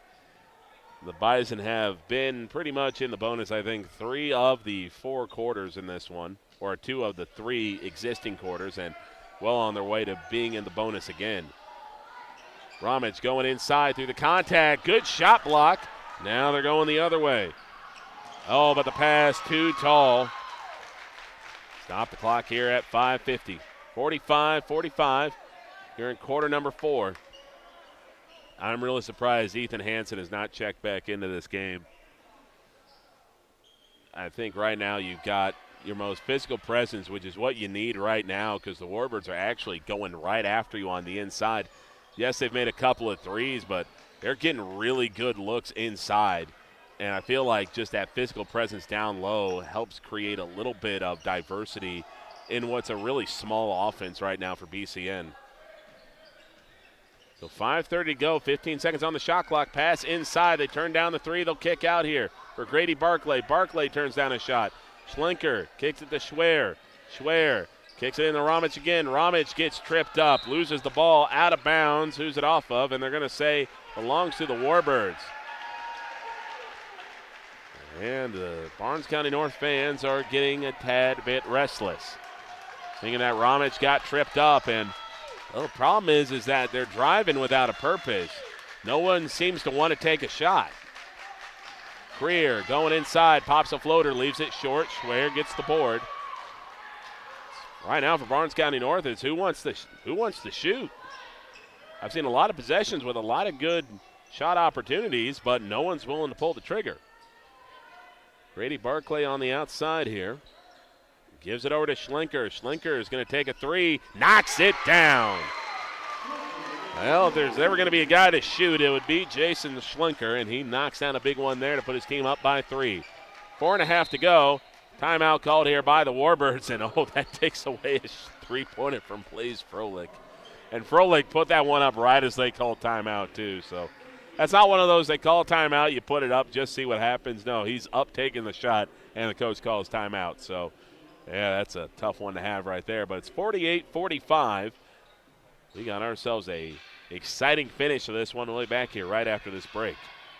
Grottberg Electric wants to wish all the amazing participants in the Barnes County Tournament the best of luck. We hope your hard work and dedication shine through. At Grottberg Electric, we believe in 3 core principles that drive our success: offering top quality products, being completely dedicated to our customers, and providing outstanding customer service. Contact Grottberg Electric today at 845-3010 or visit us online at grottbergelectric.com. We're here to serve you. Good luck, everyone.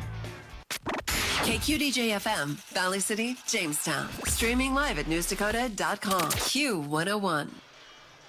48-45. The Wyndmere-Lidgerwood Warbirds have to be applauded for making this a game when they very easily could have just rolled over and let this game just get away from them. They have come back with a vengeance in this one. And Barnes County North, it's going to come down to who do you trust to take shots. And right now, Carson Ramich coming in, and he's got confidence to take a shot. And right now in a kind of sequence when you need somebody to step up, he might be the one. Ball on the deck here being fought for, and it's going to be an and-one opportunity.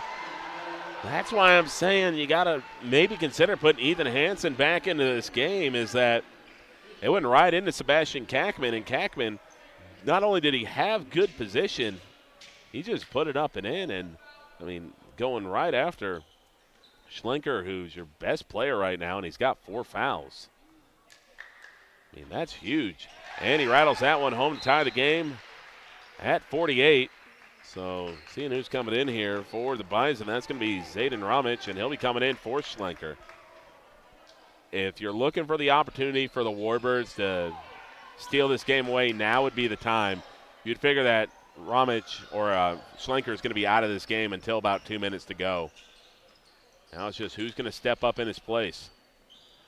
Ramich to Ramich. Now he's going inside and draws a foul, and that'll be foul number 4 on the Warbirds. I think they're going to call that one on the deck, or at least I would have. I'm actually going to say they got him on the way up, so this is going to be 2 shots. That's going to be the 3rd foul on Blaze Froelich. We'll stop the clock here at 4:09.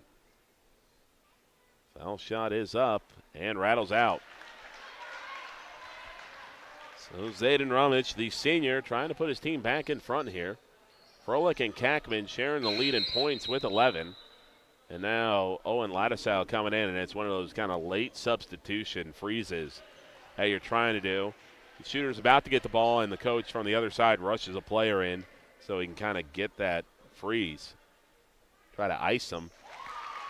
Ramich, though, buries the shot, put his team up by 1. So here come the Warbirds. Back down the floor.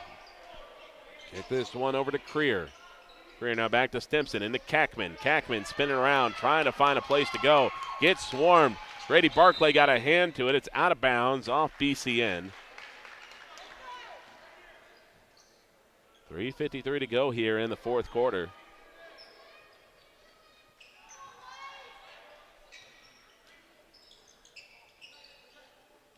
Looking for an inbounds pass here. That one got tipped momentarily and nearly stolen. Warbirds get it back. They'll kick this one out to Froelich. 13 seconds on the shot clock. Froelich kicks this one out to Creer. Creer gets swarmed. Will back it out. 5 seconds. Over to Kackman. Kackman with the ball. Kicks it out to Froelich. 4 at 3. Rattles out. And it's an over-the-back foul. Over-the-back foul on the Warbirds. And that'll be the 5th foul. Because it's not an offensive foul, the Bison will get 2 shots. So even though Wyndmere-Lidgerwood was on offense when they committed the foul, it's not an offensive foul. Offensive foul is something like a moving pick or a charge. Those type of fouls don't result in shots, but a rebound is considered a loose ball. We can consider it essentially a neutral play at that point. First foul shot, though, is missed, so the best they can do is put themselves up by 2. Next foul shot is up, and that's too strong, but they get the miss. They go up, can't finish. Mueller Doesn't finish, but the Bison get another steal. Nearly turn it over. They get it again. Hot potato breaking out here in the fourth quarter in a 1-point ball game. Grady Barclay with the ball. Over to Zayden Ramich. He's going to step up for a three. Knocks it down. It's been an up and down game, but what a time to make the biggest shot of the day. 4-point lead for the Bison with 3 to go. Blaze Froelich misses it off to the side. Ball on the deck. Schwer can't get to it. Warbirds throw up a floater. No good. Ball still on the deck. Somehow they come out of the pile with it. Now Ramich might try to go coast to coast. All the way. Can't finish and can't get the ball, and he commits the foul. Good news for the Bison is that it's only their third team foul. Ramich was running down the floor acting like that he committed that fifth foul. He's going to be subbed out, and now Schlenker is going to come in. So he's in probably about 30 seconds earlier than I thought he would come in. But they're going to put him in regardless. I would have thought you would have tried to wait out this defensive possession and then put him back into the game when you went back on offense. You bring the ball down the floor and call a timeout. But they're going to trust him to not commit the foul. And it's a traveling violation called traveling on Jackson Creer. So the gamble pays off. So Schlenker going to come back into this game with those 4 fouls. So Schlenker and Zayden Ramich both have 4 fouls. That's something to keep an eye on. Schlenker walks into a trap, and does he throw it off a man in time, or is it blocking?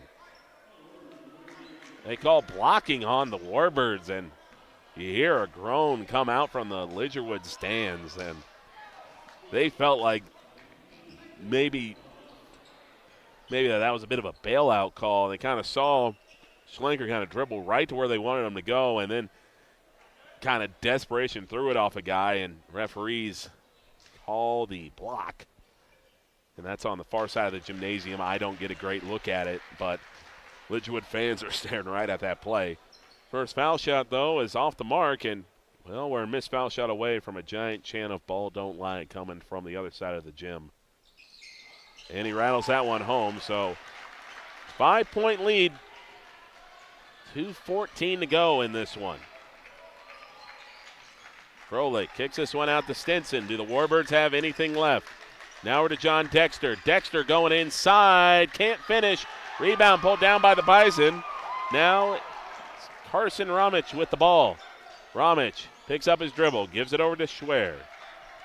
Schwer backs it out here to Schlenker. Schlenker feels a double team coming. Going to rope this pass over here to Carson Ramich. Has his pass knocked away. Gets it back. Bounces it over to James Schwer. James Schwer looking inside for Grady Barclay and got a bit greedy going inside, and Warbirds get a big steal. Barclay, though, hounding his man. Oh, they give him the timeout. Ooh. If you're a fan of the Bison, you're going to say Barclay had his hand in there and knocked the ball away to kind of neutralize or to kind of make that an up-for-grab ball, and the officials, though, saying that they called the timeout, that the Warbirds still had possession of it. Barclay gave a heroic effort right there. Ran nearly getting that steal, but the Warbirds just get the timeout in. So we'll take a 30-second pause, coming back here to what should be a great finish. 53-48 Barnes County North, back here after this pause. The Valley City Chiropractors are here to help you feel your best. Our experienced team of doctors, Dr. Justin Fell, Dr. Nathan Saylor, Dr. Brent Thompson, Dr. Jeff Brown, and Dr. Gabriel Brown, are dedicated to supporting your journey to better health and a more active life. Whether you're dealing with chronic pain, recovering from an injury, or just looking to improve your everyday well-being, our team provides personalized, effective care tailored to your lifestyle. Feel better, move better, and live better with the Valley City Chiropractors. Minute 36 to go here. It's 53-48 Barnes County North. That last sequence with Grady Barclay, I mean, Grady Barclay did a great job not only looking like he was about to get the steal before the timeout got called, but not fouling. I mean, if they foul, that's a big foul to give up, because it would be foul number 4, which means one would put the Warbirds back at the stripe.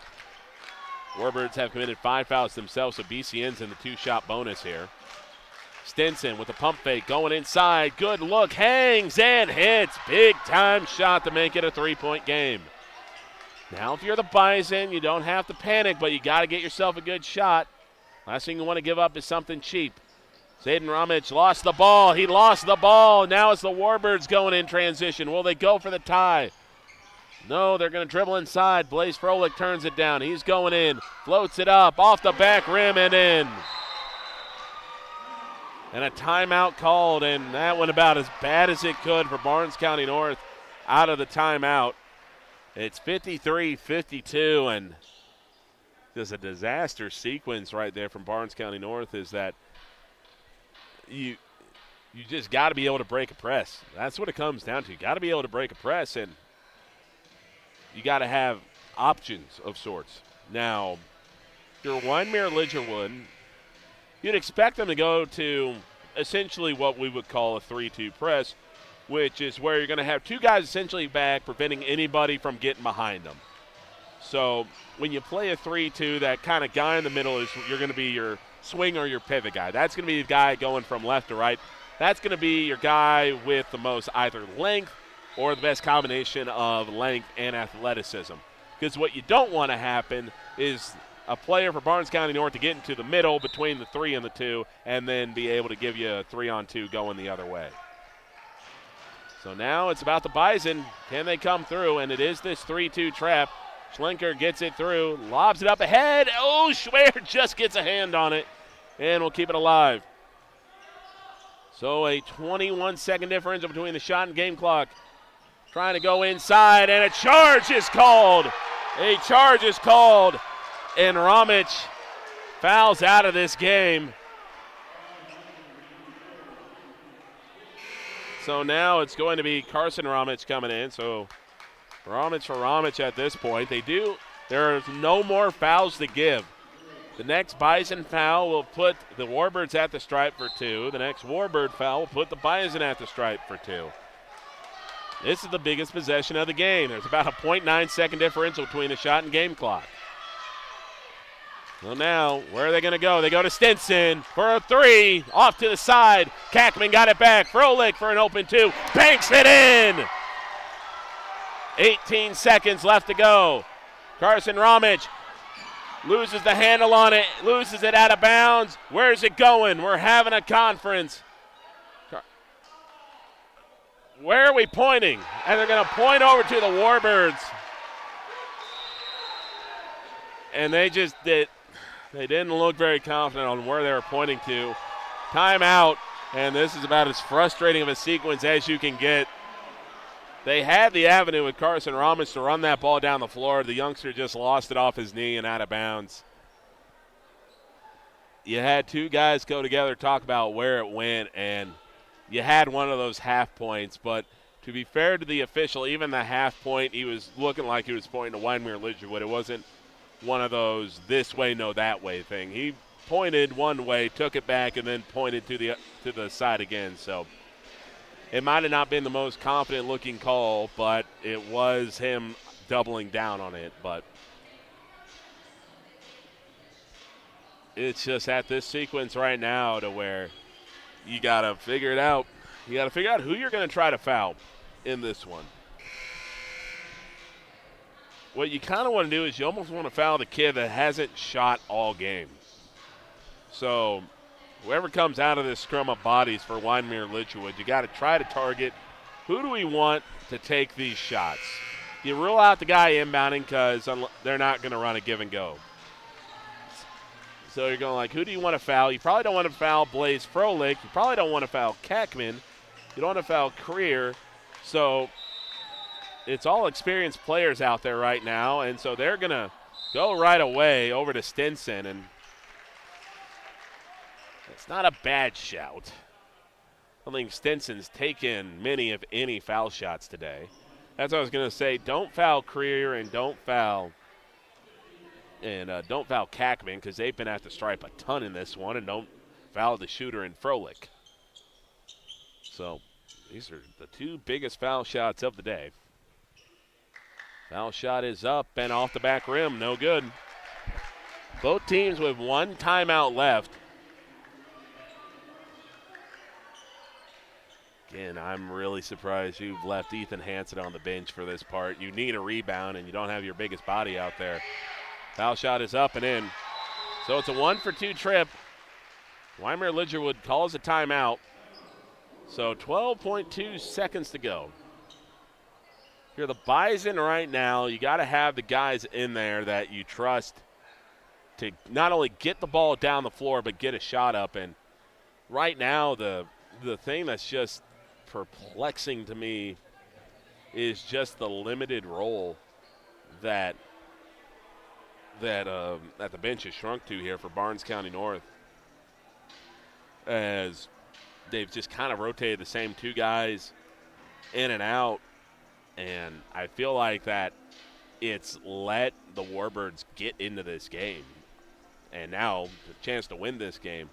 And I know I keep harping on Ethan Hansen. The problem is like the physicality of this game. The Warbirds have been winning it. They've been the team getting inside, and really, like, James Schwer is your tallest player, and James Schwer is probably not a natural center. So when you don't have a big body in there to gobble up rebounds, it allows teams to feel confident going inside, and just the offensive rebounds is the difference in this game right now. So out there for Barnes County North, that's going to be Mueller. It's going to be Grady Barclay. It's going to be Carson Ramich, and it's going to be Schlenker going inside, draws a lot of contact. Floater, no good, rims out, and man hits the deck with 3 seconds to go, and it is going to be Kackman. The Bison have one timeout left. No matter what happens with this Kackman shot, if Kackman makes it, it's an interesting decision whether to call your timeout or not, because that would I would say the Warbirds might just clang this off the side and make you have to get the ball down the floor for a half-court chuck in 2.8 seconds. If he misses, you save that timeout to draw up a play. So Kackman gets distracted at the line. Foul shot is up, and you can see that coming from a mile away. He thought somebody said called timeout, and he just kind of looked around with the ref saying, I'm like, okay, to shoot this. So 2.8 seconds left to go. This one's up, and it's a brick, but it gets tipped out, but they're going to get a chance. At the horn is Barclay. Oh, it's off the back rim. Barclay had made tough shots all day. That was an improbable one. He got a good look, but just could not get it to go. And Grady Barclay and the Bison going to be steaming after that loss. Froelich and Stinson lead the way with 15 points. Kackman with 11. But the Warbirds just played their best quarter in that fourth quarter, and that's all they needed to do. The Bison got cold. They got tight. The press worked, and what a game it is to close out the Barnes County North first round. So taking a look at the schedule tomorrow as we stop and pause here for a little bit. It'll be Mayport CG will be taking on LaMoure in the first semifinal. That'll be at 6 p.m. Valley City will be taking on Wyndmere-Lidgerwood at 7:30. But the early morning game, that is going to be Richland taking on Maple River at 3 o'clock. And then you have Barnes County North taking on Enderlin at 4:30. So our broadcast schedule will be as follows. 3 p.m. for Maple River and Richland. 4:30 p.m. for Enderlin and Barnes County North. We'll take the quick pause for that second semifinal between, we'll be doing Mayport and LaMoure in that game 7, and then at 6 p.m. And then the final game will be Valley City taking on Wyndmere-Lidgerwood. So we'll be doing the entire schedule tomorrow, 3 to 7:30. It'll be me and Ryan Cunningham splitting the duties for tomorrow. So I want to thank you all for tuning in today, whether you were listening over on KOVC Live or you were tuned in to Q101. Thank you all for listening. We'll be back here on Thursday with the second round of the Barnes County Tournament For those listening on KQDJ, coming up next, we have some Harry Styles.